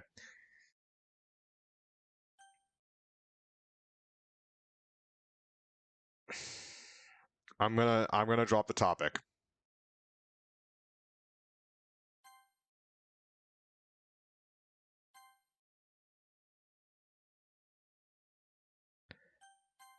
I can't carry on. She refuses to let me in. She created a wall around herself. Oh, that's what that means to drop the topic? Just to say fuck it? No, that's not. You dropped the topic for now, but you. She created a wall around herself, and I'm not strong enough to tear it down. The second time in the recent months, I felt complete. No, no, no, no. That's not what I meant by drop the topic. What I meant by drop the topic was you drop it for now, and then you come back to it in a couple days or a week. No, no, I refuse this.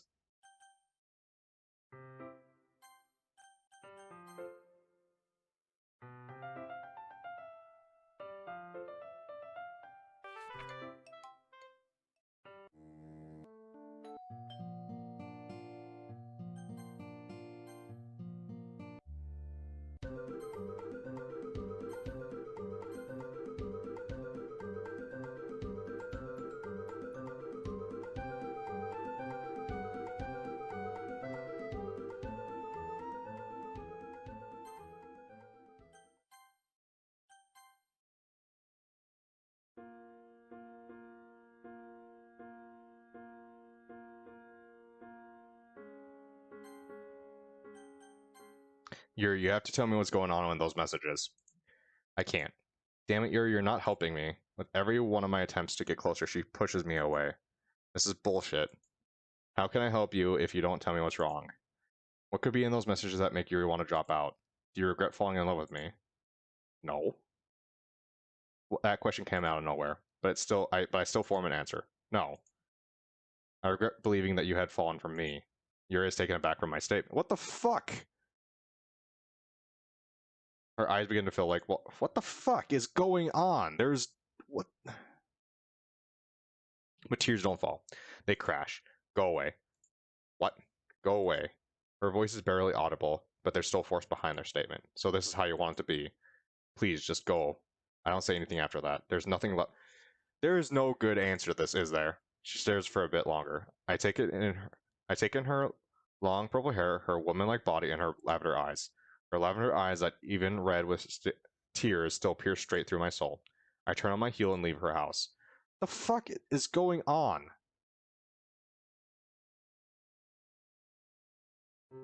For once, it's not morning sunshine that wakes me up. It's this time I'm shocked awake by the sound of crashing thunder.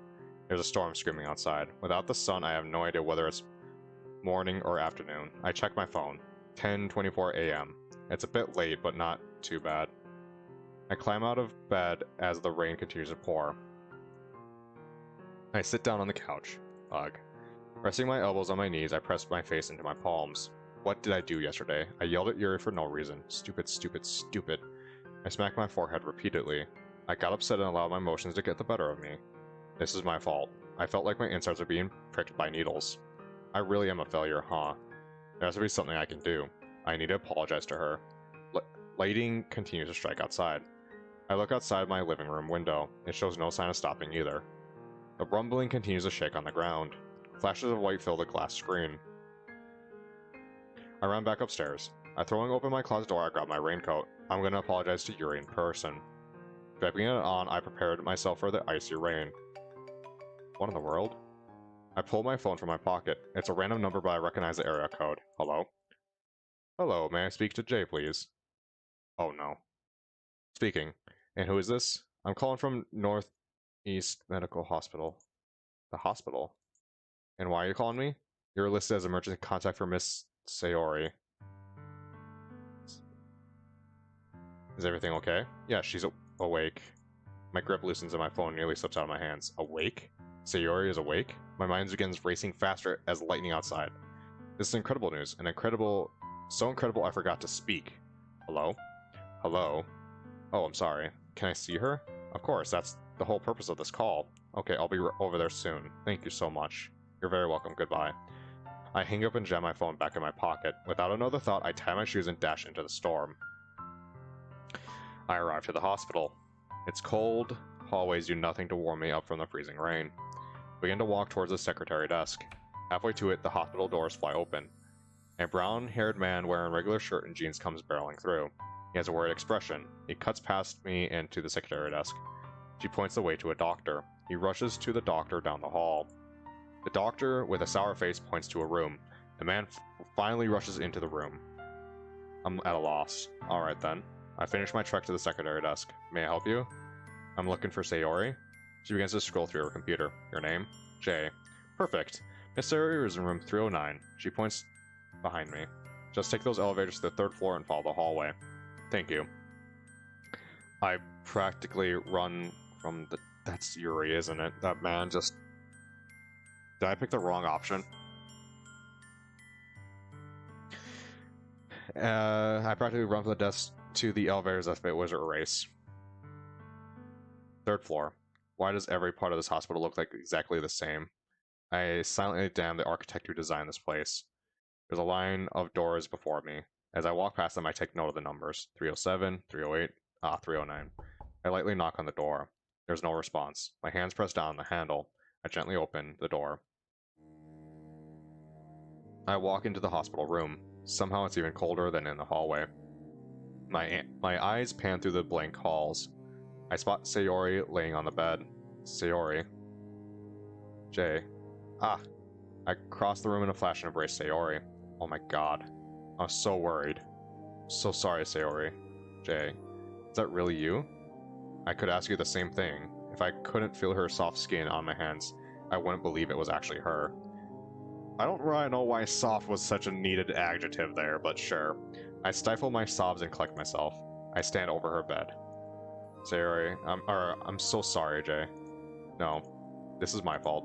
I should have done more to be there for you, Sayori. I was so caught up in my own feelings, I never thought about you. I was selfish. Sayori just smiled sadly. You're silly, Jay. Huh? That's not the reaction I was expecting. I was the selfish one. I did the most selfish thing possible. I didn't think of anyone else in that moment. Her eyes are red from tears. I watch as they glide down her cheeks and crash onto the plain white sheets of her bed. I'm just glad you're awake. You're actually awake. I repeat myself just to confirm this is real. I was so scared. I really can't put into words how concerned I was. I'm sorry I made you sad. I wave my hand dismissively. Enough with the apologies. Let's agree that to be just both be sorry. The corners of her mouth raise. Okay, so, how is everyone? Good. I nodded reassuringly. Everyone's good. Natsuki's holding down the fort for you. That's nice of her. And you and Yuri? A pang of guilt flashes over me. I still haven't apologized to her. We're fine. I lie through the teeth. Sorry's been through enough. I don't want to worry her with my problems. I attempt to shift the topic. I know I sound like a broken record, but I'm just really glad you're awake. I was losing sleep over you. Meanwhile, I was gaining sleep.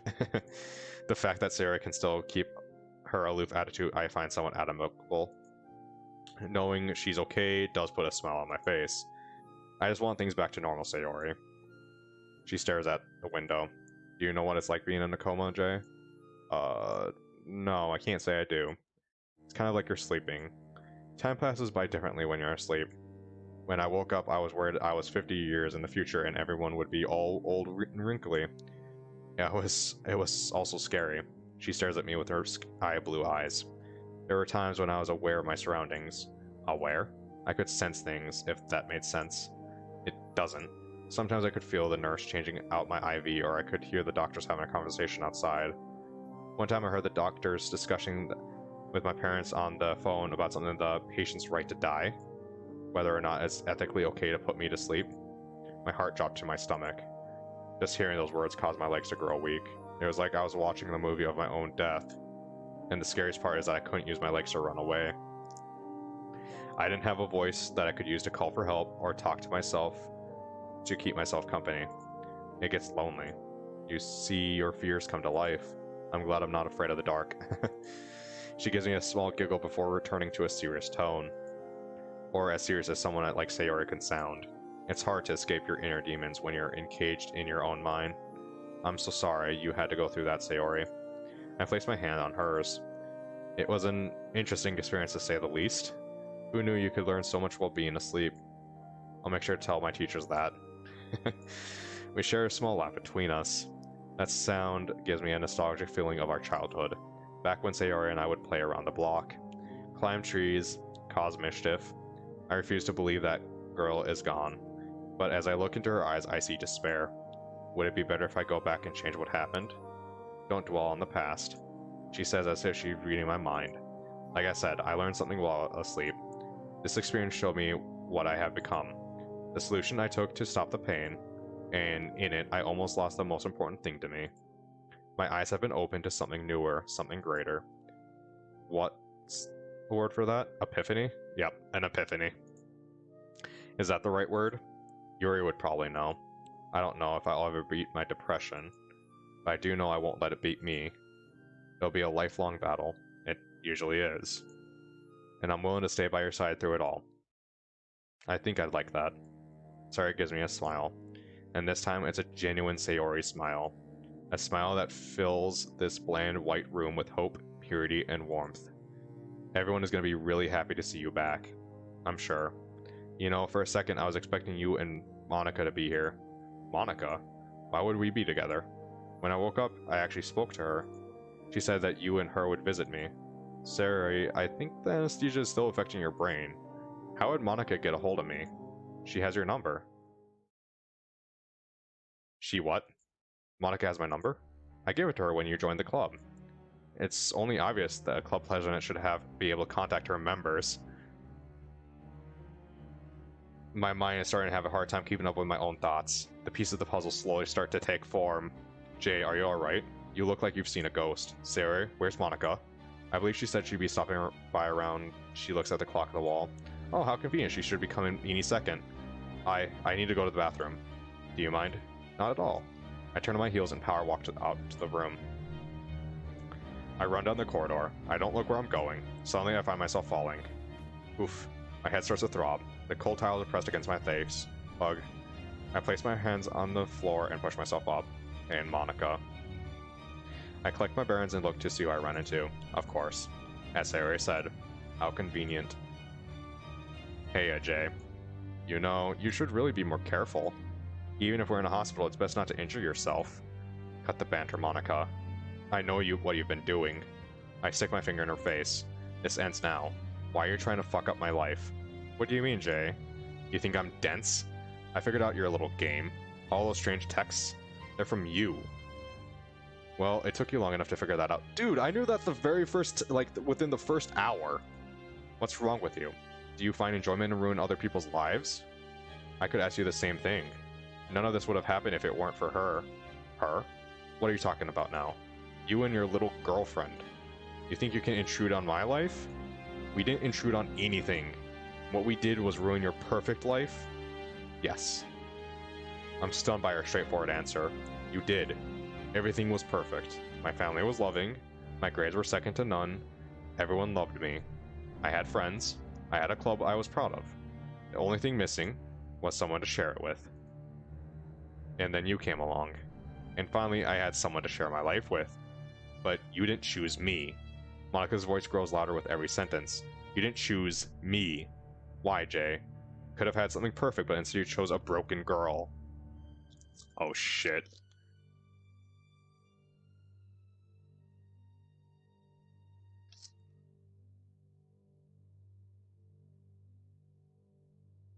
You shut your mouth right now. I step face to face with Monica. You can't do anything now. I tried to warn you. I tried to show you her true side, but you were too oblivious. Why? Why couldn't you have loved me instead? The hospital staff, even some patients, have silently witnessed our quarrel. My life could have been perfect. Why didn't you choose me? Maybe you're not as perfect as you think. Monica is shocked by my words. I recognize that look in her eyes. It's the same look Sayori showed when she confessed about her depression. The same one Natsuki showed when she spoke of her father. It's even the same look Yuri had when she told me about her cutting. They all share that same look in their eye. The look of fear. Fear of being lost in an unforgiving world. I didn't want any of this, Monica. I just wanted a normal life. But that's not what was given to me. Just like you, I had a dream of a perfect life. But this world isn't perfect. You have to learn that eventually. Monica looks heartbroken. Her words come out as a whisper. No. No, no, no. I worked too hard for this. I worked too hard to get what I wanted. But in the end, Monica gazes down the hall where room 309 is. I hurt the ones I love. Love.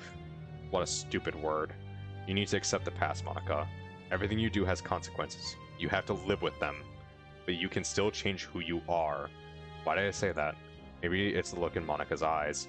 They all share the same look. Just like Yuri, Monica is a lost girl in a cruel world. I feel a little pity for her. We can forgive you. Monica shakes her head. You don't know what I've done. It'll be okay, Monica. I told everyone. Told everyone what? It was the only way to get her out of the picture. Monica's emerald eyes begin to turn red. And once again, I find myself eye level with a crying girl. Told everyone what? I have connections with a lot of people in school. I sent out a message to nearly the entire student body. Monica, what was in those messages? She refused to look at me. I told everyone about Yuri, about her cutting. Just for a moment, my heart stops beating. I stand there for a while in shock. The sound of the nurses walking by, the EKGs beeping, even the storm outside has been drowned out by my own silence. I feel like I'm floating in the void. As I stare into the abyss, it stares back. The same feeling when I was told Sayori was in a coma. But this time, I'm not crying. I've become numb to pain. Time doesn't heal wounds on the heart. They just fill the scar tissue and the pain lessens. But the pain never truly leaves. Why, Monica? It was the only option I had left. The only way I knew to bring you to me. This is why Yuri wanted to drop out. Whenever she goes to school, everyone will know what she's been hiding. Everyone will see her as a girl who cuts herself for pleasure. My mind races and my heart beats out of my chest. I can hear my own blood rapidly flowing through my body. My eyes begin to flutter every inch of those colorless halls. I whisper to myself, I need to find Yuri. Even after all of this, you still can't let her go. I look up at Monica. Every cell of my body wants to beat her to the ground. I ball my fists. All I need is for my nervous system to send the signal to send my hand flying through the air. But I just stand still. Instead, I use my last energy reserve to make a break to the hospital doors. My feet carry me as I trudge through the icy rain to Yuri's house. I throw myself against the front door and reach the knob. Locked. I don't bother knocking. Clumsily, I lift the doormat and find the spare key. After numerous attempts with shaky hands, I finally stick the key in. Once I hear the bolt turn, I throw open the door. I pan my eyes frantically through the downstairs of Yuri's house. It's barren. I search everywhere, but there's no sign of Yuri. She has to have left some sort of trace. I open all the drawers and cabinets. Upon opening one drawer, I find something that looks familiar. I take the cylindrical object and makes a rattling sound as I lift it up. In my hand is a bottle of pills, a full bottle of pills. The pills that Yuri is supposed to take to suppress her urge to cut herself. I read the label. Each bottle contains exactly 60 pills. I rip open the cap and pour out the pills onto the table. They scatter and I use my hand to push them in a pile. Sliding each pill one by one, I begin counting. 1, 2, 3, 9, 18, 25, 36, 49, 57, 58, 59.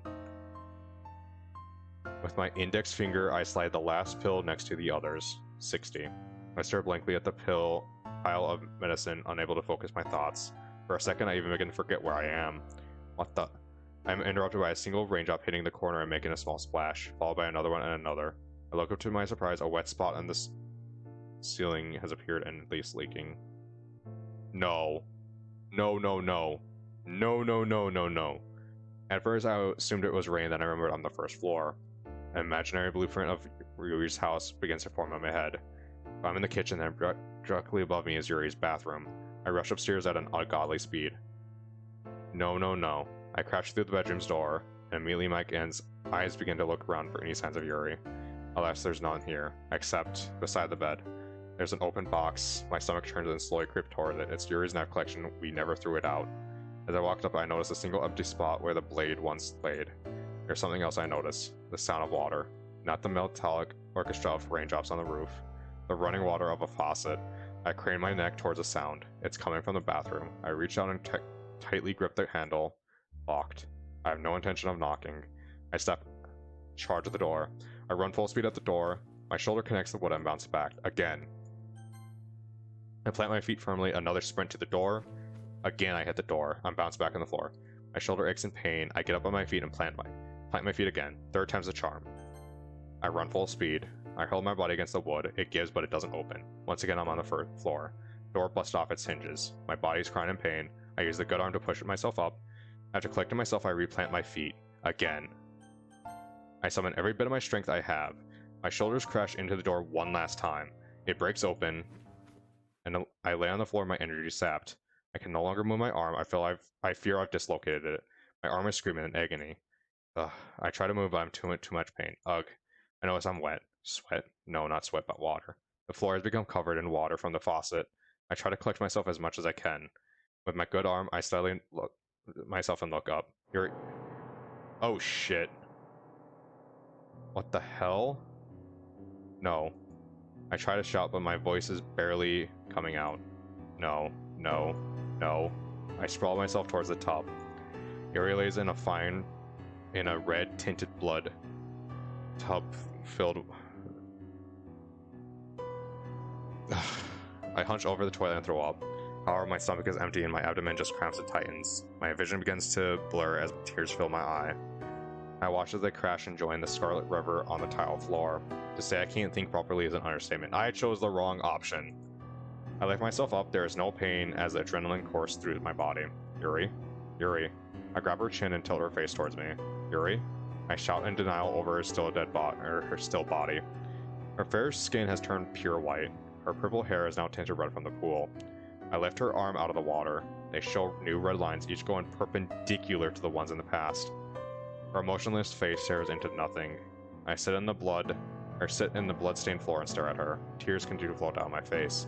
The only thing I can do is stare into her lavender eyes, and for the first time, they fail to pierce back into mine.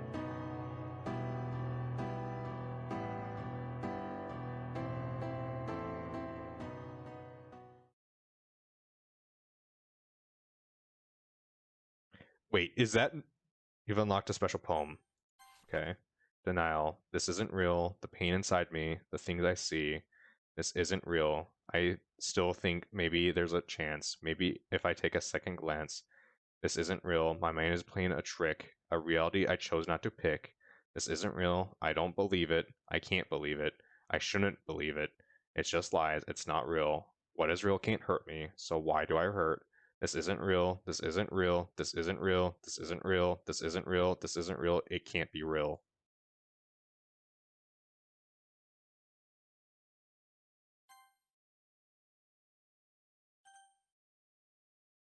I'm genuinely curious now if I choose the other option, does it change anything at all? Drop the topic.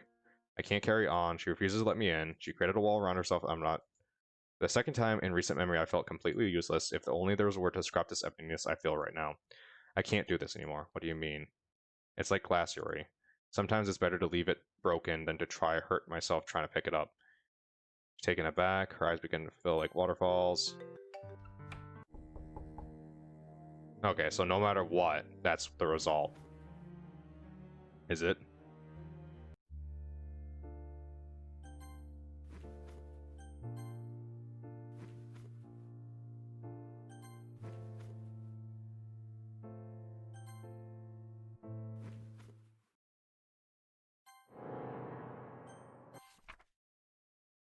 Okay.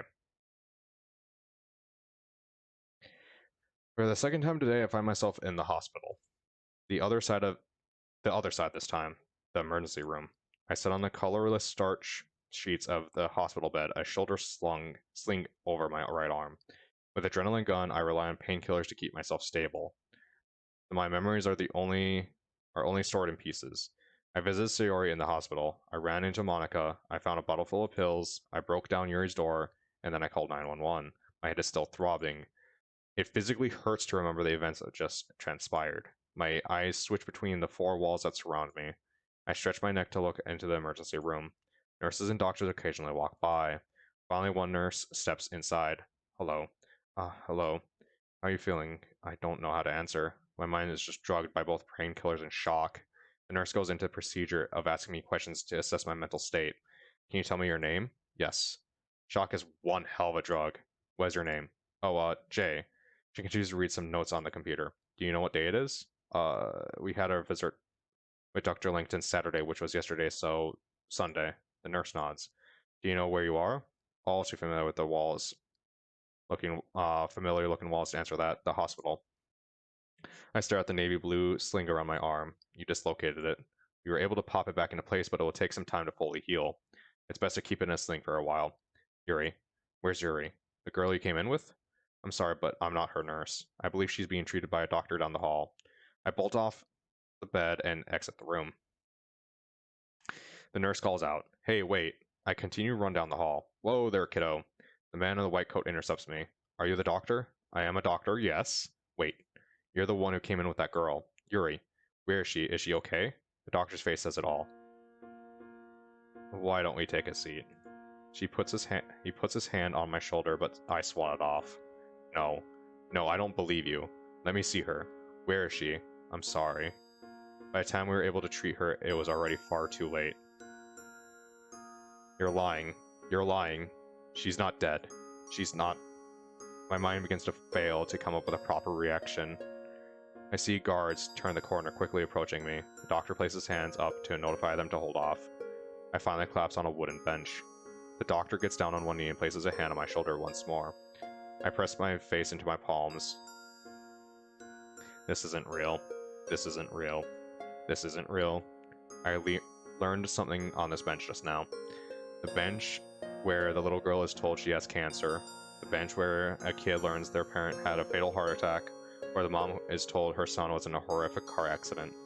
The same bench where I'm being told the one thing I cared about in this world has been ripped away from me. The same exact bench where I learned that love isn't something tangible. True love only exists in moments. In another moment, it's gone before you even know you had it.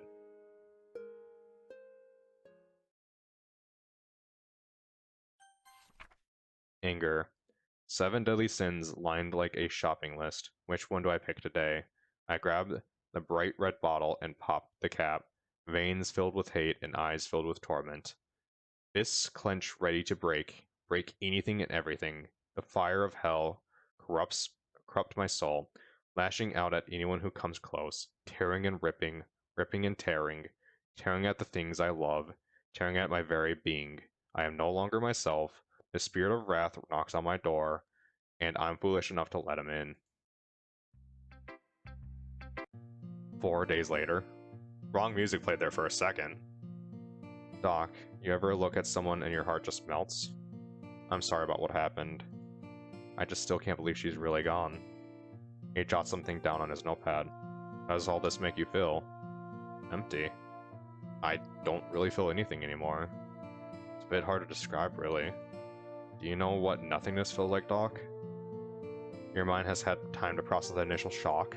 This period can be a dangerous time for you. A lot of different emotions may go through your mind. Look, can you just give me some medication or something so I can leave? We'll get to that. I can't just give them to you straight away. My eyes trace the wall of the room.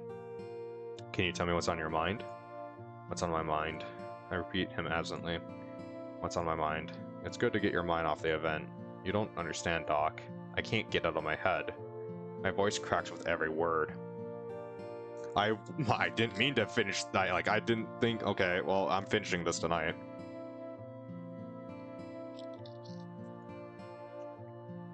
Kind of glad Reaper's not here to see this.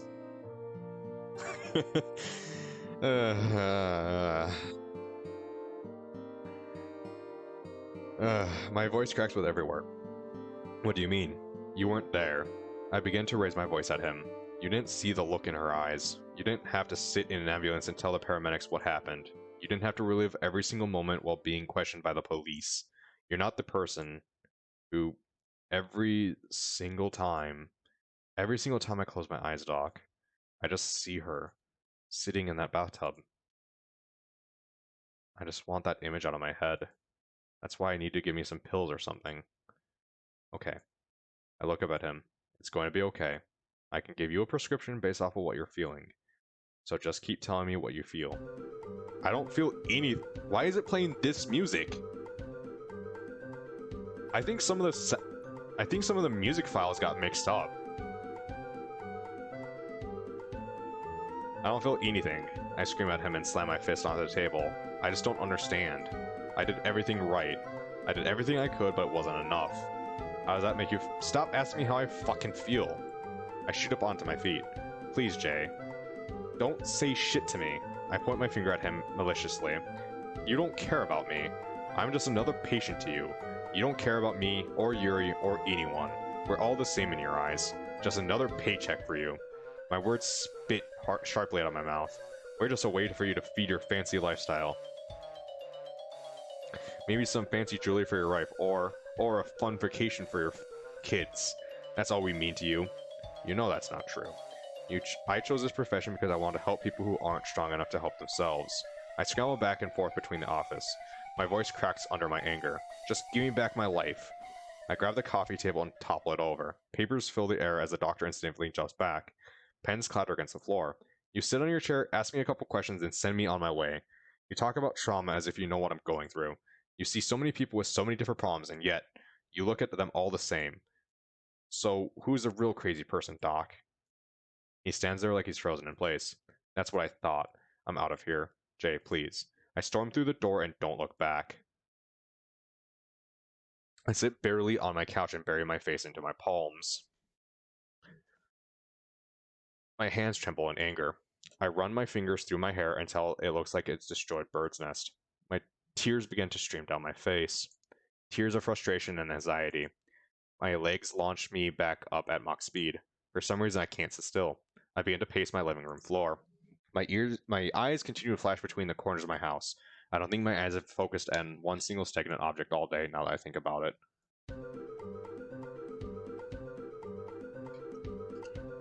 I seriously think that's the wrong song that's playing.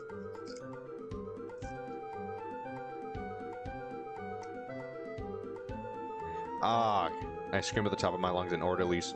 I feel like there's supposed to be a different song that plays, but it's fucked. I scream at the top of my lungs in order to release all my bottled up anger. Ugh. I collapse back on the couch, my energy sapped. My breathing grows heavy and raspy. For some reason, my frustration still hasn't left. I lean over my couch and grab a potted plant. I fling it across the room and shatter it against the wall.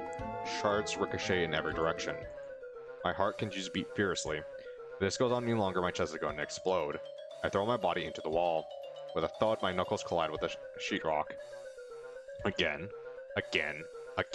My fist goes through the wall. I slowly retract my hand. My knuckles are covered in blood. My right arm in a sling and my left hand bloody. I absently stare at the red patches of my lost skin around my knuckles. It's funny how the same color we use to represent love also represents anger. I guess they're more or less the same. They both can destroy something within seconds. Both only ever end in pain. My body gives and I fall to the floor. And just like me, my whole world comes crashing down as well. I lay lifelessly. I clench my fist until my knuckles turn white. I let out a long breath. Eventually my body relaxes and the color of my knuckle returns. My heart still continues to beat irregularly. I take a look at my wound. I just don't understand. Why me? Physical exhaustion eventually takes over my hyperactive mind and I find myself drifting off to sleep.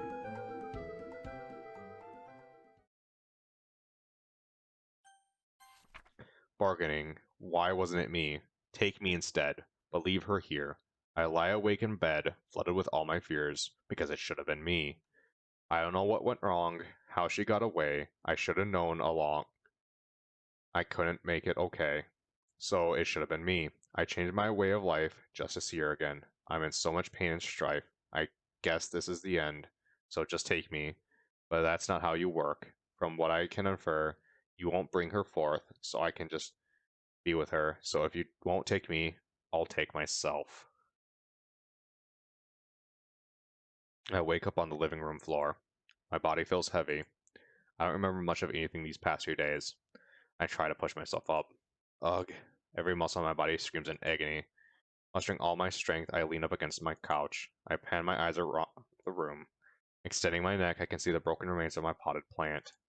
It's weird being isolated for so long. I've lived my whole life in an empty house. However, this is the first time I've actually truly felt alone. They say loneliness is a universal fear of all living creatures. Why couldn't it have been me? I slowly rise up and begin to pace the room. My eyes dart from one focus to the next. I don't think the music is playing the proper... No, I think it's the music itself is not playing properly.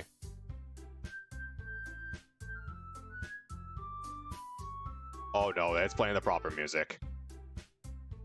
The hole in the wall. The broken vase. My bloodied knuckles. My slinged arm. There's more to it, I know it.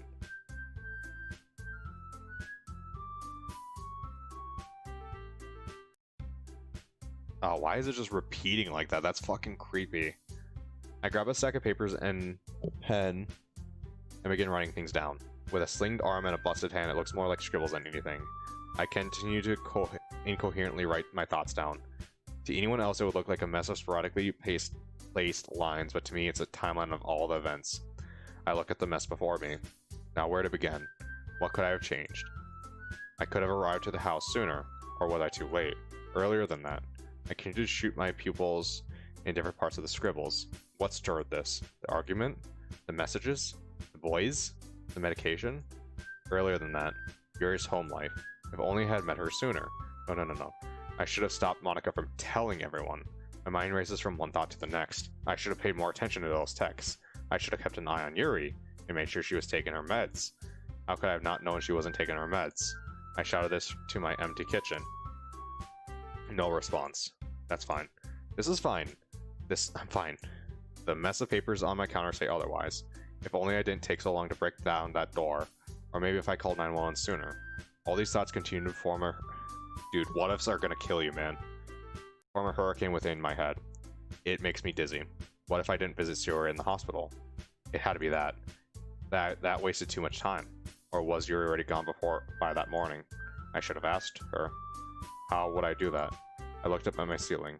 Hey, anyone there? I'd like to make a deal. I get no response yet again. Any chances I can get Yuri back? I'll pay you. I'll become a better person. Is that what you want to hear? Yeah, bargaining. He's going through the cycles of grief. What is it? Anger, begging. I forgot what the 5 stages of it are. I know the last one is acceptance. I shout louder at my ceiling. My head sinks down in shame. I think it's depression, anger, bargaining. I can't remember the 4th one. My head sinks down in shame as I stare back at the maelstrom of paper. I whisper to myself, I've gone insane. Like a deer, my head jerks to the sudden sound of my doorbell. Is it gonna be Natsuki? I open the door with as little effort as possible. It is fucking Natsuki. Hey. Is for horses. I mutter my response with as little enthusiasm as possible. Can I come in? I guess. I turn around and walk back into the living room. I could care less if Natsuki follows me. She follows me into the cell I call home. So, you doing alright? I think so. I don't look at her. Instead, I stand hunched over, eyes staring blankly at the ground behind her. Natsuki begins to, take a look around me.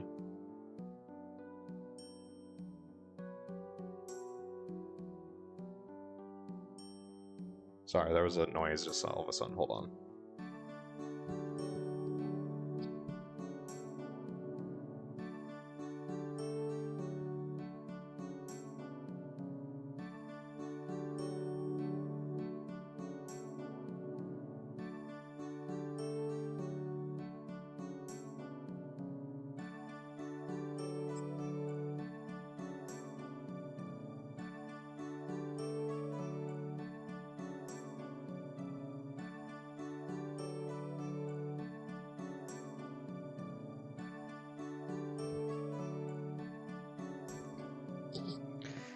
Okay, sorry, it was just the dog. He wanted to come into the room. He was sleeping out in the main room.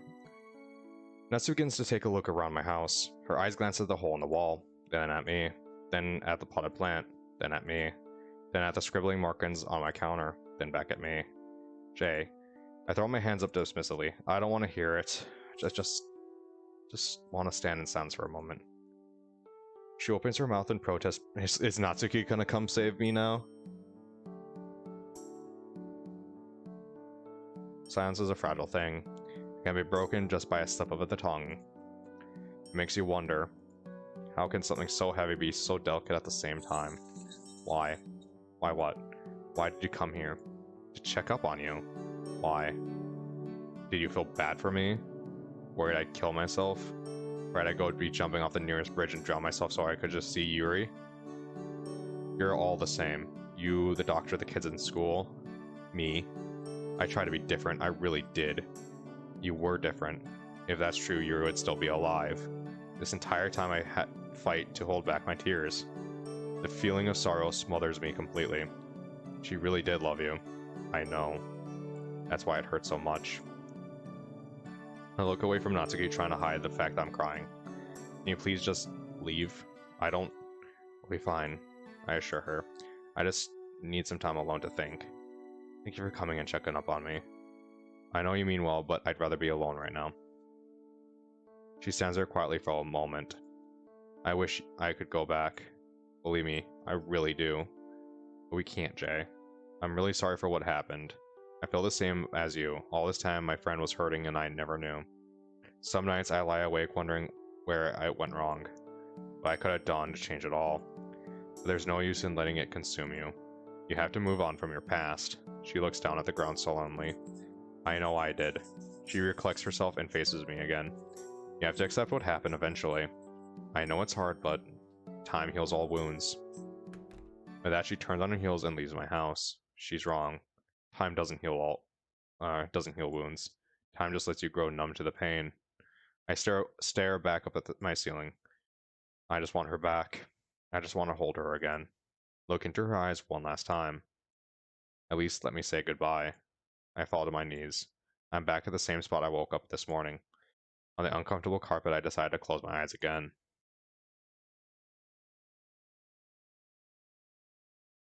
I don't get an option not to, so. Depression. Outside is a smile, inside is a frown. Outside you see a hole, inside is just pieces. Outside is warm, inside is cold. Outside there's emotion, inside there's emptiness. Outside you hear laughter, inside there's only silence. Outside there's the smell of flowers, inside it's rotten, tainted. Outside is a bright sunny day, inside is a dark stormy night. Outside can find success, inside knows only failure. Outside is just lies. Outside is a mask. Inside the mask is pain. Inside the mask is fear. Inside the mask is nothing at all because I am nothing until I put on the mask.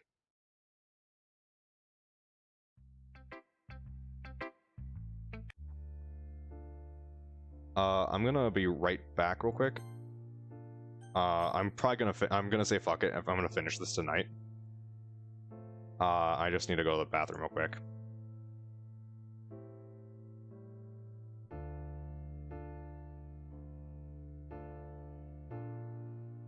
Alright, I'll be right back.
Alright. Holy shit. I jolt awake in a cold sweat. I look around my room. How did I even get here? The last thing I remember was Natsuki visiting yesterday. Was that yesterday? What day is it? I think, just, you know... Oh shit, I gotta change it to this.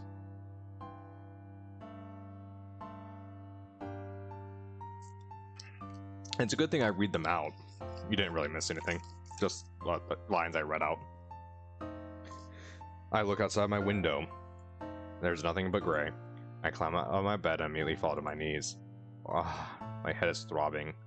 I head towards my bathroom to cool off. I turn on the cold water and begin to rinse my face. Over the running faucet, I hear an ominous noise. You failure. Huh? My head jerks up and I find myself face to face with my own reflection. He has a twisted grin on his face. What's happening? You couldn't save her. What's wrong with you? Do you know how important you were to her? Stop it. You let her die alone. No. Stop it. She died alone. Shut up. I cover my ears with my hands. I squeeze my ears so tight my ear canals begin to hurt. You're not real. Oh, I'm as real as you are. I'm just a reflection of you after all. He, or I, say that as a matter-of-fact way. You can't hide from yourself. Stop talking to me. Do you know how much you meant to her? Why are you doing this? You meant everything to her, and then you just yelled right into her face. This is insanity. Insanity? Did I ever tell you the definition of insanity? Shut up, please. I lean my head atop of the counter. My tears leave my eyes as I crash onto the tile. You're going to need a wet floor sign. Fuck you.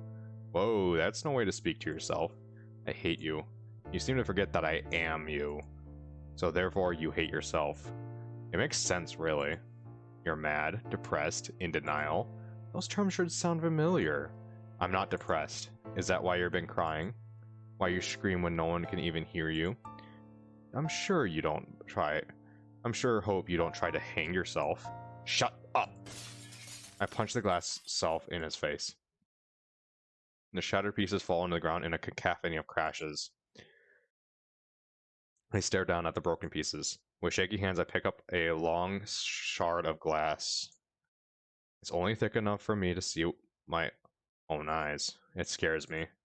The emptiness in my eyes. I look up to what remains of my mirror. My condensed self is gone. Broken. My eyes shoot back down to the shard in my hand. With my right hand, I firmly grasp it. My vision begins to crane towards the blank canvas that is my left arm. Like writing a book, right? This glass is my pen. My blood is the ink. I press the cold glass against my skin. My body shivers upon contact. My hands continue to shake violently. I angle the blade long way and clench my eyes shut. Just one cut. I just have to see her again. I can't go on like this. I just want to be with her again. I just want to see her. My breathing grows heavier and heavier. My arm refuses to move. Do it. Do it. Damn it. I drop the glass shard and it breaks into even smaller pieces among impact. I can't do it. My breath grows shallow. I slide down my bathroom wall until I reach the floor. I can't do it. I held it into a fetal position on the freezing tiles. My body lays there in a puddle of blood and tears, the broken remnants of my mirror in front of me. Tears continue to pour out of my face. Why, Yuri? Why is it that every time you make me cry, I love you a little bit more? I continue to cry until I can't cry anymore. I cry until I no longer feel the pain inside.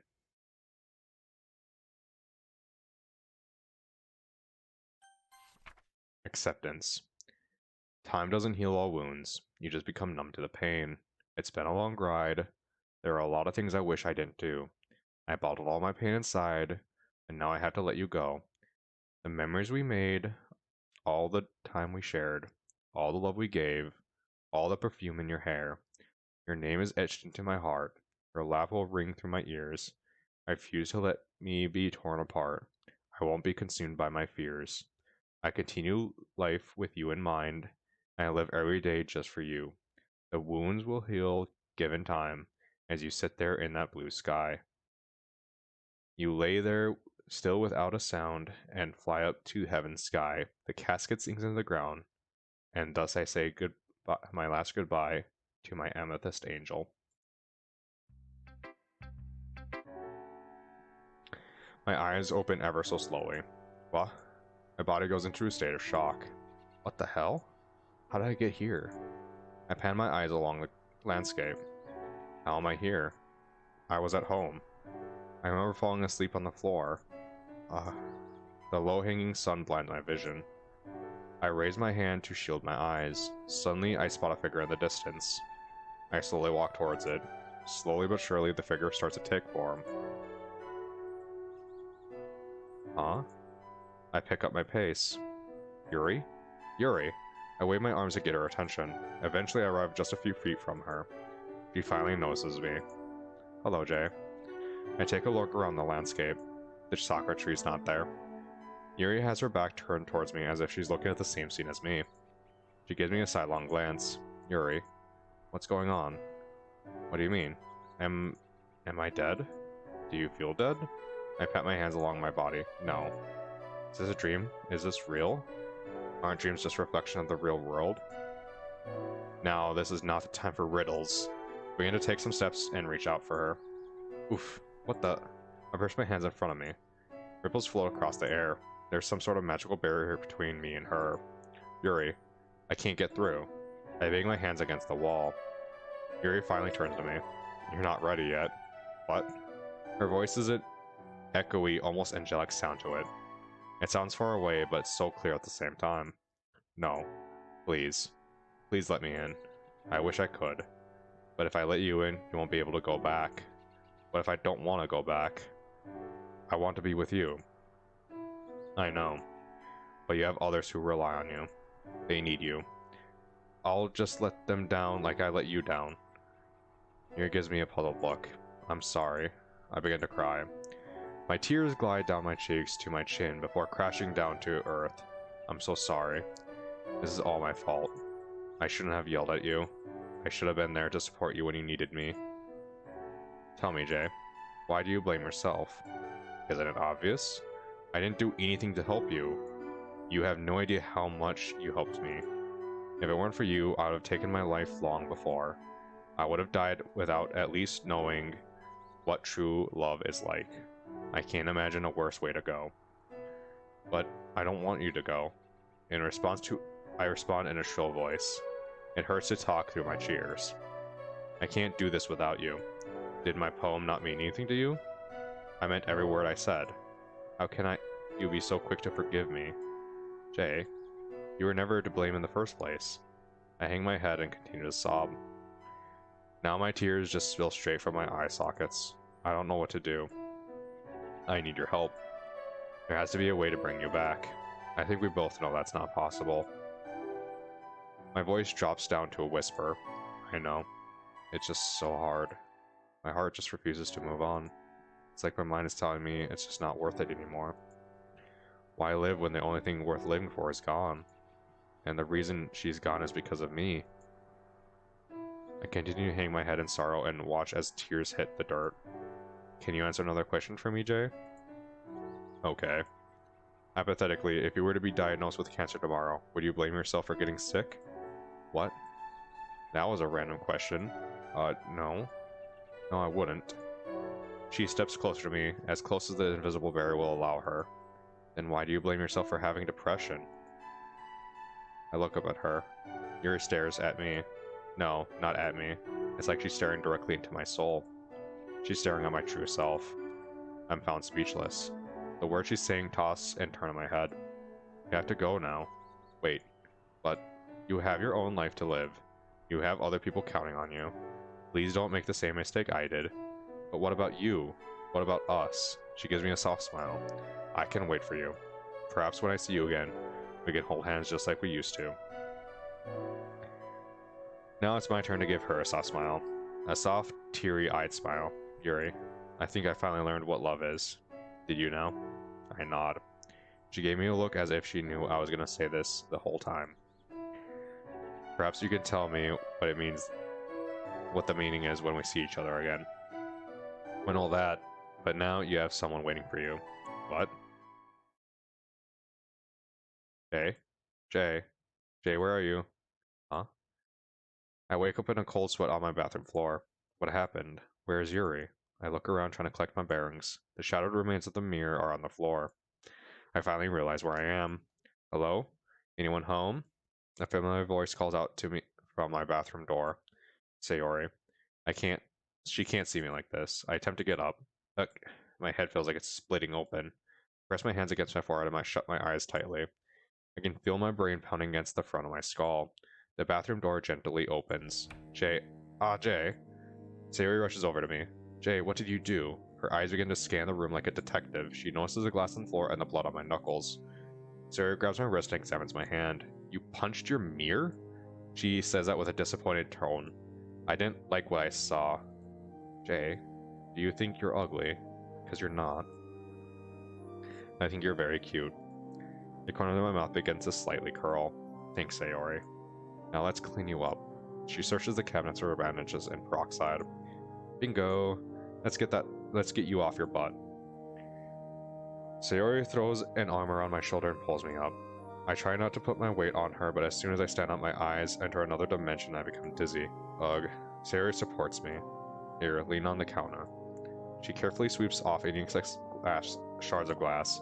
I do as I'm told and rest myself on the bathroom counter. What are you doing here?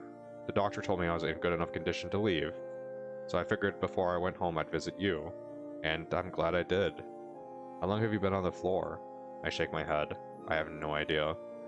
Sayori gives me a pouty look. You really shouldn't sleep on the floor. It's bad for your neck. I know. I still find myself victim of one of Sayori's lectures. She gestures for me to raise my hand over the sink and I do so. The bottle of peroxide hovers menacingly over my hand. This is gonna sting. I know. Sayori tips the bottle. I keep my mouth shut, try not to show signs of pain. Sayori dabs the wound with a wet towel and begins to bandage it up. I guess you learned some stuff about the hospital, huh? Sayori gives me a large smile. Just call me Nurse Sayori from now on. I give a small chuckle. You know, Jay, this kind of reminds me of when we were little kids. Yeah? How so?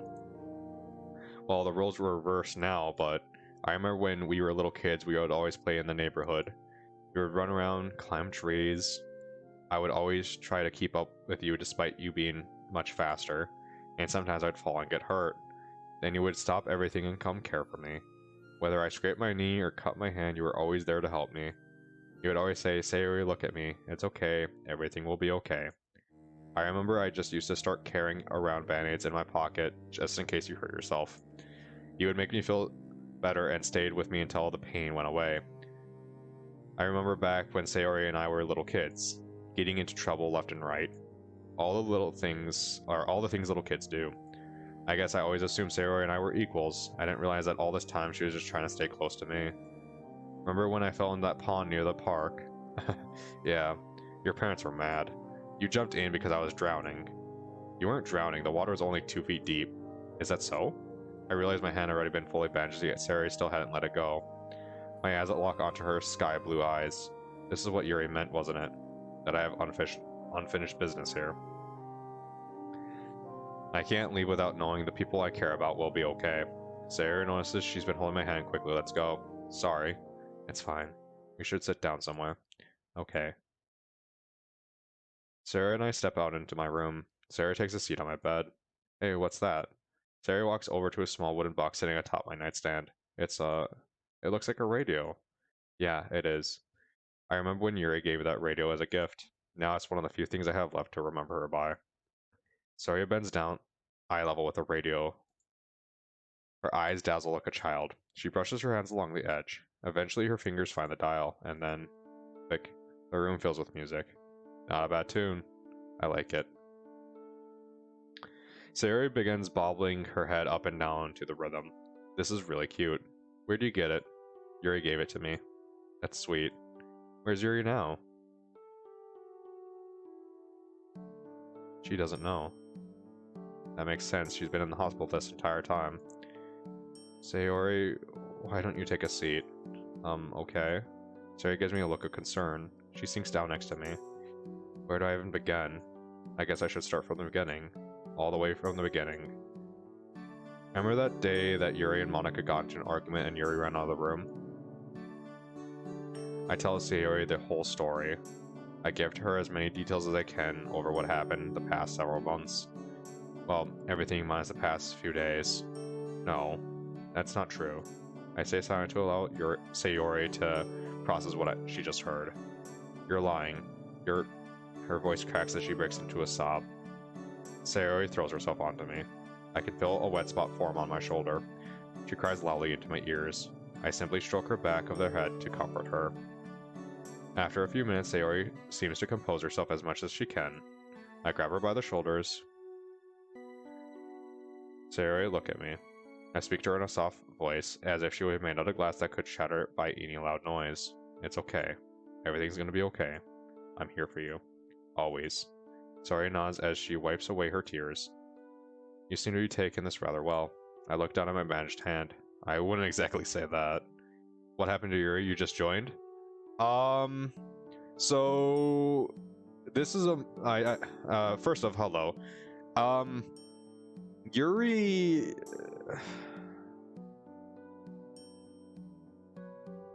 had a cutting problem, and she kind of committed suicide.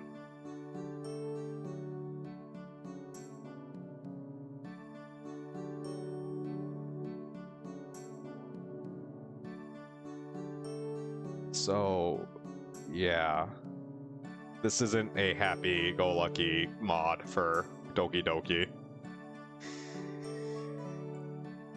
Well then, wasn't expecting that. Yeah, I wasn't expecting that either, trust me. I literally went back and loaded a previous save to see if I could save her.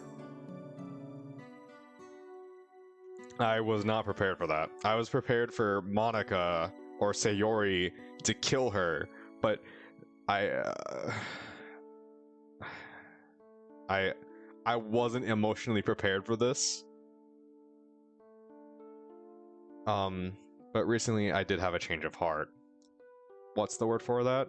Epiphany? Or no, Sayori smiles through her tears. Yeah, epiphany. I don't think it was quite right, but sure, we'll go with that. She gives me a small grin. I can't really explain it very well.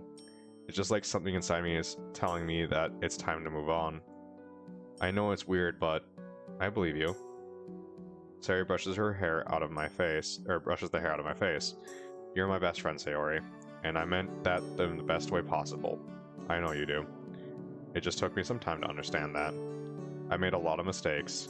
So have I. I've hurt a lot of people. And so have I. I quietly chuckle to myself.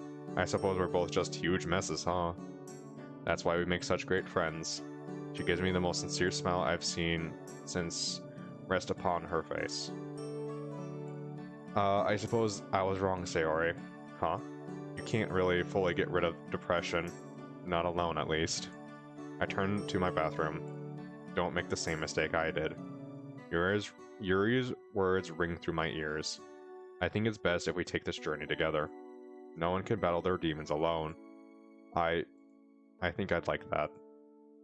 So what do we do now? Keep on living, I suppose. Yuri may not be here physically, but I believe she's somewhere out there, waiting for me. Sayori stares over at my bathroom as well, then looks at my wrist. There's a small indent of where I pressed the glass against my arm. I need you to stay here. She places a small hand over the area of my arm where I nearly cut open. Please. I stare at her.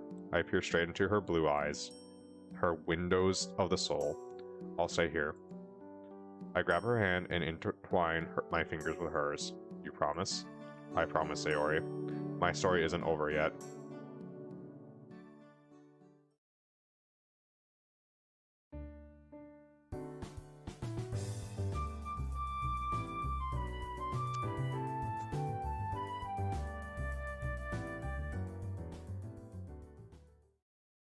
I don't know about you, I'm just glad it wasn't Sayori this time. She's your favorite. So Yuri's actually my favorite. It goes Yuri, then it swaps between Sayori and Monica for my second, and then Natsuki's my last. So yeah, so the last mod I played was Doki Doki Outcast, and you could save her.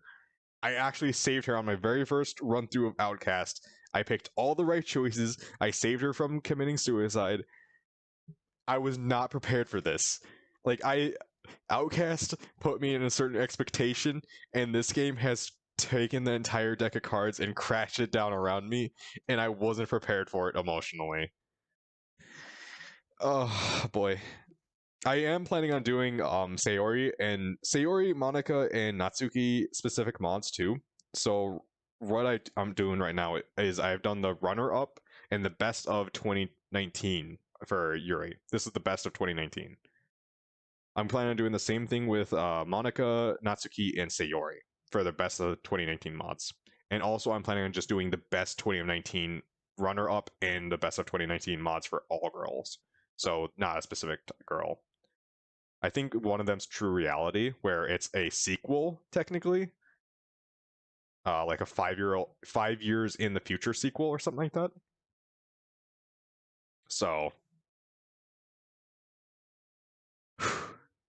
and Monica is actually recruiting your. I think True Reality is where Monica recruits your help to fight another entity who's infiltrated the game to mess with the girls to torture them. So you're teaming up with Monica, which is a very interesting twist, and I really want to play that. Okay. All right, let's do this epilogue. I didn't expect this to be a 6-hour stream, but holy fuck. Okay. I wake up. Yeah, for me, it's Sayori, Yuri, Natsuki, and then Monica. I don't know. So I'm a sucker for long hair. That's my main reason. I'm a simple man. Just because of what she did in the main game. Yeah, but you can't.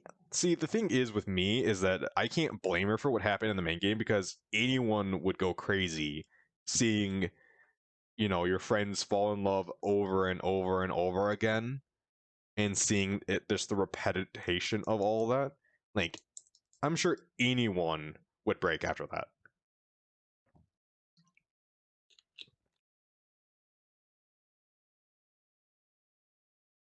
And if you I mean, she eventually says, she eventually figures out, yeah, like I just need to leave them alone. Like after the bad end, technically. I mean, there's also the good end too of the. Yeah, but I don't think killing your friends off is the right call. No, I'm sure. So we're only seeing. See, that's the thing with the Doki Doki Literature Club. We don't see her descent into madness. We just see the end of the journey. I'm sure she's done little tweaks here and there, trying to change things, and none of them ever worked. So we're just seeing the end result where she actually succeeds in what she's trying to do for the first time. We never saw all of her failures of her not trying to kill her friends. I'm sure she's tried manipulating things in many other ways when she initially became cursed. I wake up to the sun telling me good morning. The early sunlight shines through my windows, filling the room. I don't feel very well today, however. Thank you for following. I'm bad at games. 999. Oh, that means I'm 2 followers away from permanent dog cam. I don't feel very well today, however. Today is an exceptionally difficult day to wake up to. January 5th. Oh, Yuri's birthday. It's a grim reminder of how I failed to protect her. I begin to stretch out my arms. Time to get up. I finish my morning routine like any other day. I take a shower, get dressed, eat. The same daily routine every day. I do the same exact thing every day. For what? I ask. It's not like I have anything to look forward to. I find myself thinking negative thoughts. It's the same thoughts that almost lead to my death nearly a year ago. So 1 year in the future now. So that would mean Monica has graduated. And, right? I think that's the timeline. I lightly slap some sense into myself. Hopefully I can knock out those bad thoughts as well. Fuck Monica. Also, fuck Monica in this game. Well, that's even more sad for me. It's like 2-3 days away from mine. Oh. Man, it's all good, man. Like, it's not you. You shouldn't be sad that the person is gone. You should be happy that you were able to spend the time with them. And if you have a religion where you can see them in heaven or the equivalent, like, that's something to be happy for. Yeah, you know, it's a bad time now, but as the game states, you'll eventually heal, or as the game likes, this particular mod likes to state, you'll eventually grow numb or heal, depending on your viewpoint. And, you know. But fuck Monica in this mod because she's the reason Yuri committed suicide. So fuck Monica particularly in this mod, in Fallen Angel. So Monica's on my shit list for this mod. Actually, that could actually probably be legal. Couldn't that be technically a manslaughter or something like that? Because she indirectly murdered someone or caused them to the point of suicide. I think that's something. After all, I promised I would keep pushing forward, if not for me, then for Yuri. Today is a special day, and I have some very special plans. Swinging open my cabinet, I reach for a picnic basket. Next, I begin to work on my platter of food. I make some sandwiches, grab some fruit and water, and pack some pastries for dessert. Ain't manslaughter accidentally killing someone? Yeah, manslaughter is accidentally killing someone. Maybe it's murder in the 3rd degree? I don't know what it would be. Because I'm pretty sure it's illegal to cause someone or bully someone to the point where they commit suicide, which is what Monica did. I'm pretty sure that's criminally... You can be criminally charged for that. And just think, I'm coming up with all these thoughts at 2 a.m., 2:20 a.m. Jesus Christ.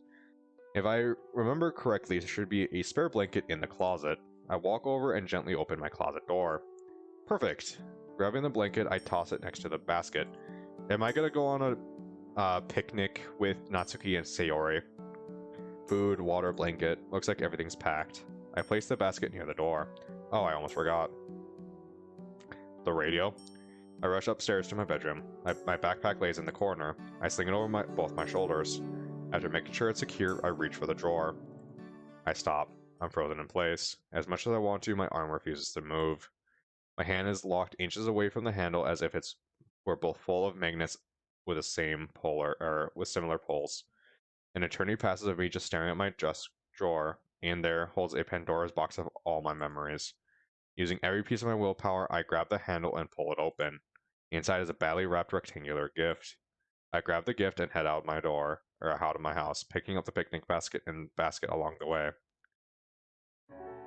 Once I'm outside, I begin to feel 10 times better. The sun beams down on my face, and the fresh winter air fills my lungs. It's thin and clean. Despite it being sunny, the light breeze creates a perfectly balanced temperature. I couldn't have wished for a more perfect weather. All the negative thoughts about today leave me, and I'm left with only pure bliss. I continue my trek towards the destination. The park is as beautiful as ever. All the birds have left for the winter, causing a calming silence.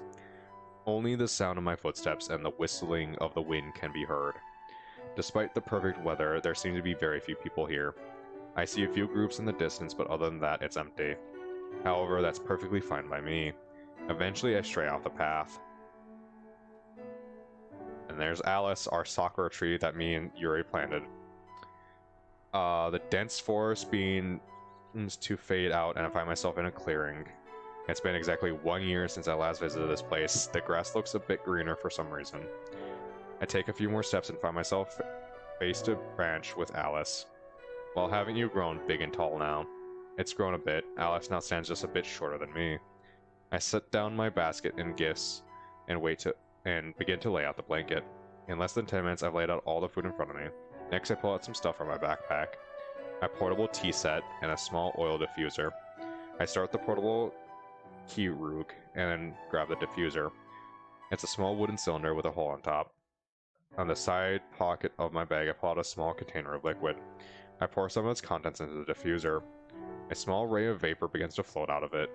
It's lavender. According to the internet, lavender has a calming effect on the body and mind. Only one more thing. I reach into my backpack and fill a hard, solid piece of wood. I pull out and prop it in front of me. It's the framed portrait of Yuri. Damn. The same one she gave me a year ago as a thank you for being her boyfriend. I can't help but laugh. Back then it struck me as odd, her giving me a picture of herself. Now it's all I really have left to remember her. I grab one of the sandwiches and start eating it. Ham and cheese, easy to make and tastes great. Having Yuri's portrait here almost makes me feel not as so alone. Hey Yuri, can you hear me? It's been a while since we've talked, huh? I miss you. I really do. Yuri's picture does nothing but stare deeply at me. Everyone's doing good. Monica got kicked out of school. As for Sayori, Natsuki, and I, we all graduated. Well, we all had to take some extra courses in the summer to graduate. None of us really went to school after what happened, but in the end, we did graduate. Natsuki actually got accepted in some sort of baking program at a university. We were all really happy for her. I started seeing Dr. Lankaten again. He accepted me back even after my outburst. He's truly been a really big help. He even takes Sayori up as a patient. How great is that? Sayori's been doing really well at battling her depression. I can't express how proud I am of her. The wind whistles past my ear. It's weird being outside in the winter. When you imagine the sound of nature, you usually picture birds chirping, but all the birds have flown south, so there's no sound of nature at all. There's nothing else around but open field and cool wind and my single cherry blossom. Every so often, there can be a small splash heard from the lake created by some small animal. The only word I could really use to describe it is peaceful. A quick ding interrupts my serenity. My tea is finished. I pour it into 2 small cups. I place one cup in front of me and the other cup next to Yuri. The steam begins to rise through the cool winter air. Its smell reaches my nostrils. I take a sip. It's oolong, your favorite. I'm no tea smith like you, but I think I did a pretty good job. I've actually picked up a lot of new hobbies influenced by you. Tea, reading, even started writing a book, can you believe that? Another small gust of wind blows. Alice leans from the forest and a few bundles of leaves spring off. One leaf in particular catches my eye. Sunlight sparkles off of it and floats it around me. Eventually, a small pink leaf descends slowly and lands before Yuri's portrait. How about that? I brought something for you. I reach for the gift that has been beside me the whole time and hold it out in front of Yuri's picture to show her.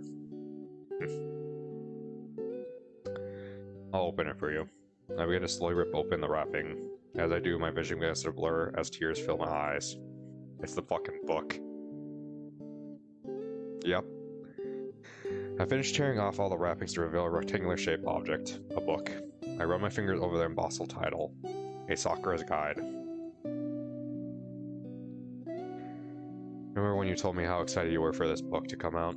Well, it's out. I probably hold up the book. Do you also remember when you made me promise that when the book came out, we read it together? Ah, goddamn. I solemnly stare down at the ground. These memories are really all I have left to hold. Well, I figured we could read it together now. I sad-eyed stare at Yuri. Her expression never breaks. I don't know why it would. After all, it's just a picture. But to me, it's her sitting here with me.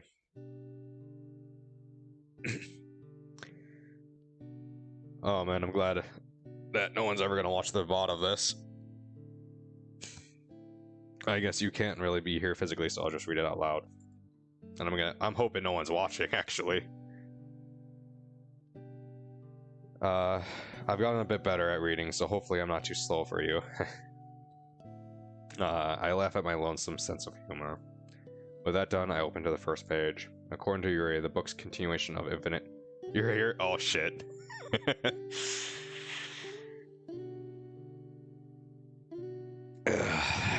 Yeah. Shit like this hits a little too close to home for me.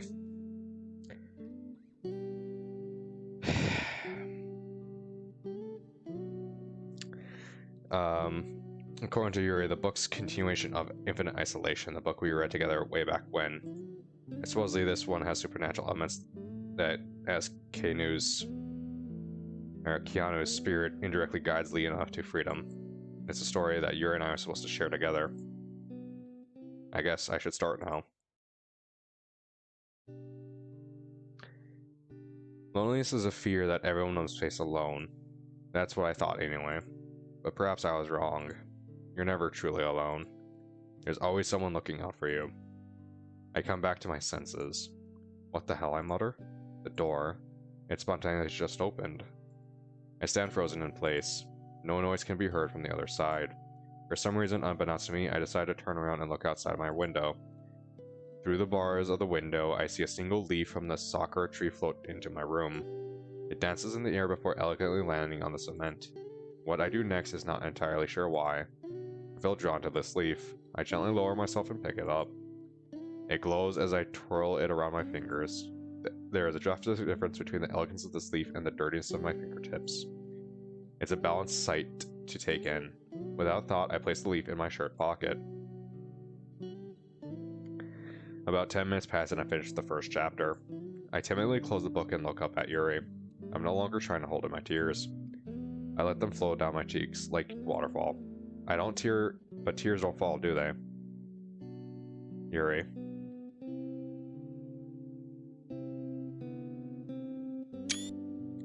Take a screenshot.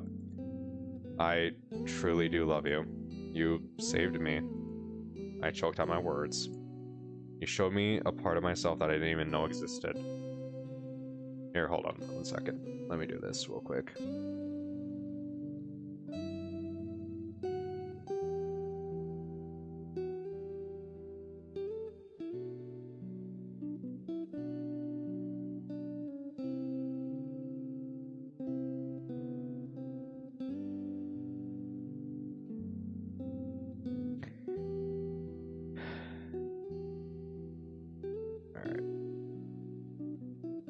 I like the music, though.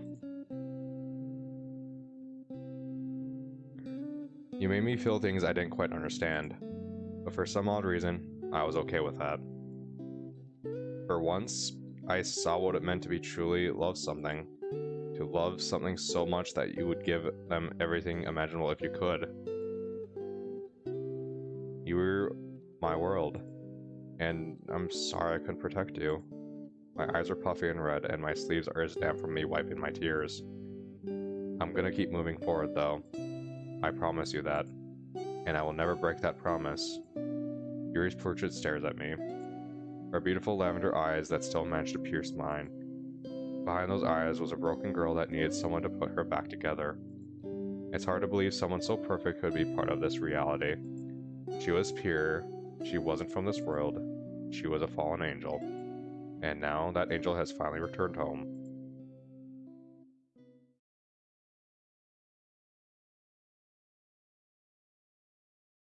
Dear player, thank you for so much for playing Doki Doki Fallen Angel. It has been a long year of development. Despite that, I do not regret taking on this project.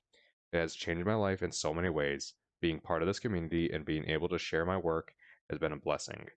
Thank you to the team for making this possible. I couldn't have done it without them. With Fallen Angel, I wanted to tell a story that would hit many emotions. I want to take the DDLC community to a place it's never been before. I wanted to share a lesson that even I myself needed to learn. Our time in this world is limited. The ones with us won't be here forever, so we should cherish the time we have now. Enjoy life as it comes. Don't dwell on the past or stress about the future. Enjoy the present before it's gone. If you enjoyed Fallen Angel, then I encourage you to join the Discord, or at the very least, keep my name in mind in case you do, or may be interested in. Fuck! What the fuck?